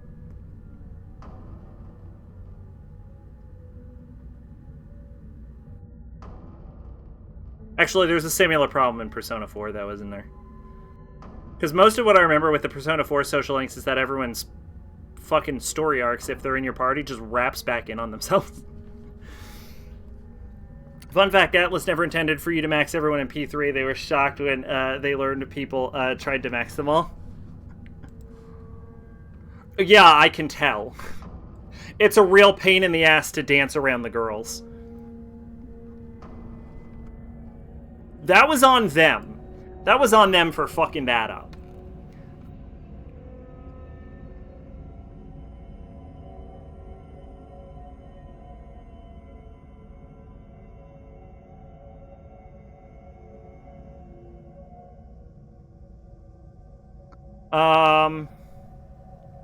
Follow the corridor, go to the left, at the bottom of the stairs there's a slasher, inside electrical charge, search the wheelchairs, Bertrand Wildberger's Diary 2, go through the corridor of the back map, step into the hidden meeting chamber through the door to Carolyn's left.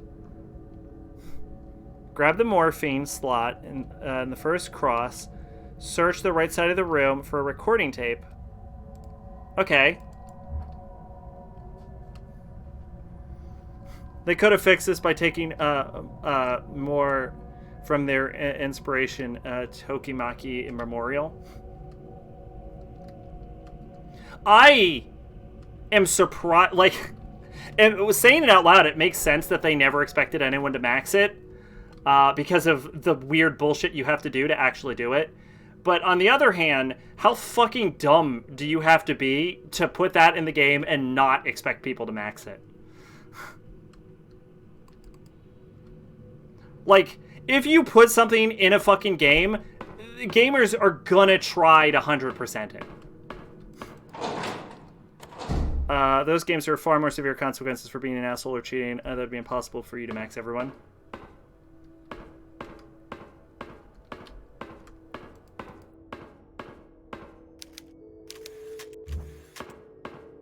Because the dating sims they were taking inspiration from don't let you do that. Yeah, but they didn't make a dating sim. If they had made a dating sim, it would be a different story. But they made a friendship simulator.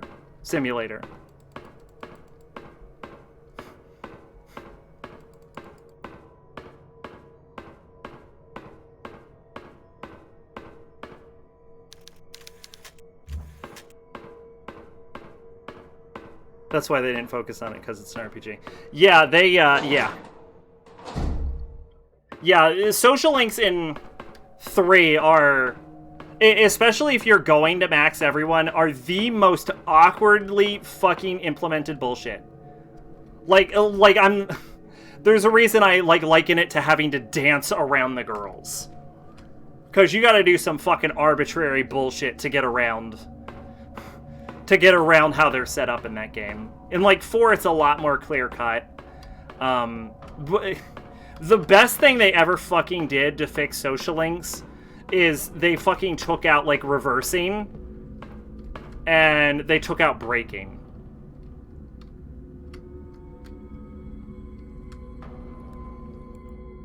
There are evidence that reversing and braking was supposed to return in P5, and they didn't. And, yeah, good. Because it would be fucking impossible.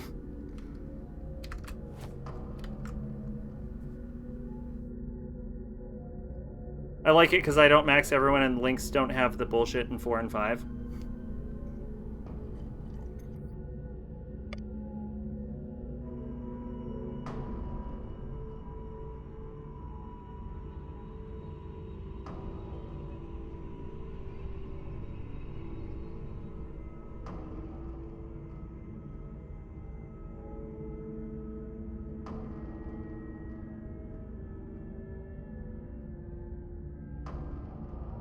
You are shitting my dick right now. That cannot be the solution.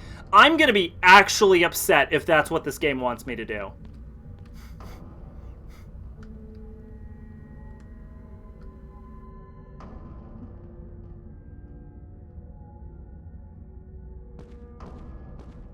Well, because a big thing about Persona 5 is that... Motherfucker. is that the issues are societal and are thus outside of the character's control in the first place. Except for, I think, Ryuji's. Well, no. Because I think An solves her own problem, doesn't she? Yeah, An and Ryuji solve their own problem. So does Yosuke.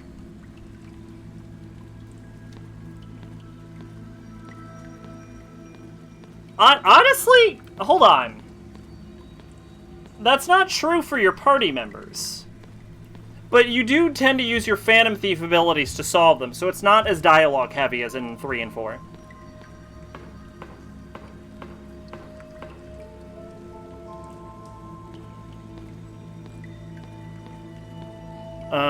4 or 3 social links are far smaller scale, so then fix some problems rather than you just fixing them with magic. Yeah, but also a major focus of 5 is societal issues. So it makes sense that 5 focuses on larger scale issues, because it's more of a sociologically focused game than a psychologically focused one.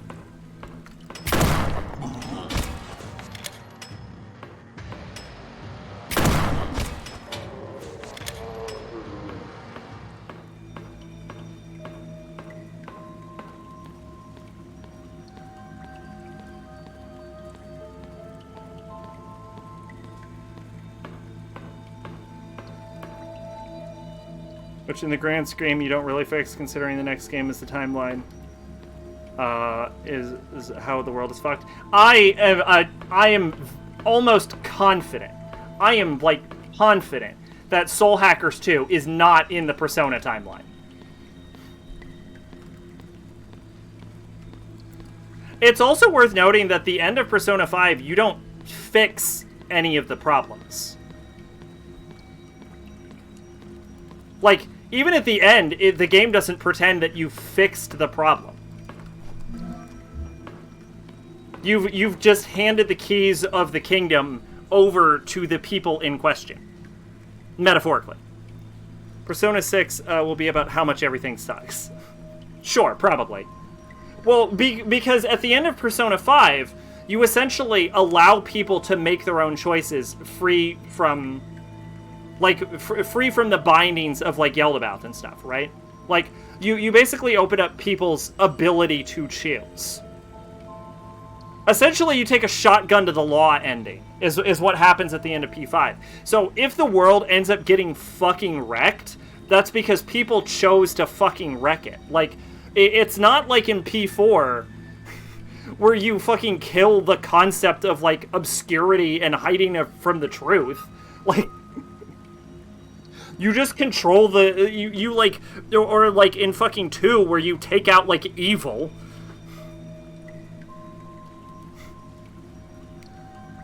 Or fucking 3, where you fucking take out, like, the fucking Thanatos drive. Like, 5 is literally just, like, here, now you can make your own choices. And, like, whatever choices people make at the end of 5, that's on them, right?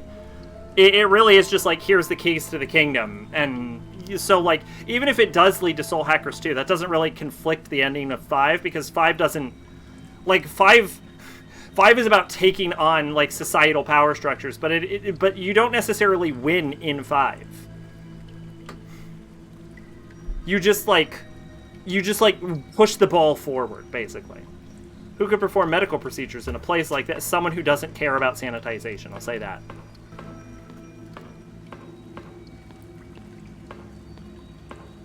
Persona is just leading us into 3. Oh, absolutely. Absolutely happening. Yeah, for sure. August 16th, 1969. Members of the sect are getting... you know what else is leading to fucking SMT3 is Soul Hackers 2. Members of the sect are getting restless. We have fewer twin babies to offer, and our attempts to force their conception in test subjects have wholly failed. We have only managed to get defective specimens, Siamese fetuses that are so misshapen that they are incapable of surviving long after the cesarean section. If this continues, I will lose my position as High Priest of the Pollock set. I'm afraid that without my leadership, the other members will grow bolder. This may raise suspicions about our cult.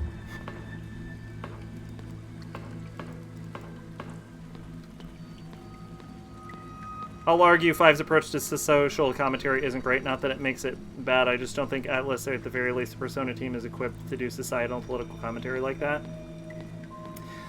Persona 5's political commentary could be better, hypothetically, because what it basically does is hold a mirror to the issues of Japanese society. But it doesn't necessarily say how to fix them, other than theoretically the end of the game where it says it's in your hands to fix them. But it doesn't really offer a solution. So the only way you could really improve it is to be like, here's how you solve the problem. But like, the issue is that you can't offer a credible solution to how to solve the problem. Like, the answer is really where Persona 5 ends with, which is fix it, dipshits. Like, that is kind of the solution. Like, as a collective, people have to understand the positions they're in and decide to work against the current structure, which is where P5 leads to. So there is, like, if a credible solution could be offered, P5 could be improved, but there isn't really a credible solution other than the one that P5 does offer, which is people have to work together and decide that they want to rebel against the structures that are in place.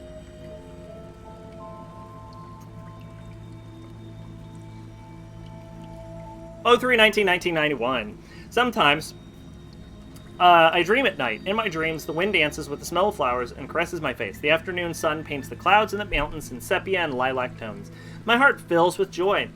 I'm standing on a beautiful balcony full of plants and flowers, all of them full of life. I go back inside the room, see the wall covered with gorgeous green wallpaper. The place smells wonderfully of lavender. There is a big mirror in front of me. I go to it slowly, unable to resist curiosity, and my reflection appears in the glass. That's me, but not exactly. The person in the reflection has clean and treated hair. Her smooth skin glows with a slight tan. Her lips are as red as ripe fruit. I admire her for a few moments with nothing but envy, and suddenly my chest tightens. Eventually we'll go full Soaker and Persona will be at extremists killing each other. Oh, SMT, we're back. Rage poisons my blood and my eyes turn red, and giving in the murder instinct, I hurl myself to the neck of that person. The person so similar to me, but whose confused eyes betray her as an imposter. I feel the pressure of the blood on her carotid artery through my fingers. Her mouth tries to articulate a word, but I push even harder. I'm afraid she might say more, so I push some more. I wake up in the dark, soaking in sweat. The sound of sewer water and the air currents make me realize that I'm in my room, but the lavender smell carries on. Floating a few moments until it escapes completely through the bars. Anyway, yeah, a lot of people are kind of getting impatient for, like, P6. They're like, where's P6? When's P6 gonna be announced? When P6 coming out? I'd rather P6 take fucking 5 more years and be goddamn good and playable than an immediate P6 announcement. Favorite SMT announcement? It seems your alignment differs from mine. I cannot allow you to live.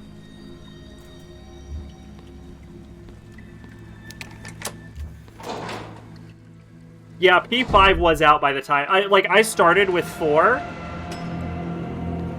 I started with 4, but P5 was out by that point, I think.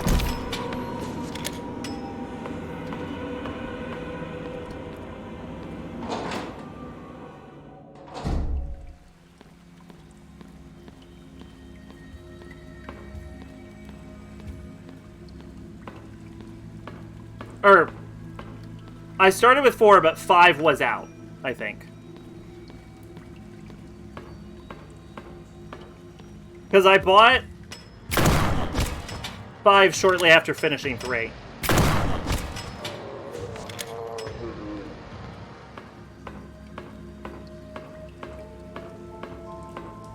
Excuse me. I understand why it mentions you can get turned around in these sewers.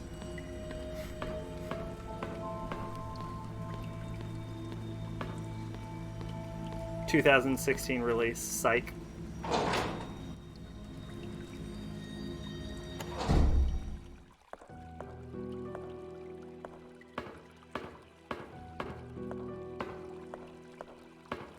Emma, don't come to the vault. Save yourself from hell. It's a warning for Emma, one of the missing twins. It may be possible that one of the girls is inside the vault. I must find a way to get in.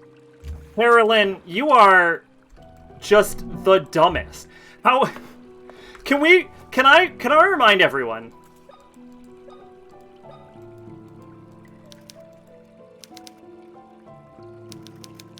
that we went from Sakuya, the smartest goddamn horror game protagonist I've ever encountered, to Carolyn, the dumbest goddamn horror game protagonist I've ever encountered.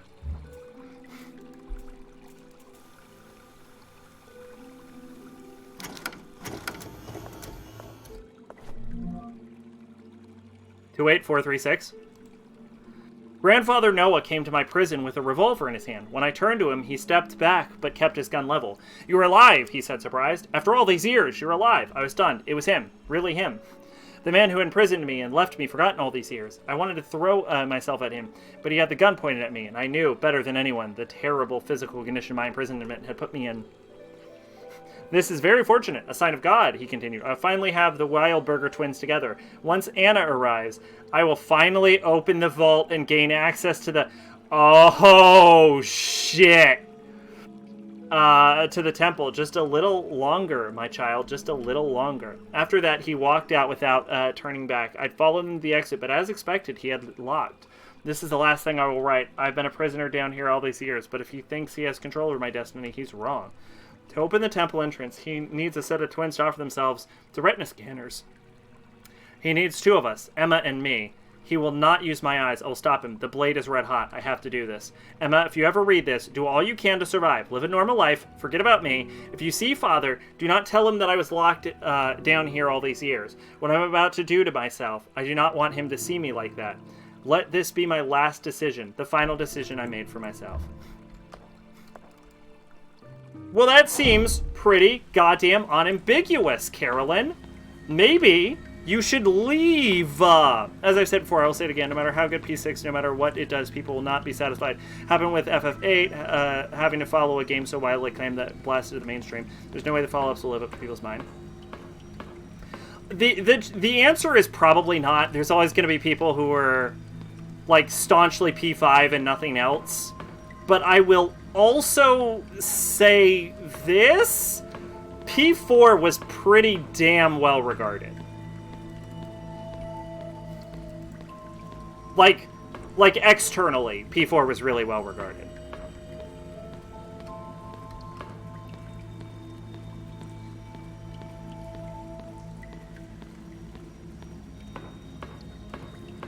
P4 is still well regarded. Yeah, okay, yeah, but the fanbase hates everything and doesn't matter. Like, ironically enough, the Megaten fanbase do not get opinions. They're like the Pokemon fanbase, but only... They're marginally better than the Pokemon fanbase.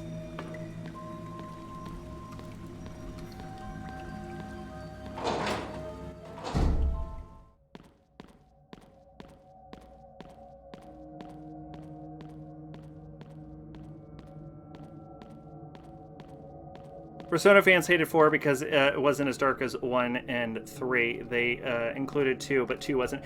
No, 2 was by far the lightest game in the series.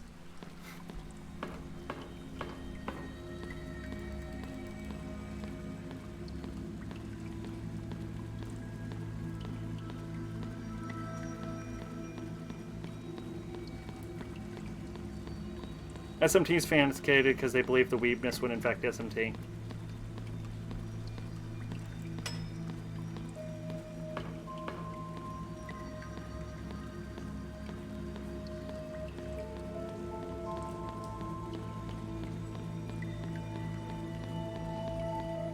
Ugh.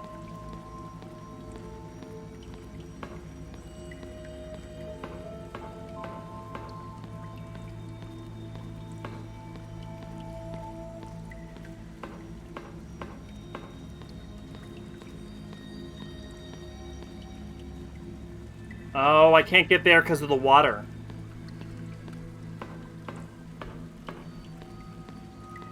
Most of the things State of Atlas at the time was not great. I don't know all the details. See the difference between drunk sack and sober sack? Drunk sack would have panicked there. Sober sack just blew him the fuck away.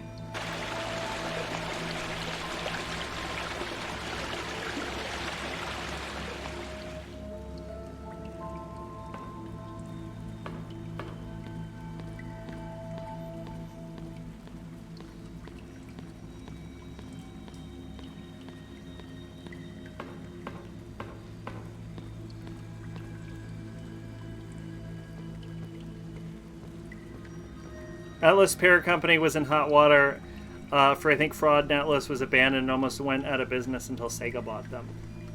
Huh.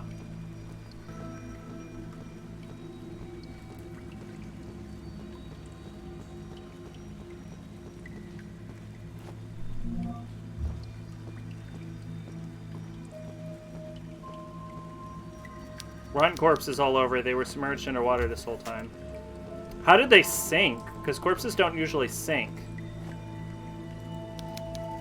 Could place something in front of the scanner.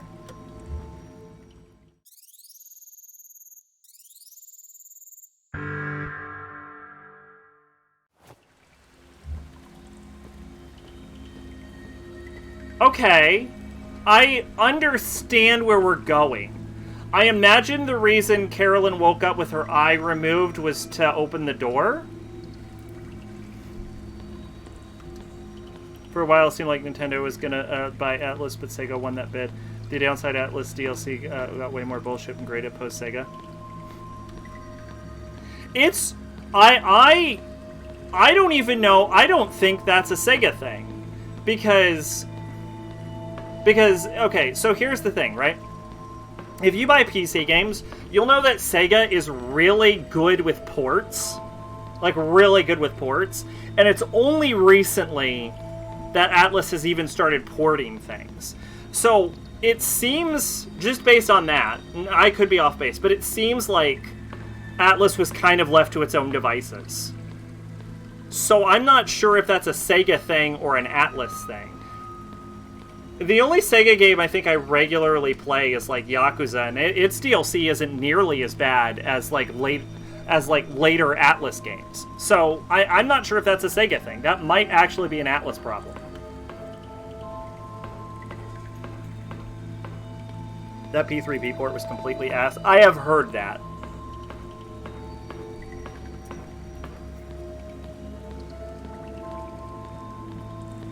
But again, is that a Sega problem or is that like an Atlas problem?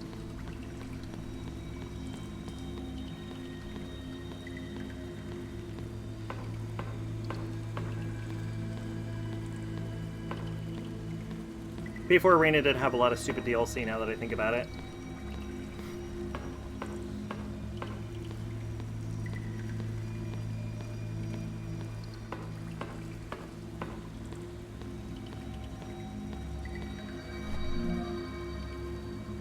A young child's doodles drawn in blood.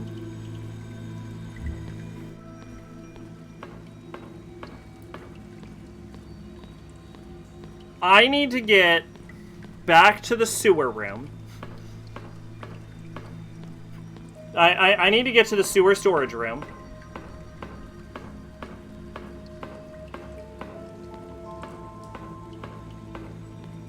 So I can go through the magic door.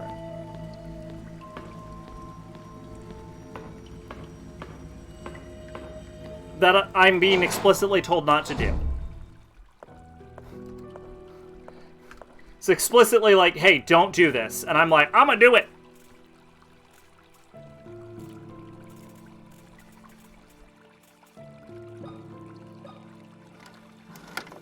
I just saved it. We have like 800 of these fucking tapes.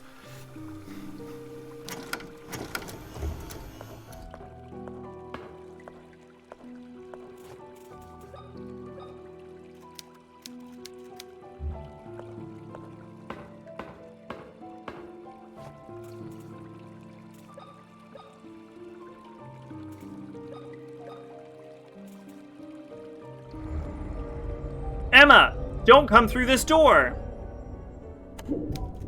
What? Is this my room? Atlas No Choke threw it into a freeware AI upscale engine, and that's why it looks like shit. Yeah. How can this be possible? All right. I'm going to take a quick bathroom break, just because my bladder's full. Maybe I'll get a little bit of water. But yeah, I kind of want to finish. Wow, I've been going for 5 hours. You know what? I don't even give a shit. I want to finish this game tonight.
All right, and we're back. I got some water, and I went to the bathroom.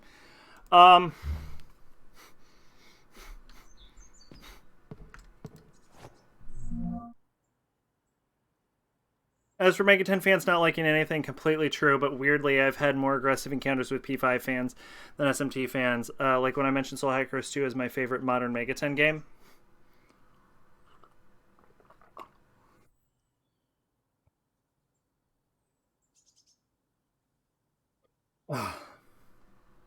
Excuse me.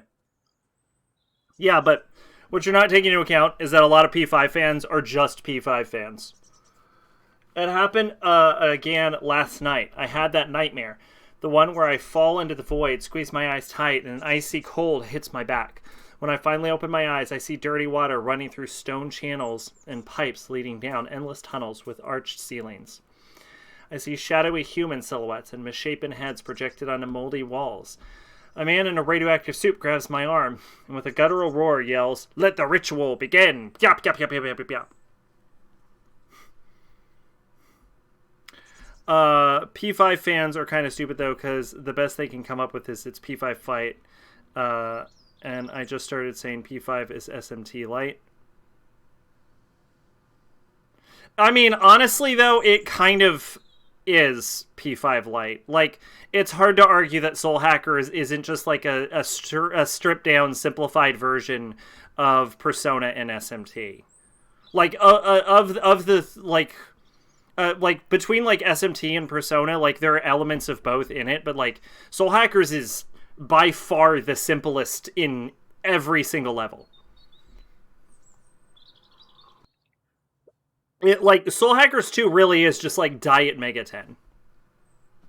Which isn't a bad thing. Like, I enjoyed the game for what it was, but that is kind of what it is. It is Diet Mega 10. I see shadowy humans silhouetted and misshapen, heads projected onto moldy walls. A man in a radioactive suit grabs my arm and with a guttural roar yells, "Let the ritual begin." I wake up drenched in a faded sweat, take the sheets off my body and put my feet on the floor, only to discover that it too is wet. I turn on the lamp to find a room not my own, the walls dirty, and the window that faces the street now the mouth of a dark tunnel where sewage flows. I get up, numb, a stream of putrid cold air hits me, and when I look at my reflection in the mirror, I see myself dressed in rags, my hair dirty and matted, confused and scared. It is me, or so it would seem, but there's something in her eyes that I do not recognize. The person on the other side of the mirror stretches out her arms and grabs me by the neck. "You left us here." I wake back in my room. The light from the street lamps enters through the window, silhouetting the leaves of the plants. I'll slowly remove my hands from my neck and the TV turns on. I pinch myself to make sure that this time I am awake. The dial turns to the right and at times to the left, the TV showing seemingly random images, but always the same. Plays is presented like the PS2 Mega 10 games, which is top tier Atlas shit, so it's obvious I'd flock to that. I don't know, I enjoyed it. It's certainly not my favorite though. It's a bright day outside. I really want to break that big mirror behind me and escape through this window, but I can't. There's something that just won't let me. My stupidity. I'm so dumb.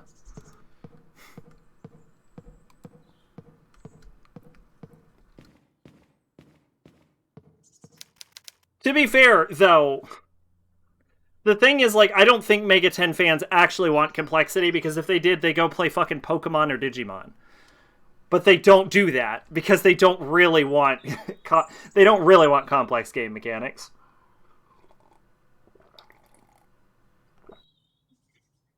Can't leave until I learn more about the girls from the photo. You fucking could.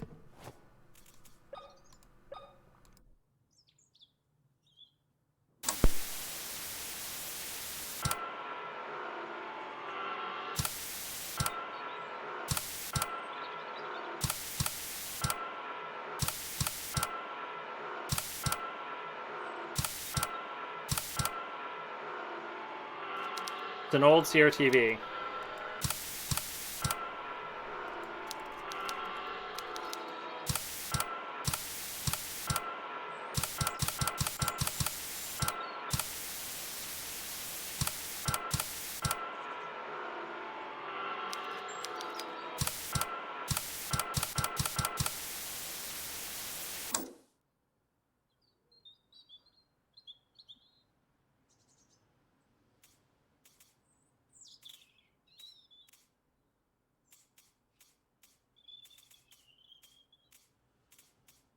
Hmm.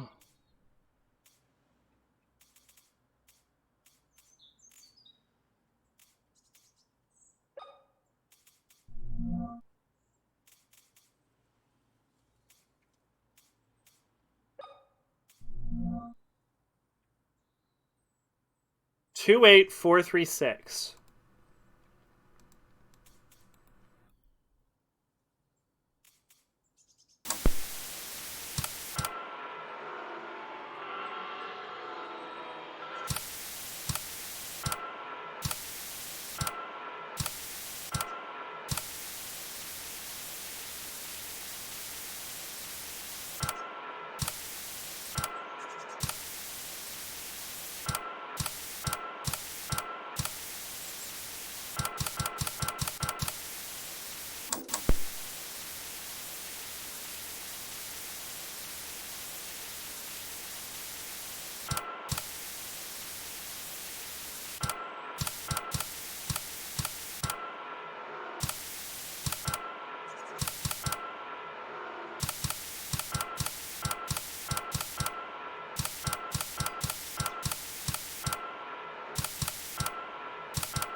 What I think I'm doing... I'll tell you in a second.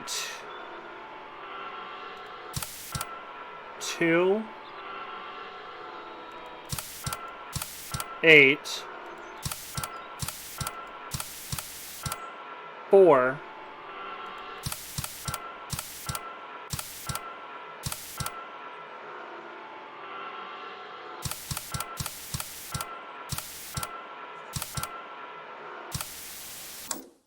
Okay, so the number one issue is I don't remember how locks work.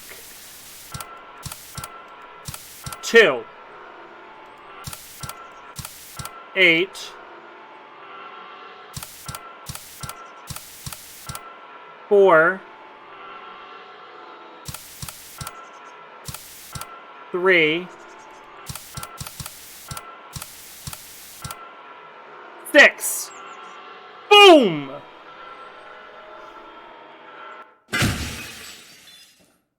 Boom!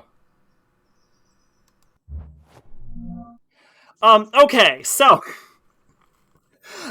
this might surprise you to find out that the solution to that puzzle made sense. I think I took it for granted because like we had like 3 puzzles in a row that were complete fucking nonsense, but the solution to that puzzle was not bullshit. A necklace with a sun design.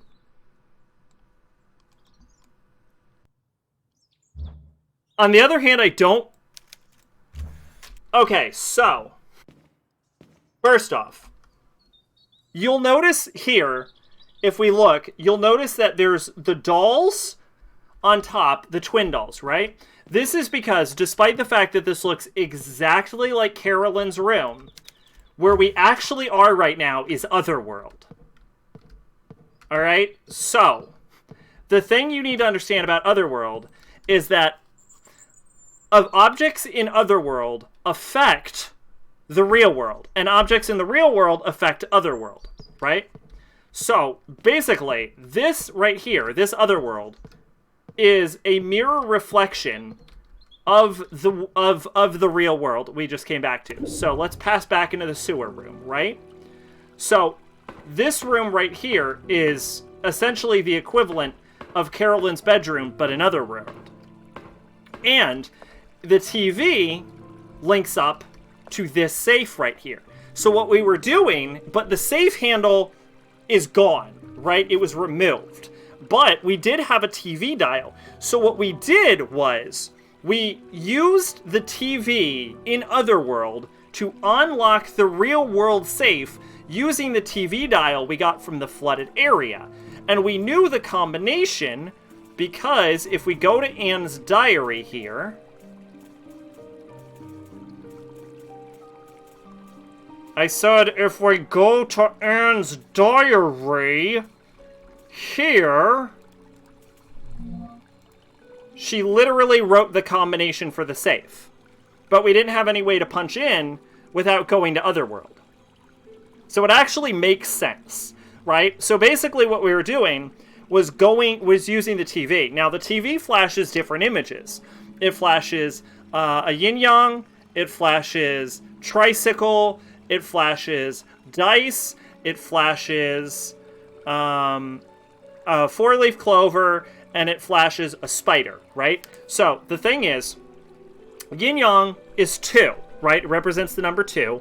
Spider, 8 legs, represents the number 8. 4-leaf clover represents 4. Tricycle has 3 wheels, so 3. And a dice, or I should say a die, 6-sided die, has 6 sides, right? 2, 8, 4, 3, 6, rotated on the TV dial to open up the safe.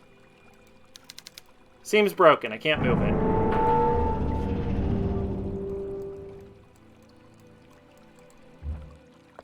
Now, we're going to take these, combine them,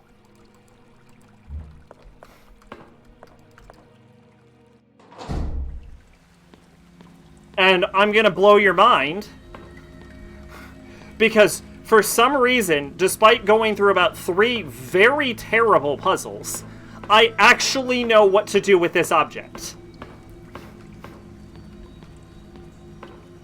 Like, the game has fixed itself all of a sudden. And has started making goddamn sense. Unfortunately, we are being nemesis still.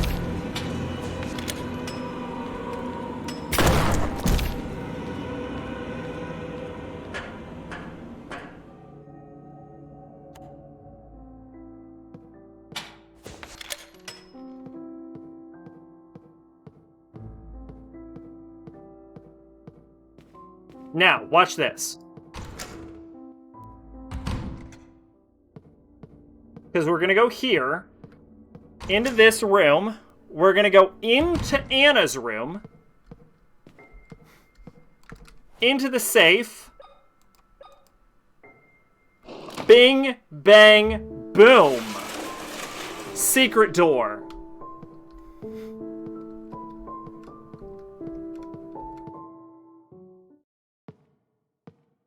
And now we're going to get clonked over the head.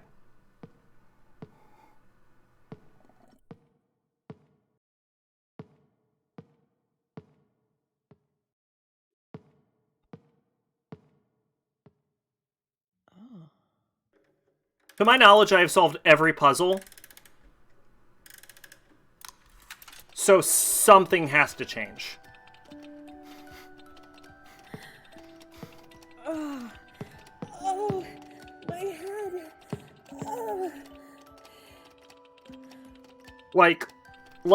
There's no other doors to unlock, I don't think. So something has to happen here. Funny thing about horror game chasers, My head. Scissorman What is in Clock this? Tower only showed up I in scripted know locations, this but scripted song. locations were I know randomized and it. changed every It's playthrough. the song my sister and I used to listen to when we were children. My sister Anna. I remember. I am Emma, the girl who fell from the bridge 14 years ago.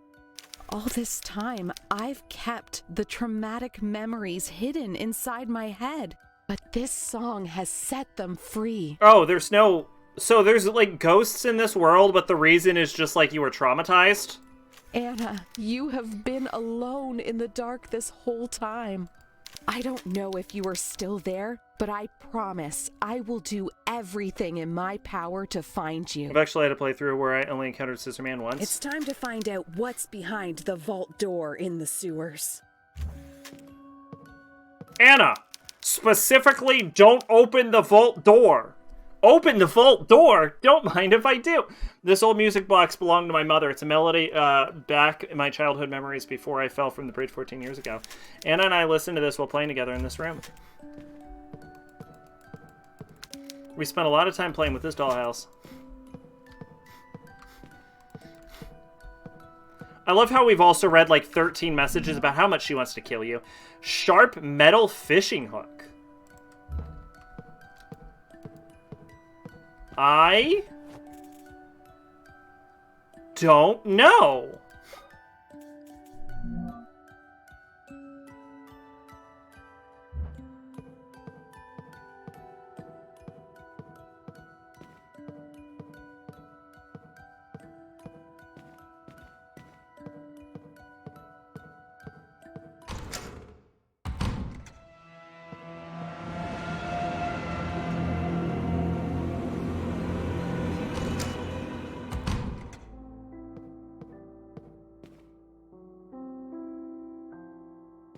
Thank you.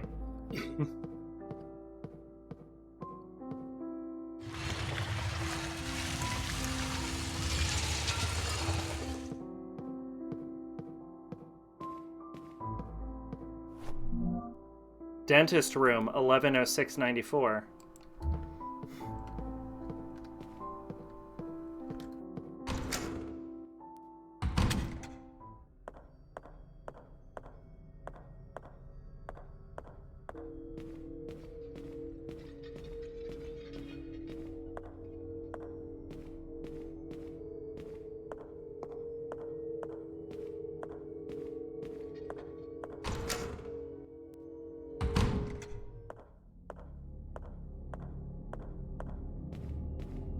Are we gonna rip out our own eye?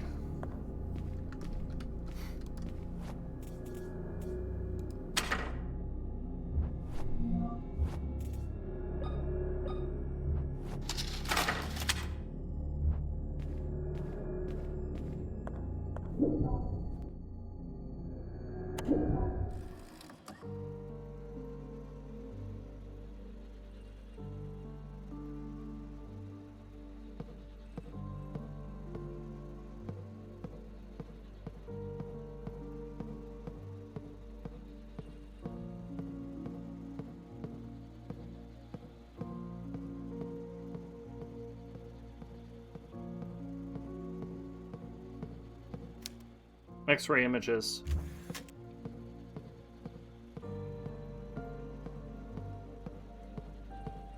Yeah, this game's voice acting is terrible. I like the actress's voice, but it's the inflection is just god-awful.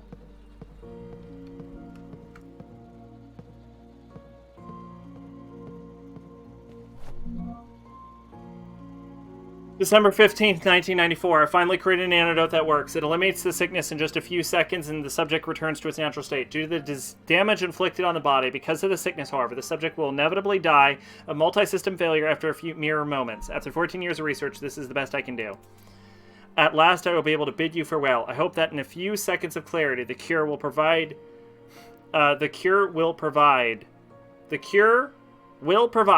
You will be able to tell me who did this to you and what happened to our girls. I will test the antidote for the last time on the subject I've been keeping in the restroom on the assisted ventilation. Oh, shit. First, I must inject her with Maria's blood and wait for the sickness to spread. I must have patience. I have waited so long for this. I can wait no longer. Oh, shit.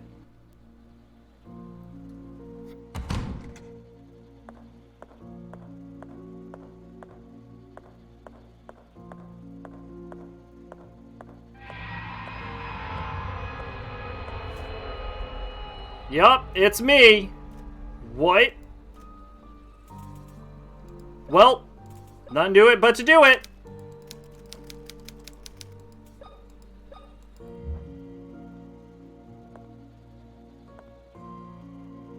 You know you could have just went home. You know that, right? You can still just go home. By the way, this part doesn't make any sense because this implies that there is a time loop, but we've already seen before that that's not how this works. Like, we know that going back in time changes the future, right? It works on Back to the Future mechanics. So, but going back in time and stealing our own Bible is Nivakavian mechanics. So the game's wrong. Plot hole, yes. My right eye. I can't believe I did that to myself.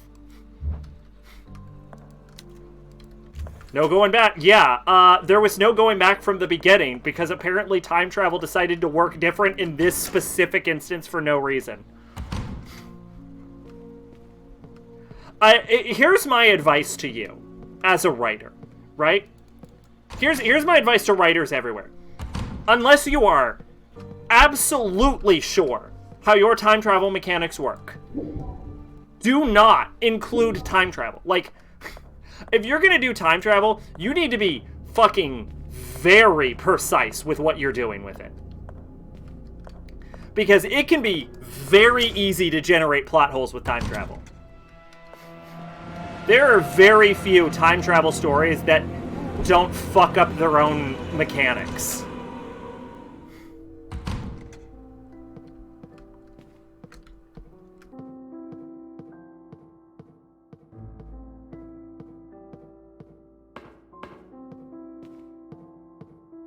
Offhandedly, Harry Potter.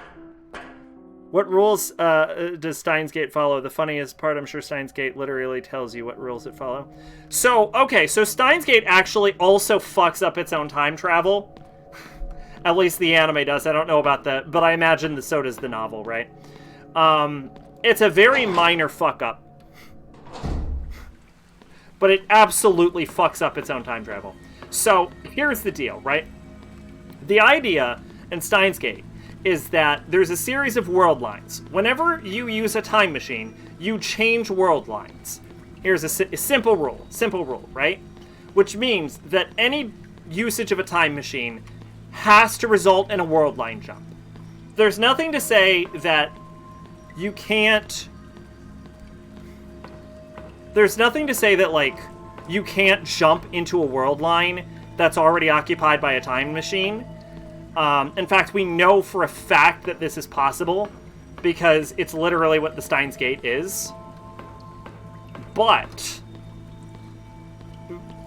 bare minimum, any use that doesn't cause a world line jump, it like fucks up its own time travel mechanics. And to Steins Gate's credit, almost every single time the time machine is in use, a world line is jumped, even if it's only a minor change. There is an exception to this, and it is when they are sending the message to... What's her name? Hold on.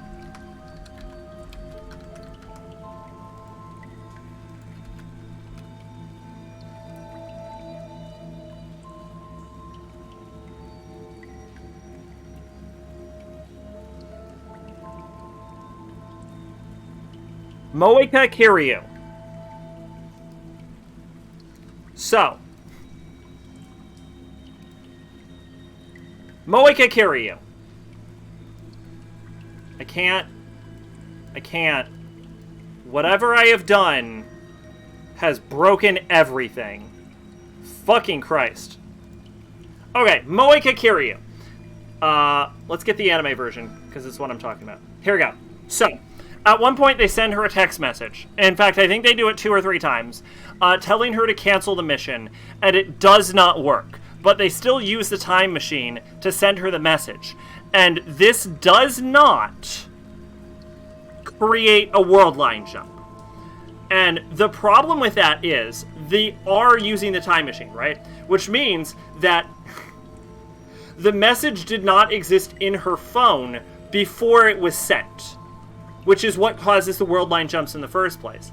So, in that brief instance where they're sending her text messages and she's ignoring them, the problem with that is that they are altering the past without changing world lines. Like, they are essentially rewriting a portion of the past. It is the only time it happens in the entire show, but it does happen. They rewrite part of the past, which is specifically not how their time travel works.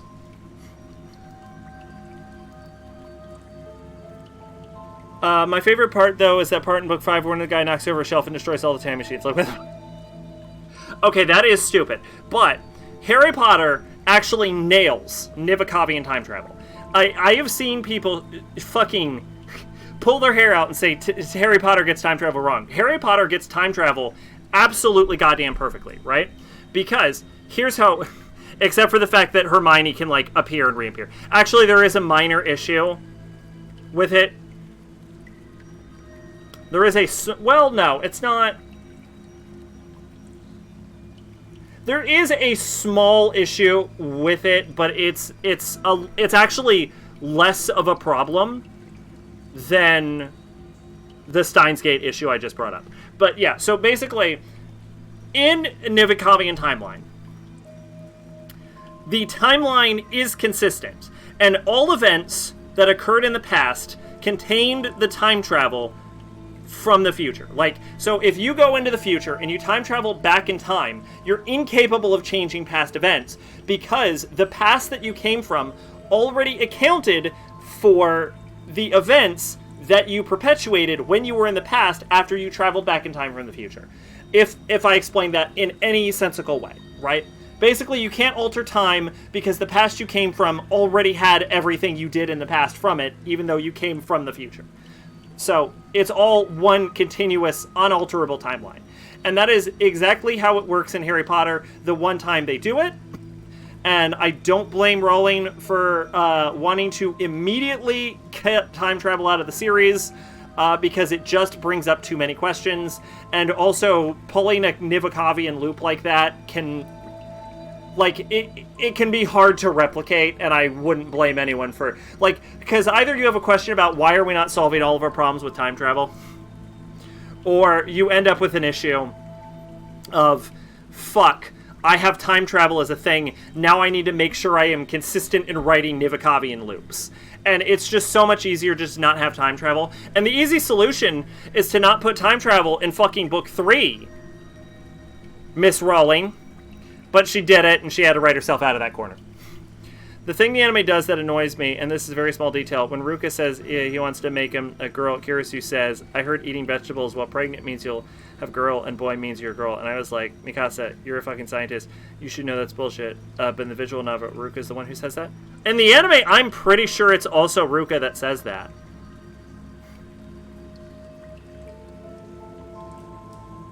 Unless I'm completely wrong, I think it is also Kirisu in the anime, right?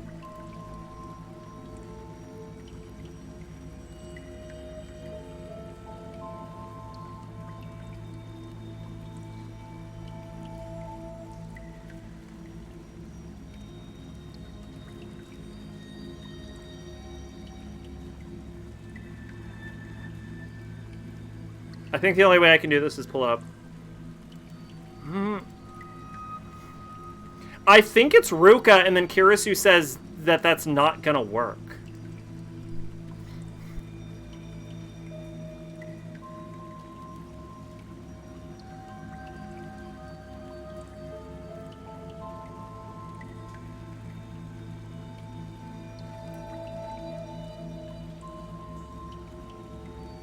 What episode does that occur on?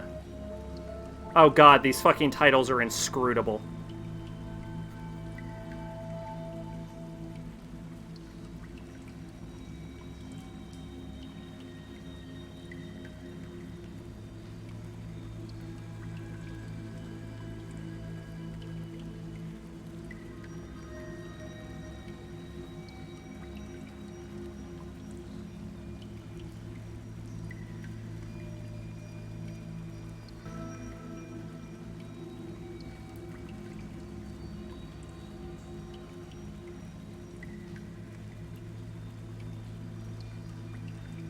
Okay, it should be episode 8. Hold on, we'll find out. Oh, I need to mute this. I need to mute this real hard.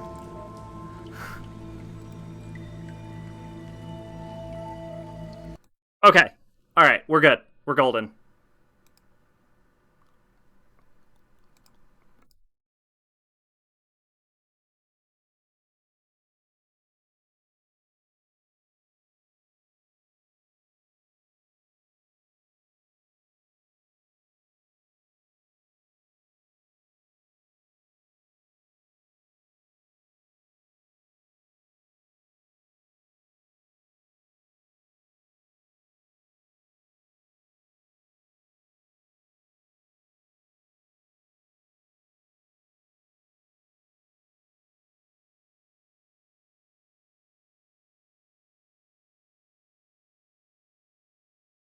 No, it's Ruka.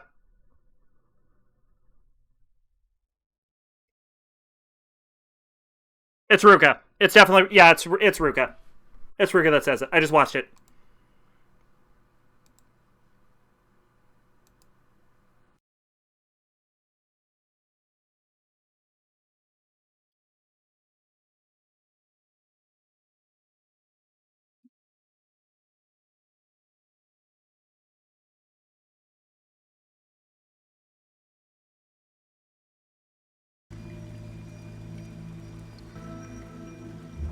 Yeah, I pulled it up on Crunchyroll. It's definitely Ruka.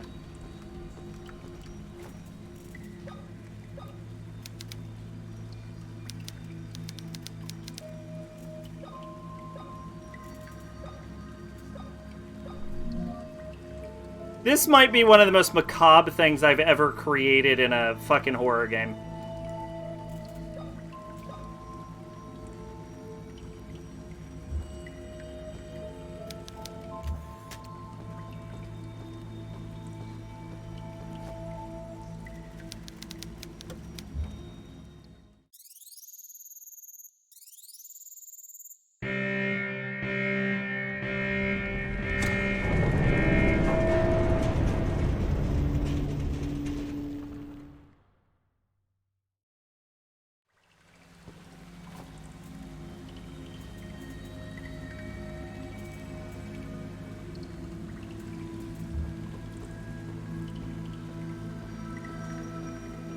Can I get my eyeball back?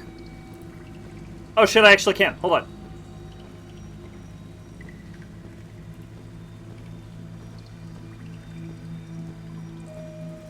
Nothing else to do here.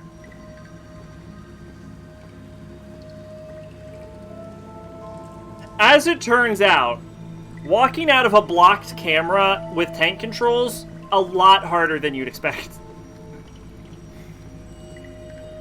I should save, right? Because I feel like we're in pissing distance from the end game.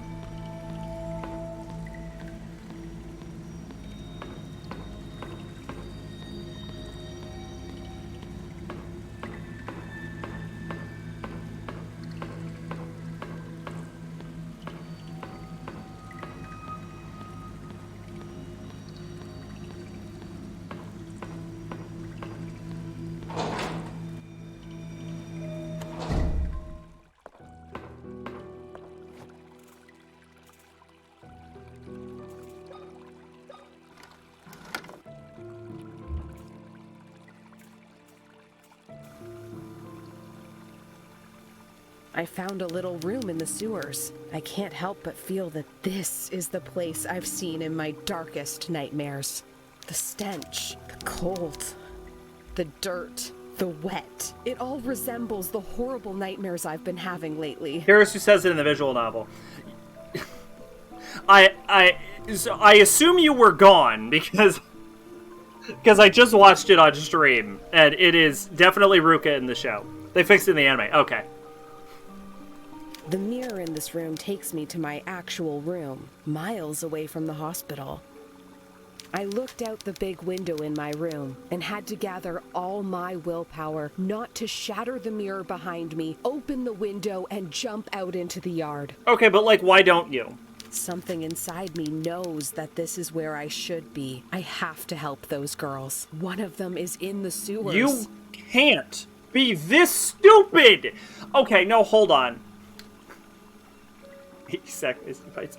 I looked it up on stream. You knew I was gonna... I always look shit up on stream. Can we point out for a second that Carolyn cut out her own eye because she knows that she needs the eyes of the twins to open the vault. So her cutting open out her own eye to use it as the vault key only makes sense if she knows she's one of the twins. I need to find a way to help them. It's like the fucking writers of this game knew all the plot twists, and they wrote it from the perspective of, like, you as the player understanding the plot twists, but, like, they didn't give a reason for... Like, Carolyn has no reason to do these actions if she hasn't figured out the plot. Reminds me of something I heard once. Shut the fuck up.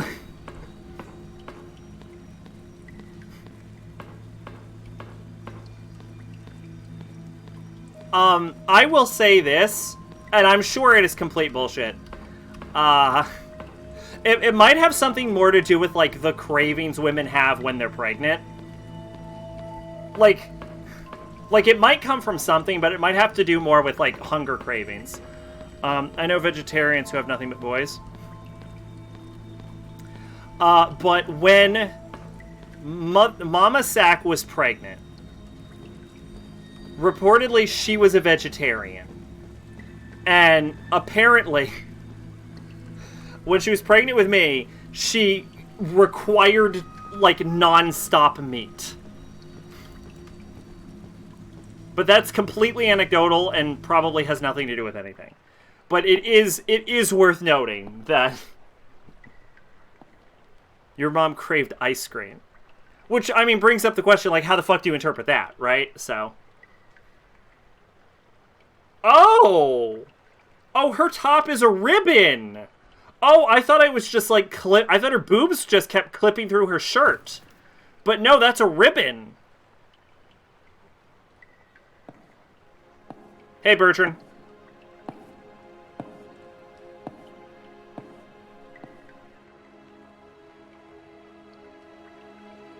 Man, your monocle is just not working for your face.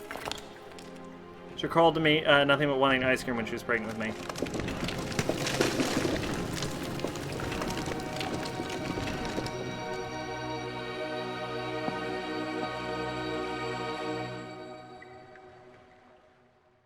Grandfather Noah? Now I remember you. This man is Noah and not Bertram? Why don't we shoot him in the fucking face right now? This man is the villain of the story. Oh God, you have your memories back. Then you remember that your stupid mother stopped me from sacrificing you and your sister. A sacrifice that could have brought back our Savior. Well, God took care of her. He made her pay for her sins. This is all your fault. Did you kill my father too? The radiation that comes from the sacred placenta is extremely harmful to us, impure and worthless beings. What a fucking reading.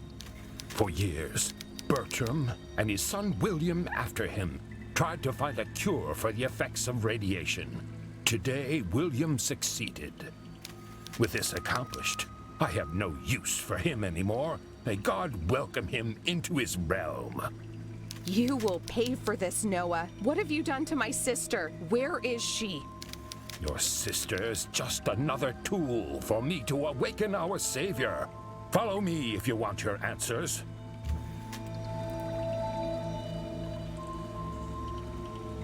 Wait, I love that where do you think you're going? he creepily walked back through the darkness, and also, in a camera angle set up by the creators of the game, they still willfully chose to have the camera clip through these fucking bricks on the ground.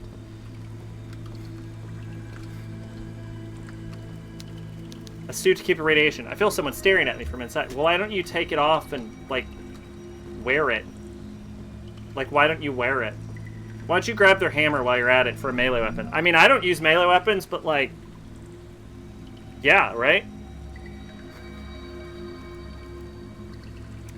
September 15th, 1980. Maria has escaped with the girls. I will stay at the temple, blocking the door from the inside to keep the cult members locked in for as long as possible. 7 bullets will not protect me for long, but I will try to make each one count.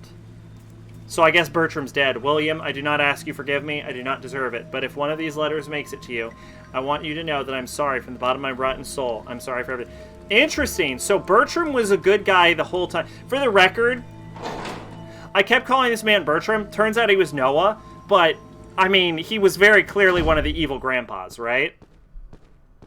Like, is anyone shocked that he's an evil grandpa?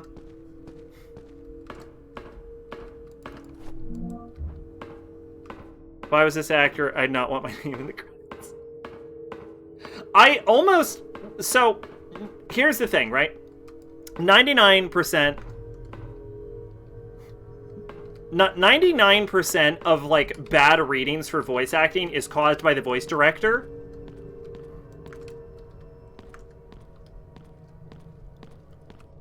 But, like, the acting is so bafflingly bad that I almost wonder if they were told to do it on purpose.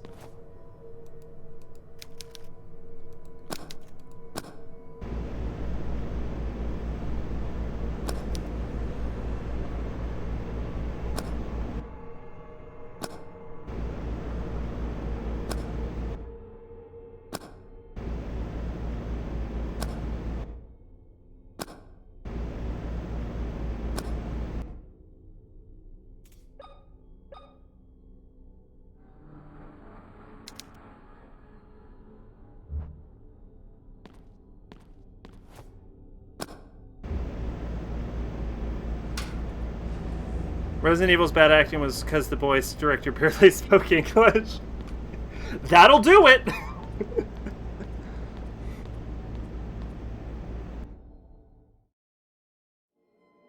I don't know what terrors I'll face below, but if Anna is there, I will find her, no matter what.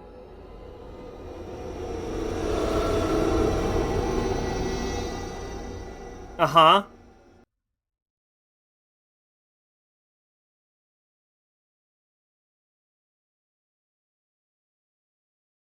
I also feel like there's definitely leaning to the Silent Hill thing with the, like, obscure god. Like, oh, what's the god want? Oh, we gotta resurrect our god. Like, it's very clearly someone was like... Someone was like, hey, I'm a Silent Hill and Resident Evil fan. What if Silent Hill and Resident Evil mixed together to create one horror game. And, like, it ends up at this. Although I'd argue you shouldn't mix Silent Hill and Resident Evil.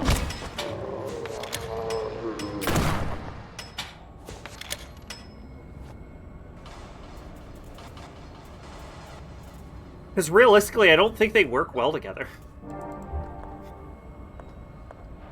Like, the game genres are the same, but, like, the horror genres are different. 23 January 1981. It's been 6 months since that damn Bertram closed the vault from the inside. I hardly recognize myself anymore. We should have been protected from the radiation. We're supposed to be chosen ones. What does it mean? Are we not worthy? Our suits have served only to delay the blood poisoning process, nothing more. Bertram promised us a cure, but at this point, I don't think there's any hope for me.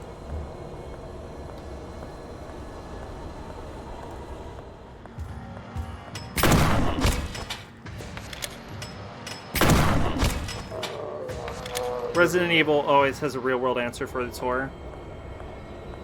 Well, I mean, Resident Evil's horror is... It leans heavily into body horror. I would almost argue more than Silent Hill does. Not that Silent Hill doesn't utilize body horror, but more aggressively, right? And the concepts of, like, virology and the concepts of, like, hordes attacking you, right? Whereas, like, Silent Hill focuses more on, like, dingy, disgusting areas, and the better Silent Hills focus a little bit more on, like, psychological aspects. Like viral horror and psychological horror are two different genres. And even in, like, this game, they're trying to do both of them.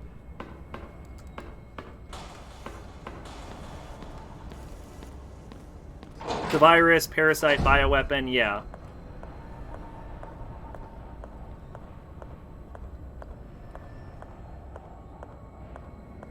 And honestly, the game's messy. I think that's, like, one of the #1 issues. There's too much going on. Sometimes less is more when you're writing a plot. And I feel like they had a lot of ideas, and they want to do a lot of, like, homages, but I feel like it's, like, it's not really coming together in the execution, right? Like, again, I always want to leave the door open. I always want to say, for all I know, the end of this game is going to blow my mind.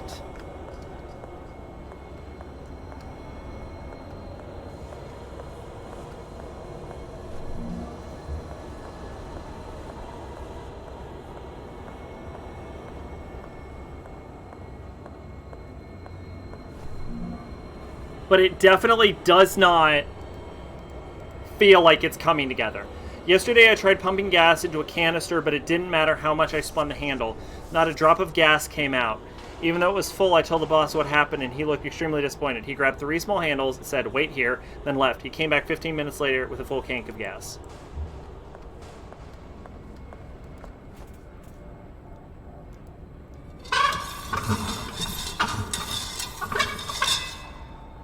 Okay. Apparently need a gas canister for some reason. But I don't have anything that can contain a gas canister.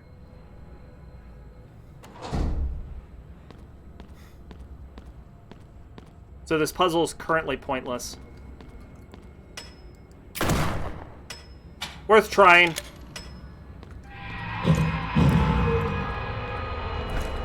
Are they robots?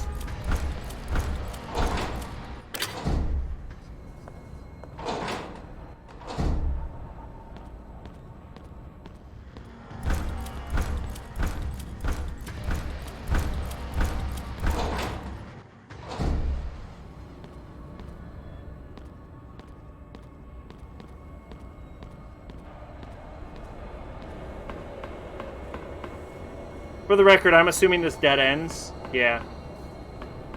Just when you think the game is... It is almost over for sure. Like, we're in the end game.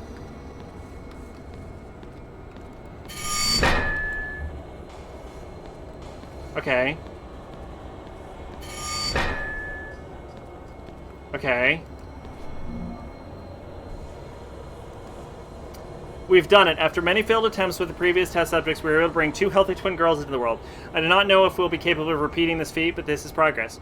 We will wait until the subjects turn 10 years old for the sacrifice. For now, the results have brought our peace to our members. Okay, we're like 20-something.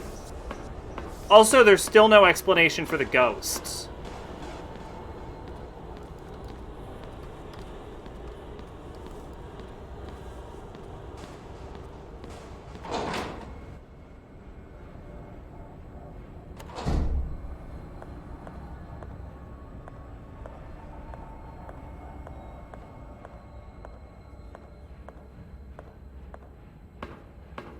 Okay, I'm a little creeped out.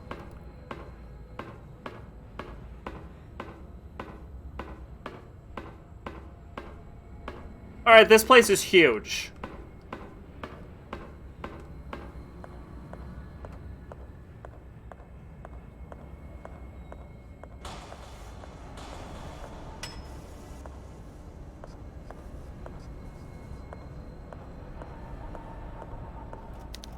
Large pile of children's shoes. There's so many. The sacrifice have worked very well after being purified with boiling water. I feel closer. I feel closer to the coming of the Creator with each attempt.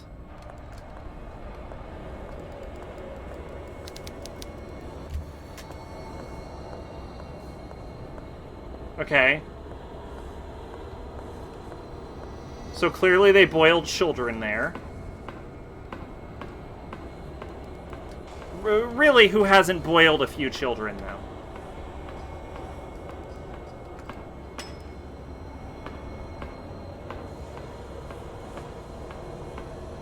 Now it's biting off Fatal Frame. Yeah, the twin thing is very much Crimson Butterfly. But it's also kind of like only Crimson Butterfly. So I'm wondering if it's unintentional. There's also like a lot of tricycles. So I'm almost wondering if it's like if it's more Shining. Like if they were leaning towards The Shining instead.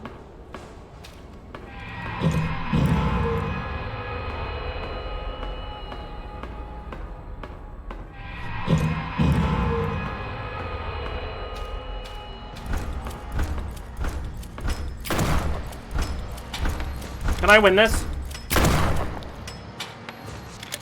No, I think this dude's immortal.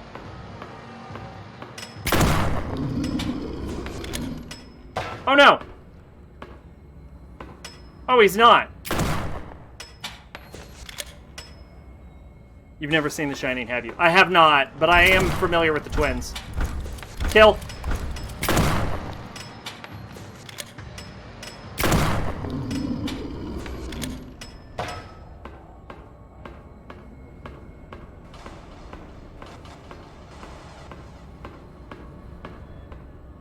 Wait.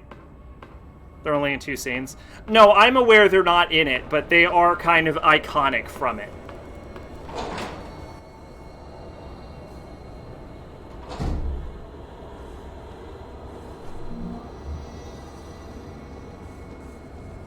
Don't stand there.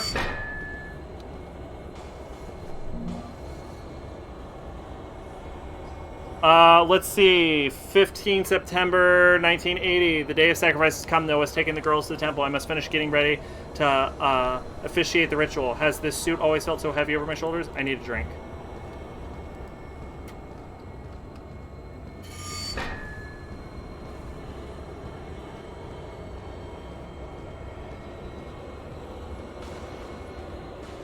This place is huge.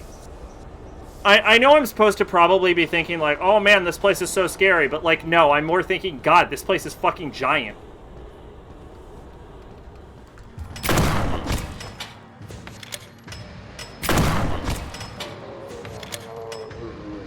Like, it's so big, it's hard to navigate.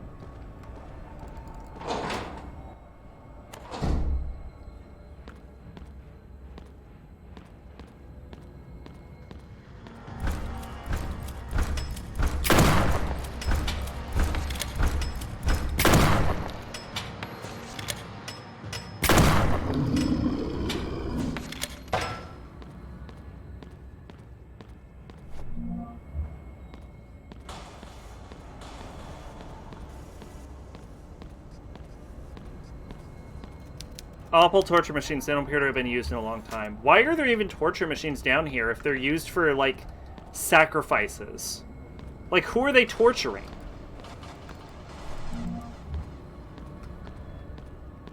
Like, they're not torturing the twins. Human skeletons. People died a long time ago. The bones fracture. What happened to people? And these are all based on, like Native American...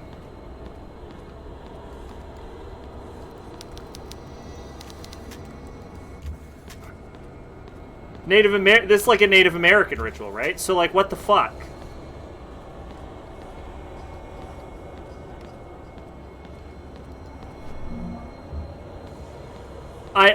These level is so fucking gigantic that it is impossible. Alright, it's not impossible, but it is improbable to know if I am going in the correct direction or not. Like, I'm trying not to go in the correct direction. I want to, like, fully explore it. Oh, okay. Gas chamber.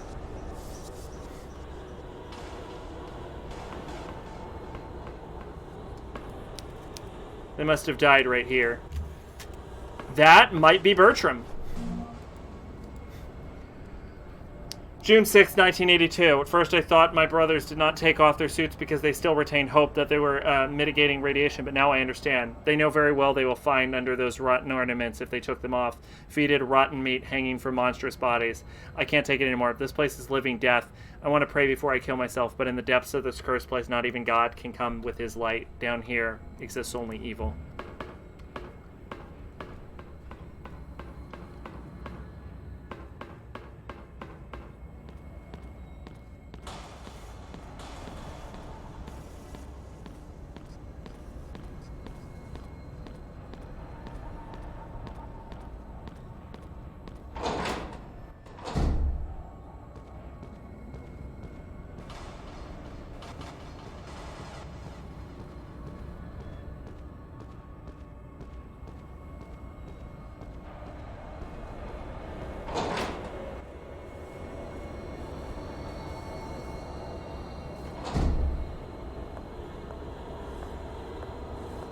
Iron lungs, used during the height of the polio outbreak in the 50s.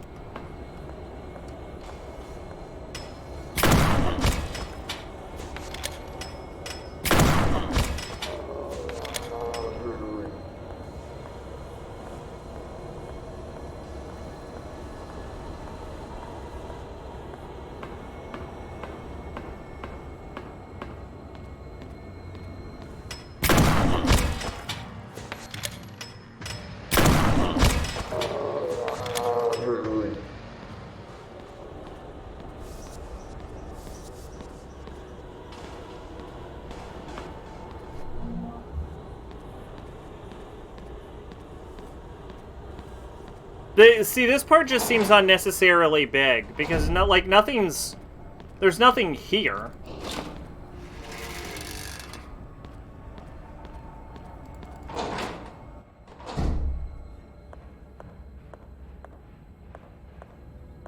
Oh, okay, hold on, I know where I am.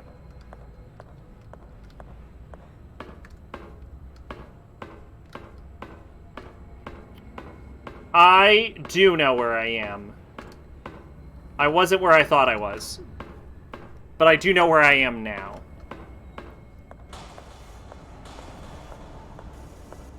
Where did I come from? This door? Yeah.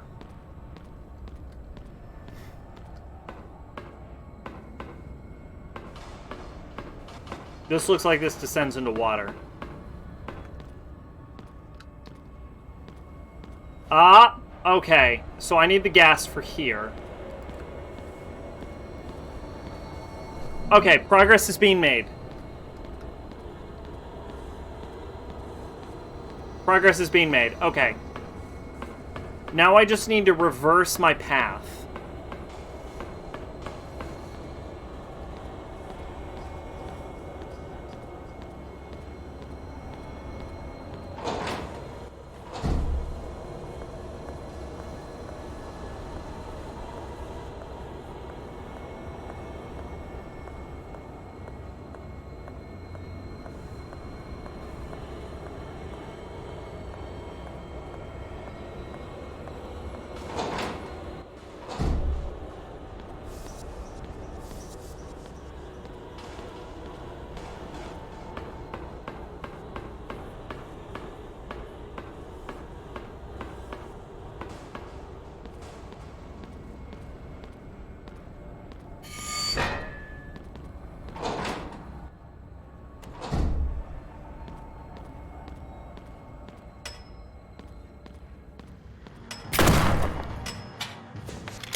Alright, this is the last door.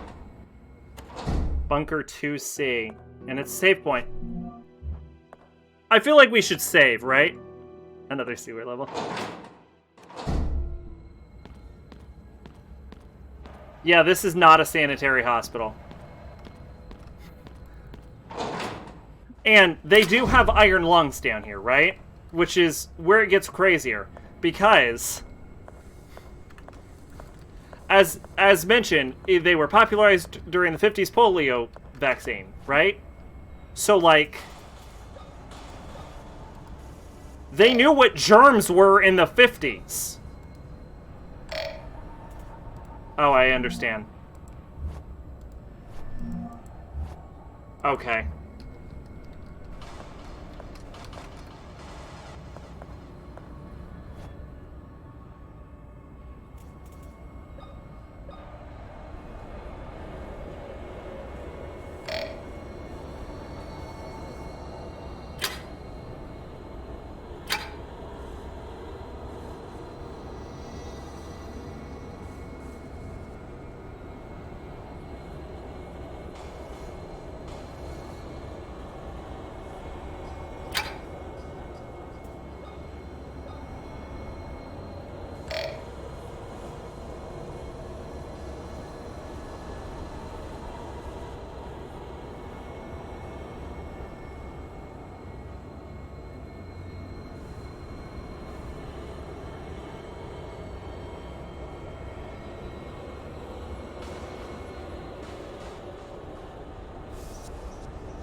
Okay, unless there's supposed to be more screws, I'm missing something.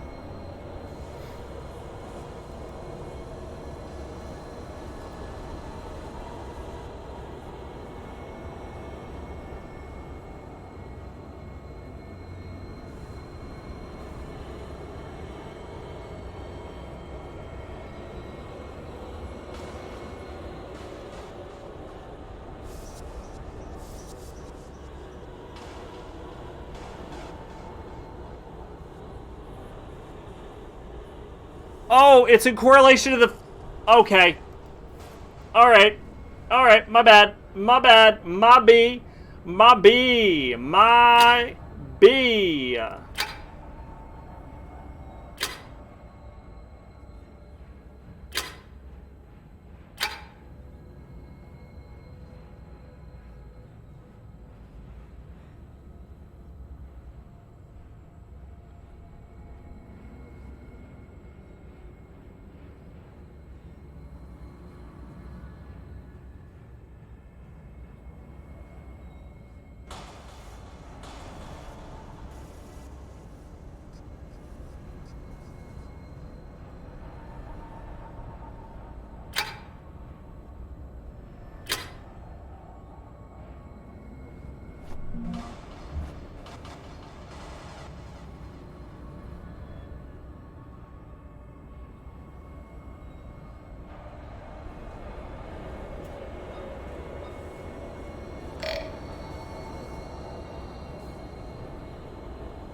Maybe?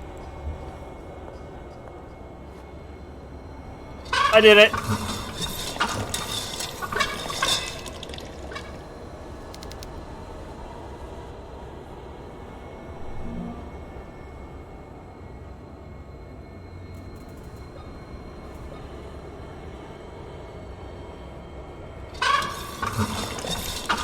Really? Wait. Canister lid's gotta be closed. Fucking asshole. Alright.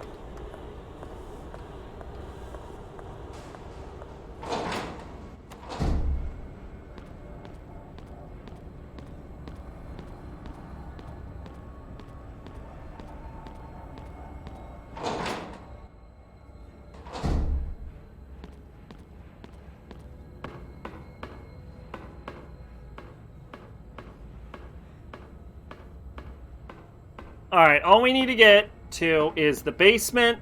We'll put in the fuel, and then I imagine it'll drain the water, because I think it's a pump. That would be my assumption, and then from there, we're probably done. I cannot imagine, I cannot fathom the puzzle going any further than this.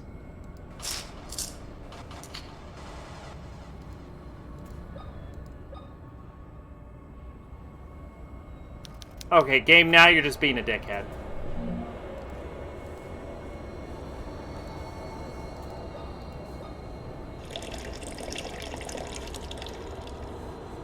That better be enough, because... Okay.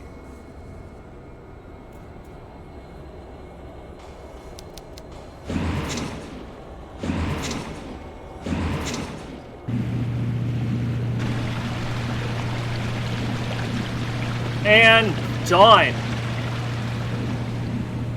And I think this is the last puzzle of the game, not counting how to get the true ending.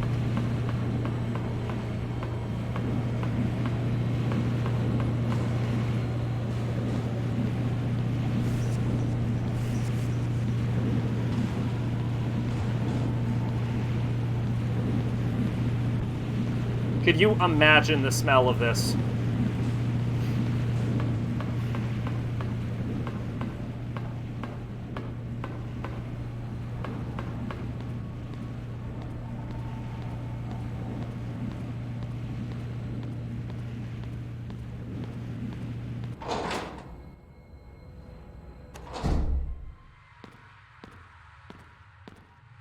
Oh. Now, May 27th, 1981. Now I say clearly, Noah lied to us. It was all a lie. He promised to take us away from our tormented lives. He told us that the gods had laid out a sacred path for us all. All lies. That thing we called a god is nothing but evil and the source of the nameless things that creep around in the dark.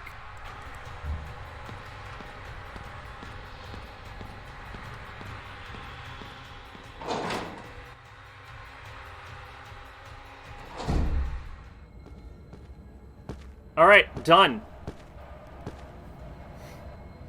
Oh, that's Anna.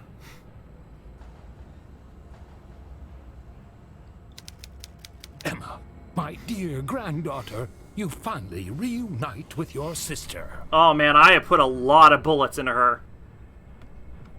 Noah. Wow, that was an actual read. You survived the fall from the old bridge. This is a divine sign, a true miracle. God tested my faith, and now that I have been found worthy, you have been brought back to me. What is your role in all of this? My role? I orchestrated all of it. 14 years ago, I made a mistake that I have regretted every single day. This time, I won't let you escape. I have you just where I want you. Okay. What the hell are you talking about? It is finally time for the ritual. With your and your sister's blood, we will finally witness the birth of our Savior. In his endless grace, he will make me the new Pope, the Supreme Pontiff. Every conceited prick in the Vatican will rot in this stinging town. Okay. You are insane. You killed my dad, and because of you, your own daughter and my sister Anna have been poisoned by that damned radiation. What kind of monster are you? A monster? You call me a monster? I was willing to sacrifice everything I loved in the name of the Creator. He will be born again to purify the earth of these unholy souls. Only the true heirs of the kingdom of God will prevail and create a new world. After what your sister did to her eyes, I thought we would never be able to open the vault again. You two are the last remaining twins with the sacred blood. I must thank you for giving me access to this place. I could not have done it by myself, but you, to take one of your eyes out, that was absolutely genius. I mean, it also doesn't make sense. You could have just invested in, like, dynamite or, like... Like, realistically, if you were that desperate to get in, you could have just taken, like, I don't know, like, a bunch of like, a lot of blowtorches. I won't let you use my sister and me for your sinister purposes. Although it was in a sewer, so you might actually catch yourself on fire. There is nothing you can do to stop it.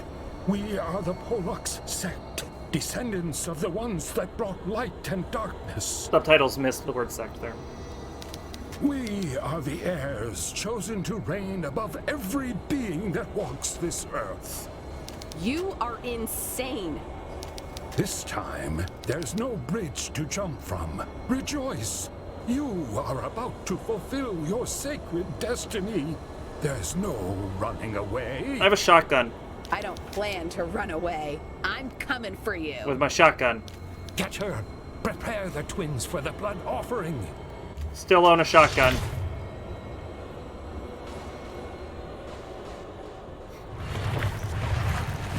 Yeah, you're completely forgetting the shotgun. You're not using the nail gun. We're not, no. There we go. I fucked up. I fucked up hard. But hey. Shotgun. Wait for it. Shotgun. Hey guys. Shotgun. You wanna see something cool? Shotgun.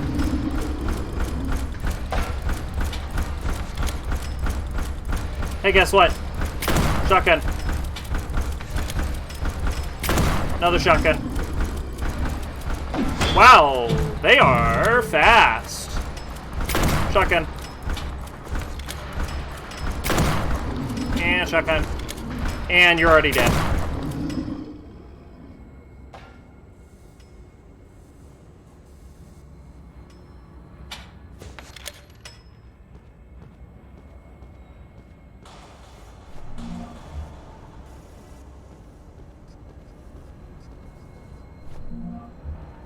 Oh, I needed that.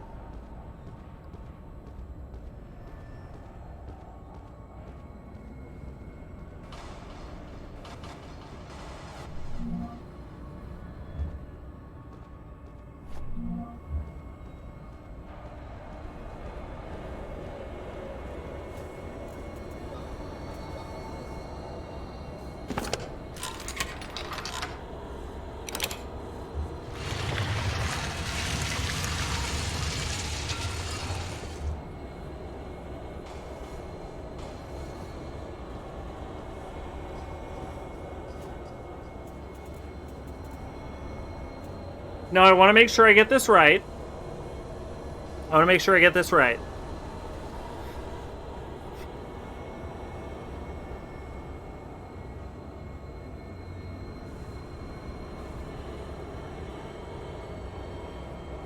On the wall where she was, there's a set of bolt cutters. Okay. So what we're going to do...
Old bolt cutter, a little rusty, but should work just fine.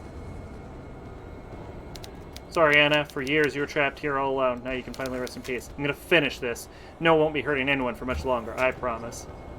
So I don't think I can go back, right? So I have to go forward. Is that correct?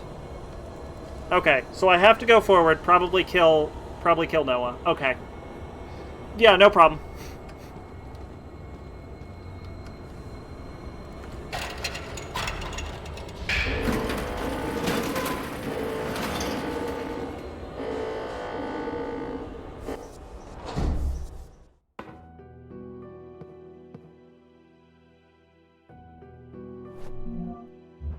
I'm actually going to slot 2 save.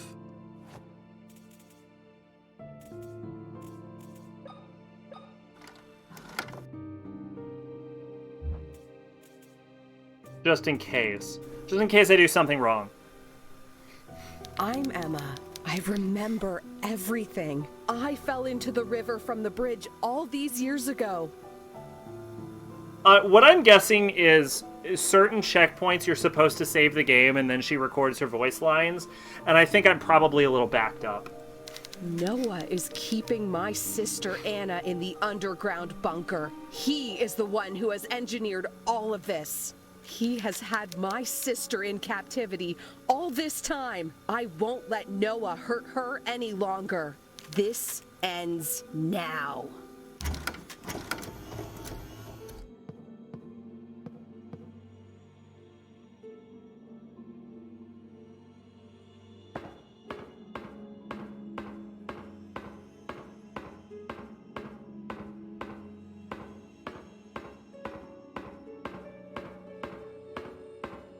So there's no explanation, like unless it's the placenta. There's no explanation for the mirrors or the ghosts, right?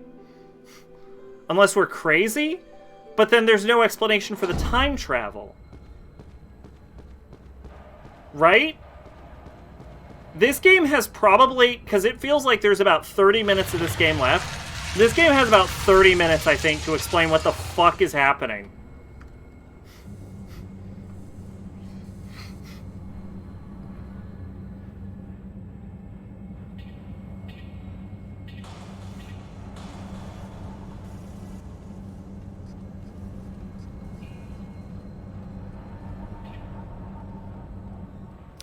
So, you killed those fools?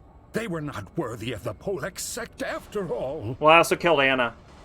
This is over, Noah. Your gruesome dream ends here. Without the blood of the twins, you won't be able to bring that thing back to life.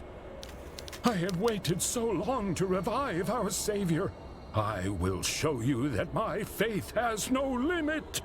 That's not going to happen. Oh, my child. If only you had faith. I mean, I have faith in my shotgun.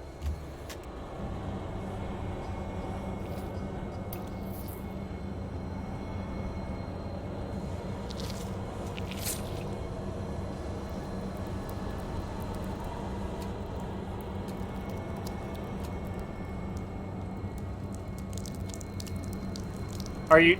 I think he's trying to be both twins.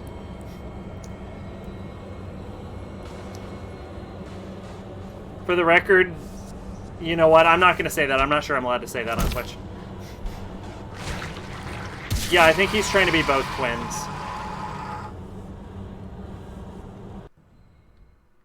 Okay.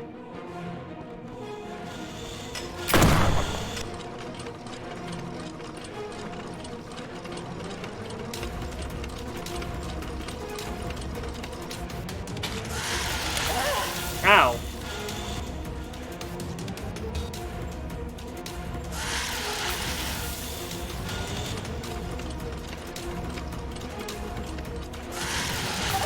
Ow.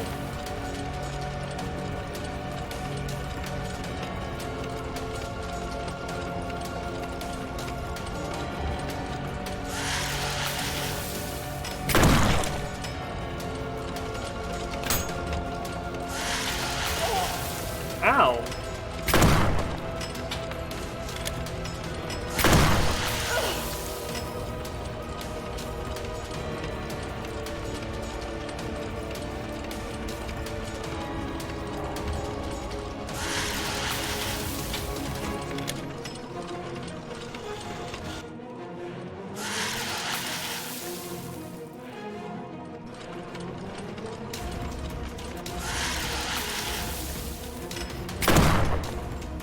Oh, do I have to...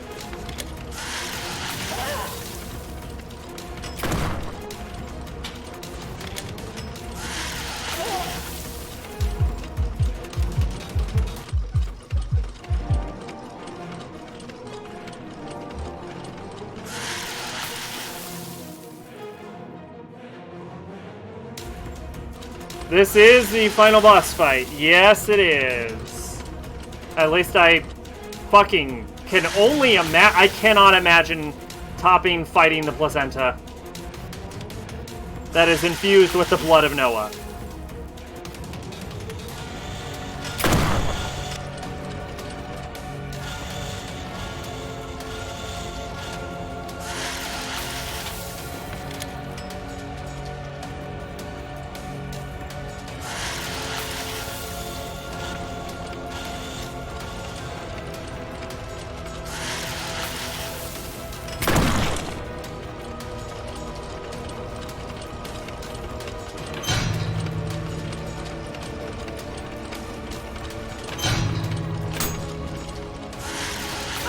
Oh! Oh, this is gonna be terrible. This is gonna be terrible. That's how this works, huh?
A boss and a puzzle, Silent Hill 4. They really do choose to, like, copy the weirdest, worst parts of these games.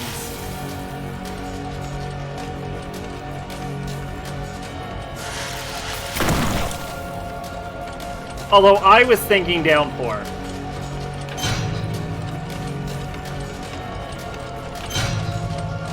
Actually, I think it's Homecoming. I think it's Homecoming where you fight the guy in the giant wheelchair.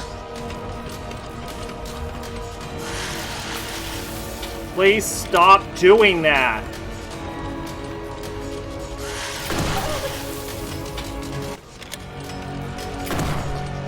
Nope.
I think one more.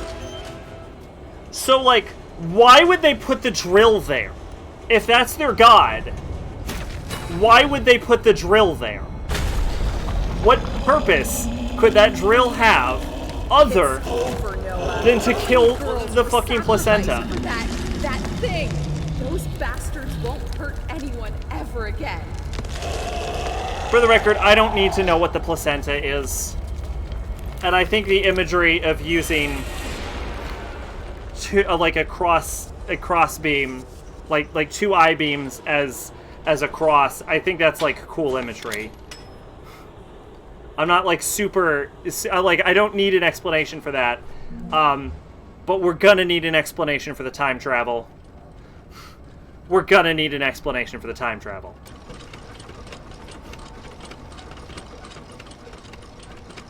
And the ghosts.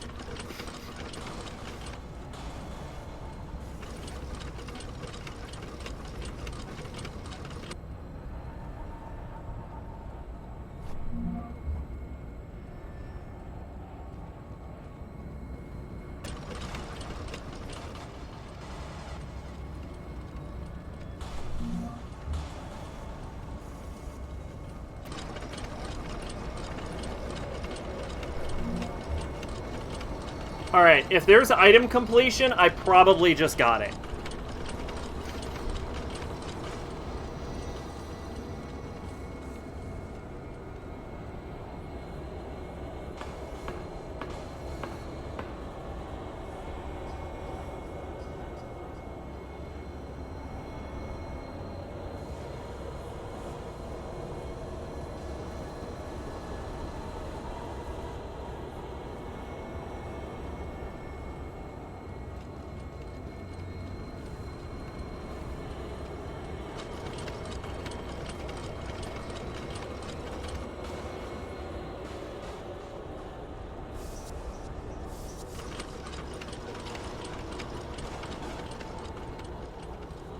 Oh. It's the elevator. I need to take the elevator. Alright, fair enough.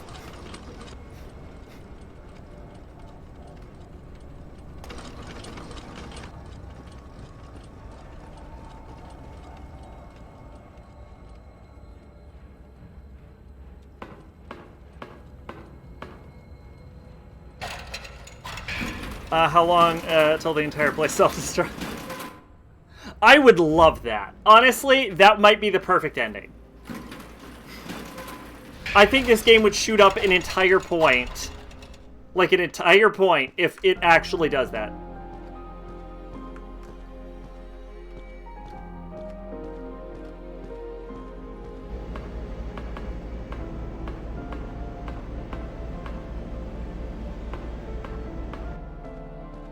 Especially because there's absolutely no reason for it to explode. Like, there could not be less of a reason.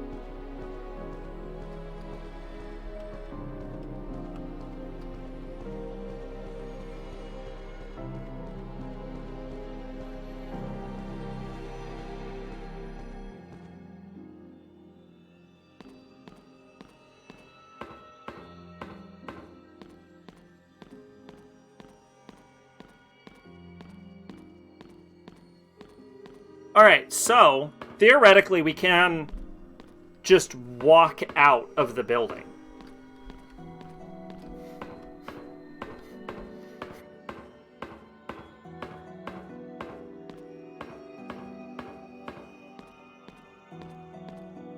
Although there's no map for these sewers. So theoretically, I have to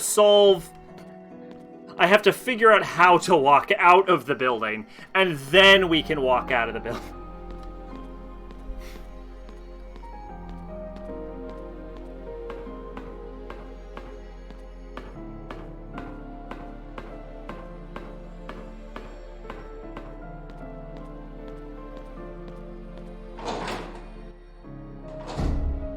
Okay, we've made it to the pumping room.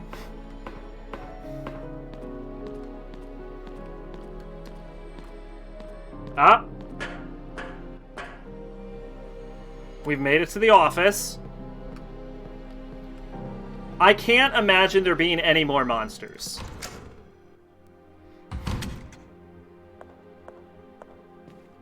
Alright, moment of truth. No, they're still shaking. So there's still ghosts. Why is there still ghosts?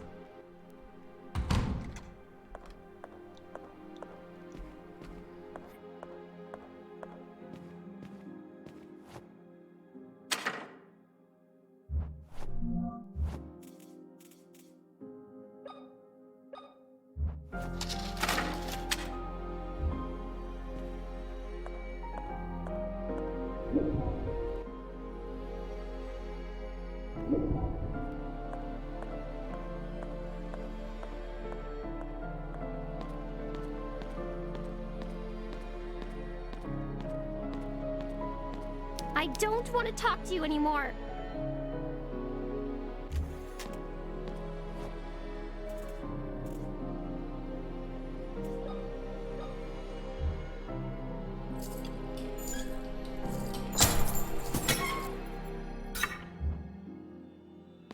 All right, come here.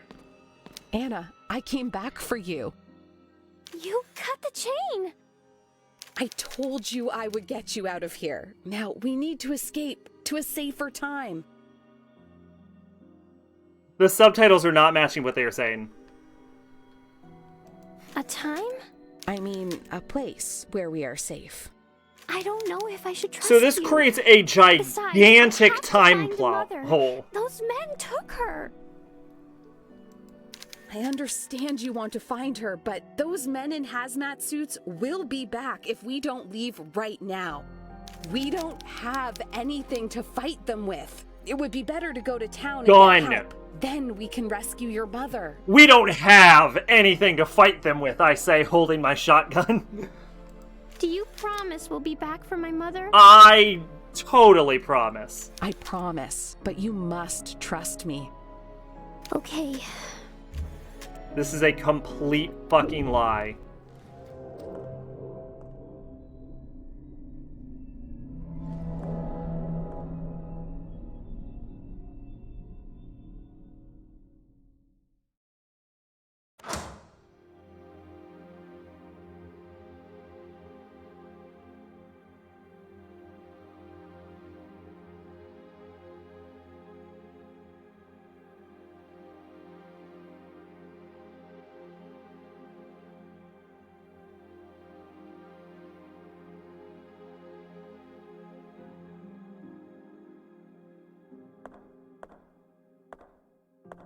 I guess I can't talk to her. Alright, fuck it. Pop the door.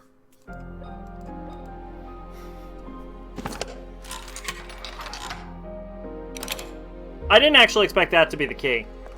What happened here? Everything is completely different. I don't recognize the main hall at all. Yeah, you just time traveled. It's like 14 years later. Something strange is happening. I feel as if I don't belong here. I can't explain it. I will explain in due time. What's important right now is us getting out of here. Do you trust me? I think I can trust you, miss. You really shouldn't. You don't need to call me Miss. Just call me Caroline. Okay, Miss Caroline. I'm sorry. I mean, Caroline. That's better. I know all of this is strange, but I will explain everything. And then I'll explain how I completely lied about saving your mom, because we're not doing that. What happened here? You don't need... Okay, That's better. yes.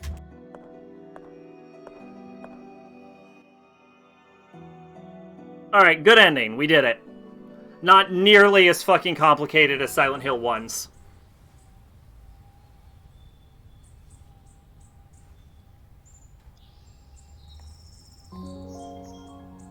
Anna, I'm aware that my actions were wrong. Once you find out the truth, I hope you can forgive me. Anna. I think when she's your age, in 14 years, she will come around to the fact that it would be literally impossible to save her mom. Well, there we go. That was Tormented Souls. That playthrough took so much longer than I was led to believe. This game's kind of a mess. I don't want to hate on it. I don't want to hate on it cuz there were things to appreciate about it. There were good parts, there were bad parts. It's a very mixed bag. Which ending is this? This is the best ending. This is the good ending. So this would be the equivalent of like saving what's her face and then injecting full of the herb, right? Because that's basically what we did. Like, it even the ending plays like the Silent Hill 1 ending. But, like, so, yeah, I don't want to hate on this. Like, the soundtrack's okay. The sound design is... Sybil, yeah, thank you. The sound design is mediocre. The accompanying, like, horror tracks are pretty good. I will say that. I love the main character's design. I will say this about it. I kept thinking her boobs were clipping through her shirt, only to realize that it was actually a ribbon. I think a flat red color may have been more attractive, but other than that, I like, she has a very strong design. No one else in this game, the other 5 characters, have a strong visual design, but I guess they put the effort where they needed to. You could probably make an argument that Noah's design is decent because the gigantic oversized cross could be sort of foreshadowing the steel I-beams used to frame the placenta at the end of the game. Strong design, bad voice acting. So you could make an argument that Noah's design isn't terrible, but, like, honestly, outside of the giant cross, there's nothing standout about Noah's design. There's nothing standout about Anna's design. Like, the bulk of it really is, like, Caroline is well designed, and that's about it. If we're talking about the voice acting of this is terrible, like, unbelievably terrible. Like, so bad that I feel like it had to be intentional, because there's no other way these readings could be this bad, right? Like, I feel like it might be an homage to Resident Evil. The game is very derivative. It wears its influences on its sleeve. Right? There's very clearly Resident Evil, very clear of Silent Hill. I'm detecting maybe a little Fatal Frame in here. And it does feel in areas almost like what's that one game called? The Suffering? A little Suffering in here. So a lot of, like, classic and slightly obscure survival horror games, but very clearly from an homage perspective, very clearly from, like, a fan perspective, someone that maybe doesn't have the fullest grasp of why those games did what they did. Because there's some very, very poor implementation of things that even those games managed to do well. Like, obviously we can go to, like, the Anna B. Nemesis thing. And honestly, I think that plot twist is kind of cool, because there's a sort of level of horror of finding out that the Nemesis you've been fighting the entire time is your sister. And there's something to be said about that, right? So, like I said, there's some clever writing. But on the other hand, it's not very well integrated. It's one of those, like, Immortal level design kind of things where it's like all tension deflates the second this occurs. It uses sort of like low resource Resident Evil techniques, but it also forces you into Silent Hill fights. I will say that obviously we cheated for resources. I don't want to speak too much on the resources, right? I don't want to, like, harp on this because I'm not 100% sure. The resources seem acceptable as long as you're okay with handling, because shotguns do so much damage. If you, like, crisscross between using melee weapons and using your shotgun and using your nail gun, I think it's serviceable. I was really harping on the saves, and I was worried about the saves. Realistically, we didn't use that many saves. If there are 14 saves in the game, we definitely didn't use 14 saves, right? Because we had, like, 8 saves at the end, and I started saving like crazy just because I fucking could at the end, just because in case there was, like, a power outage or, like, a fucking ISP problem or I died or anything, right? So the resources are okay, and they get better over time. The level design isn't bad, actually. Honestly, I think the level design might be one of the strongest aspects of the game. It's very much like a throwback to the Spencer Mansion, but on a much smaller scale. The areas loop in on themselves. There's shortcuts back to the areas. As long as we're talking about navigating the mansion, you're very rarely confused about where to go. Which is something that you don't see even in, like, better funded more professional horror games. Like fucking Fatal Frame 4, for example, is a goddamn mess. Very rarely was I lost while playing this game. Which seems like... It seems like the bar shouldn't be that low, but it really kind of is. Like... And that's something I really appreciated about Resident Evil 1. Now, this game's level design, this game's fucking puzzle design and progression is not RE1 level. That would be fucking crazy. RE1 is a goddamn masterclass at how to create a horror game progression, but it is one of the better progressions, right? It's when you get a key, it is clear what you should be doing with the key most of the time. There are only like 3 instances where I'm like, okay, I don't know what to do now. But it very rarely falls into fucking Fatal Frame's, okay, now I just wander around problems. Like, so it manages to circumvent, I should say, very common horror game problems in that aspect. The enemy design is a mixed bag. The like horrible crawling monsters are kind of cool. Like I said, kind of suffering vibes. I think I do mean suffering. The ones where all the enemies are based on execution methods. Kind of some downpour. I definitely mean Homecoming, or like suffering vibes for the monsters.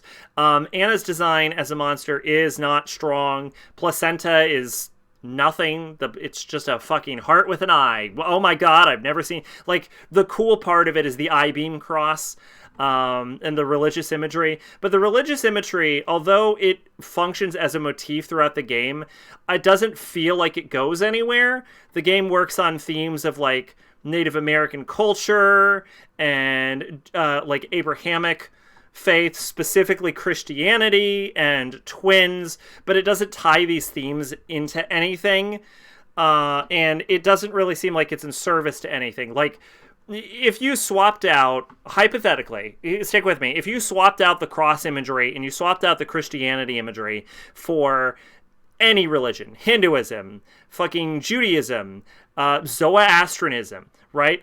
Shintoism, it wouldn't matter because that has no impact on anything. So the religious themes of this game seem like it's leaning back on them just because like religious fear is such a powerful and like common motif and theme. And like touchstone, like it seems like it's doing it because it feels like it has to, and for to a degree, so does Silent Hill, and to a much lesser degree, Resident Evil, I believe, has delved into Christian themes, but not nearly as much as Silent Hill, which is clearly the inspiration that's coming from. But like the thing about Silent Hill is when it perverts Christianity, it's doing it with intention, and I don't get the sense with this game. Like I said, it very much feels like a fan game made by fans who know what they like from the games, but I don't feel like they necessarily fully understand why they like it or what they're doing in the original games. Like, it feels like someone was paying homage to a work they didn't truly understand. It's a solid game. Most of the puzzle design is pretty good. Some of the puzzle design is fucking terrible. That door knocker is terrible. The fucking door key puzzles are fucking bad. There's like 3 puzzles in a row in this game that make no fucking sense and are like borderline unsolvable. Unless you twist your brain into a fucking pretzel. And it's not even that I was drunk.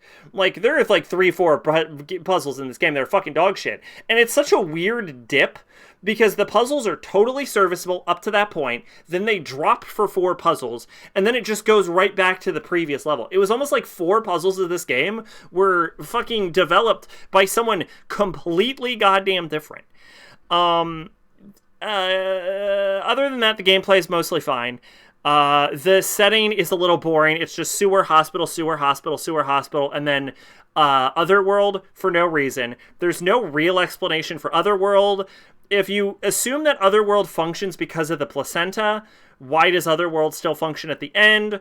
Obviously, time travel plot holes occur at least twice, probably more. It's very inconsistent in the time travel. I don't know why it's in here.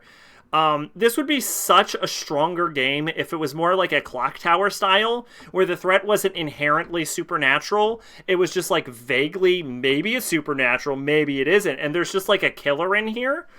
Other than like just blatantly magic. Like, I think the magic is where the game goes off the rails. If there wasn't just blatantly magic, it, like, imagine if the monsters were like horror, like, imagine they were just horrible science experiments, right? Almost like Resident Evil style, but like they're like horrible tortured people, like Amnesia. Imagine or more specifically Justine, right?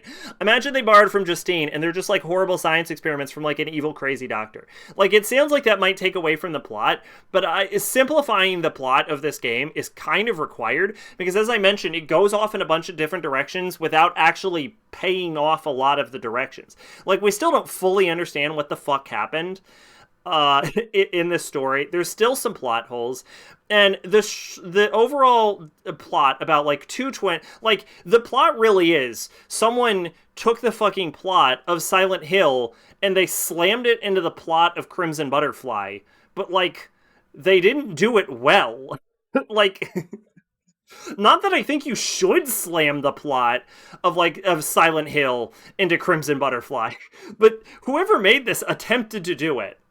And yeah, it just, like, yeah, they just didn't staple it together very well, honestly. The story's kind of lackluster, kind of goes somewhere, and it's just kind of messy. The game's messy. It's solid but messy. Yeah, there we go. Solid but messy. I think that's all I had to say about it. I know that was a lot. That was more than I normally give, but 11, 45, 13, 17 saves. I was wrong. We did use 14 saves. 73 enemies killed, 5 medkits found. We traveled 23,442.1 meters. We received 600 damage. We completed 1 main book. We got the adoption plus ending, and we got ranking plus.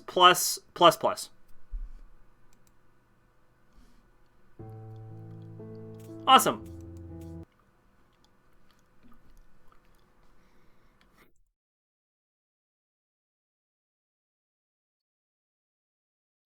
I was about to say, I do not know why the game will not close. Alright, Tormented Souls, where are we going to go?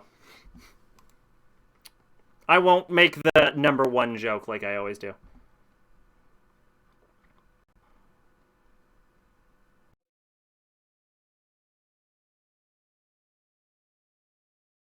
Alright, realistically, it's, like, closer to this zone. No, probably here. Where's Silent Hill? Silent Hill's down here. I would put it over Silent Hill.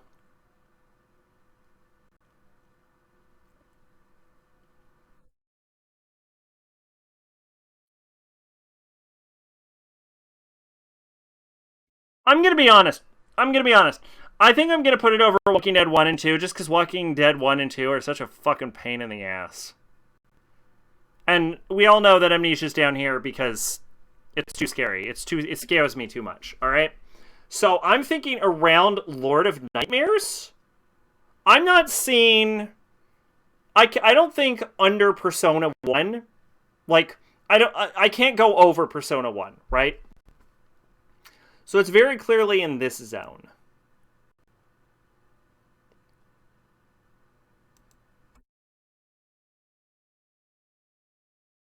Gut reaction is under Lord of Nightmares. But I'm going to be honest, I don't remember jack shit about Lord of Nightmares.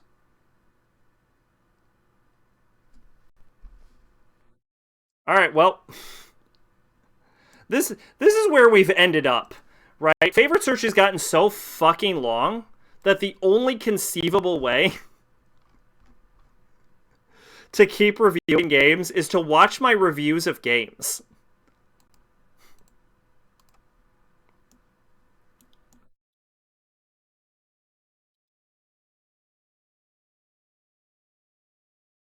I don't want to spend all night because it's late, so I'm just going to fast forward through this very quickly.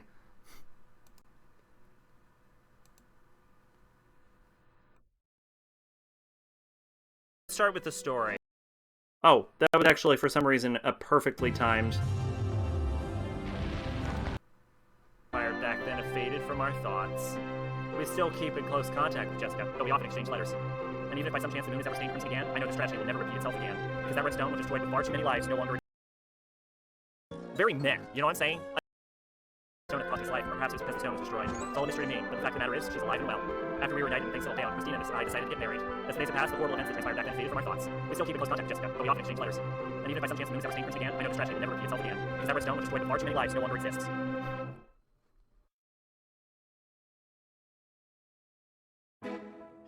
Alright, so that was Echo Knight 2, The Lord of Nightmare. Alright, let's start with the story. So the first game was really interesting, where it lures you in with this plot of being looking for your grandpa who or your dad or your grandpa who went missing, and then it shows you this whole history about people being killed all throughout history for this magic fucking stone and the powers it grants, right?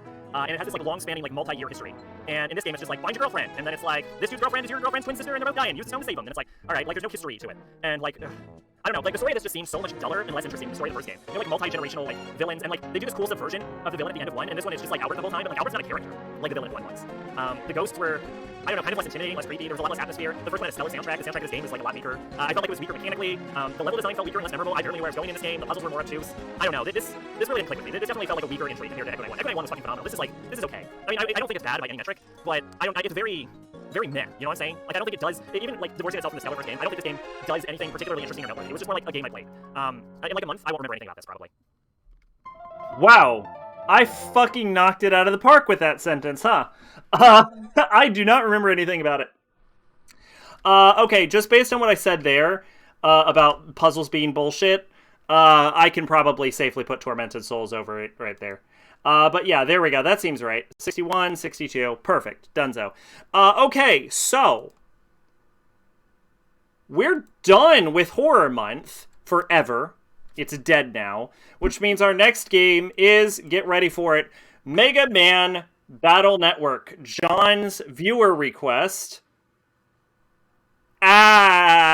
Screaming. Fucking look forward to that. I think that game is 12 hours long, something like that. So probably 3-4 streams. We'll finish that up. But anyway, yeah. How long did I go?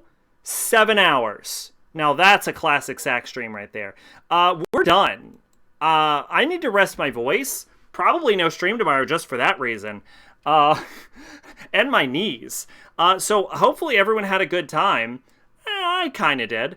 And yeah, there you go. Tormented Souls. It was an okay horror game. Yeah, I've been Sacrabalic, your envoy of hope, and I will see you next time with Mega Man Battle Network. Bye-bye.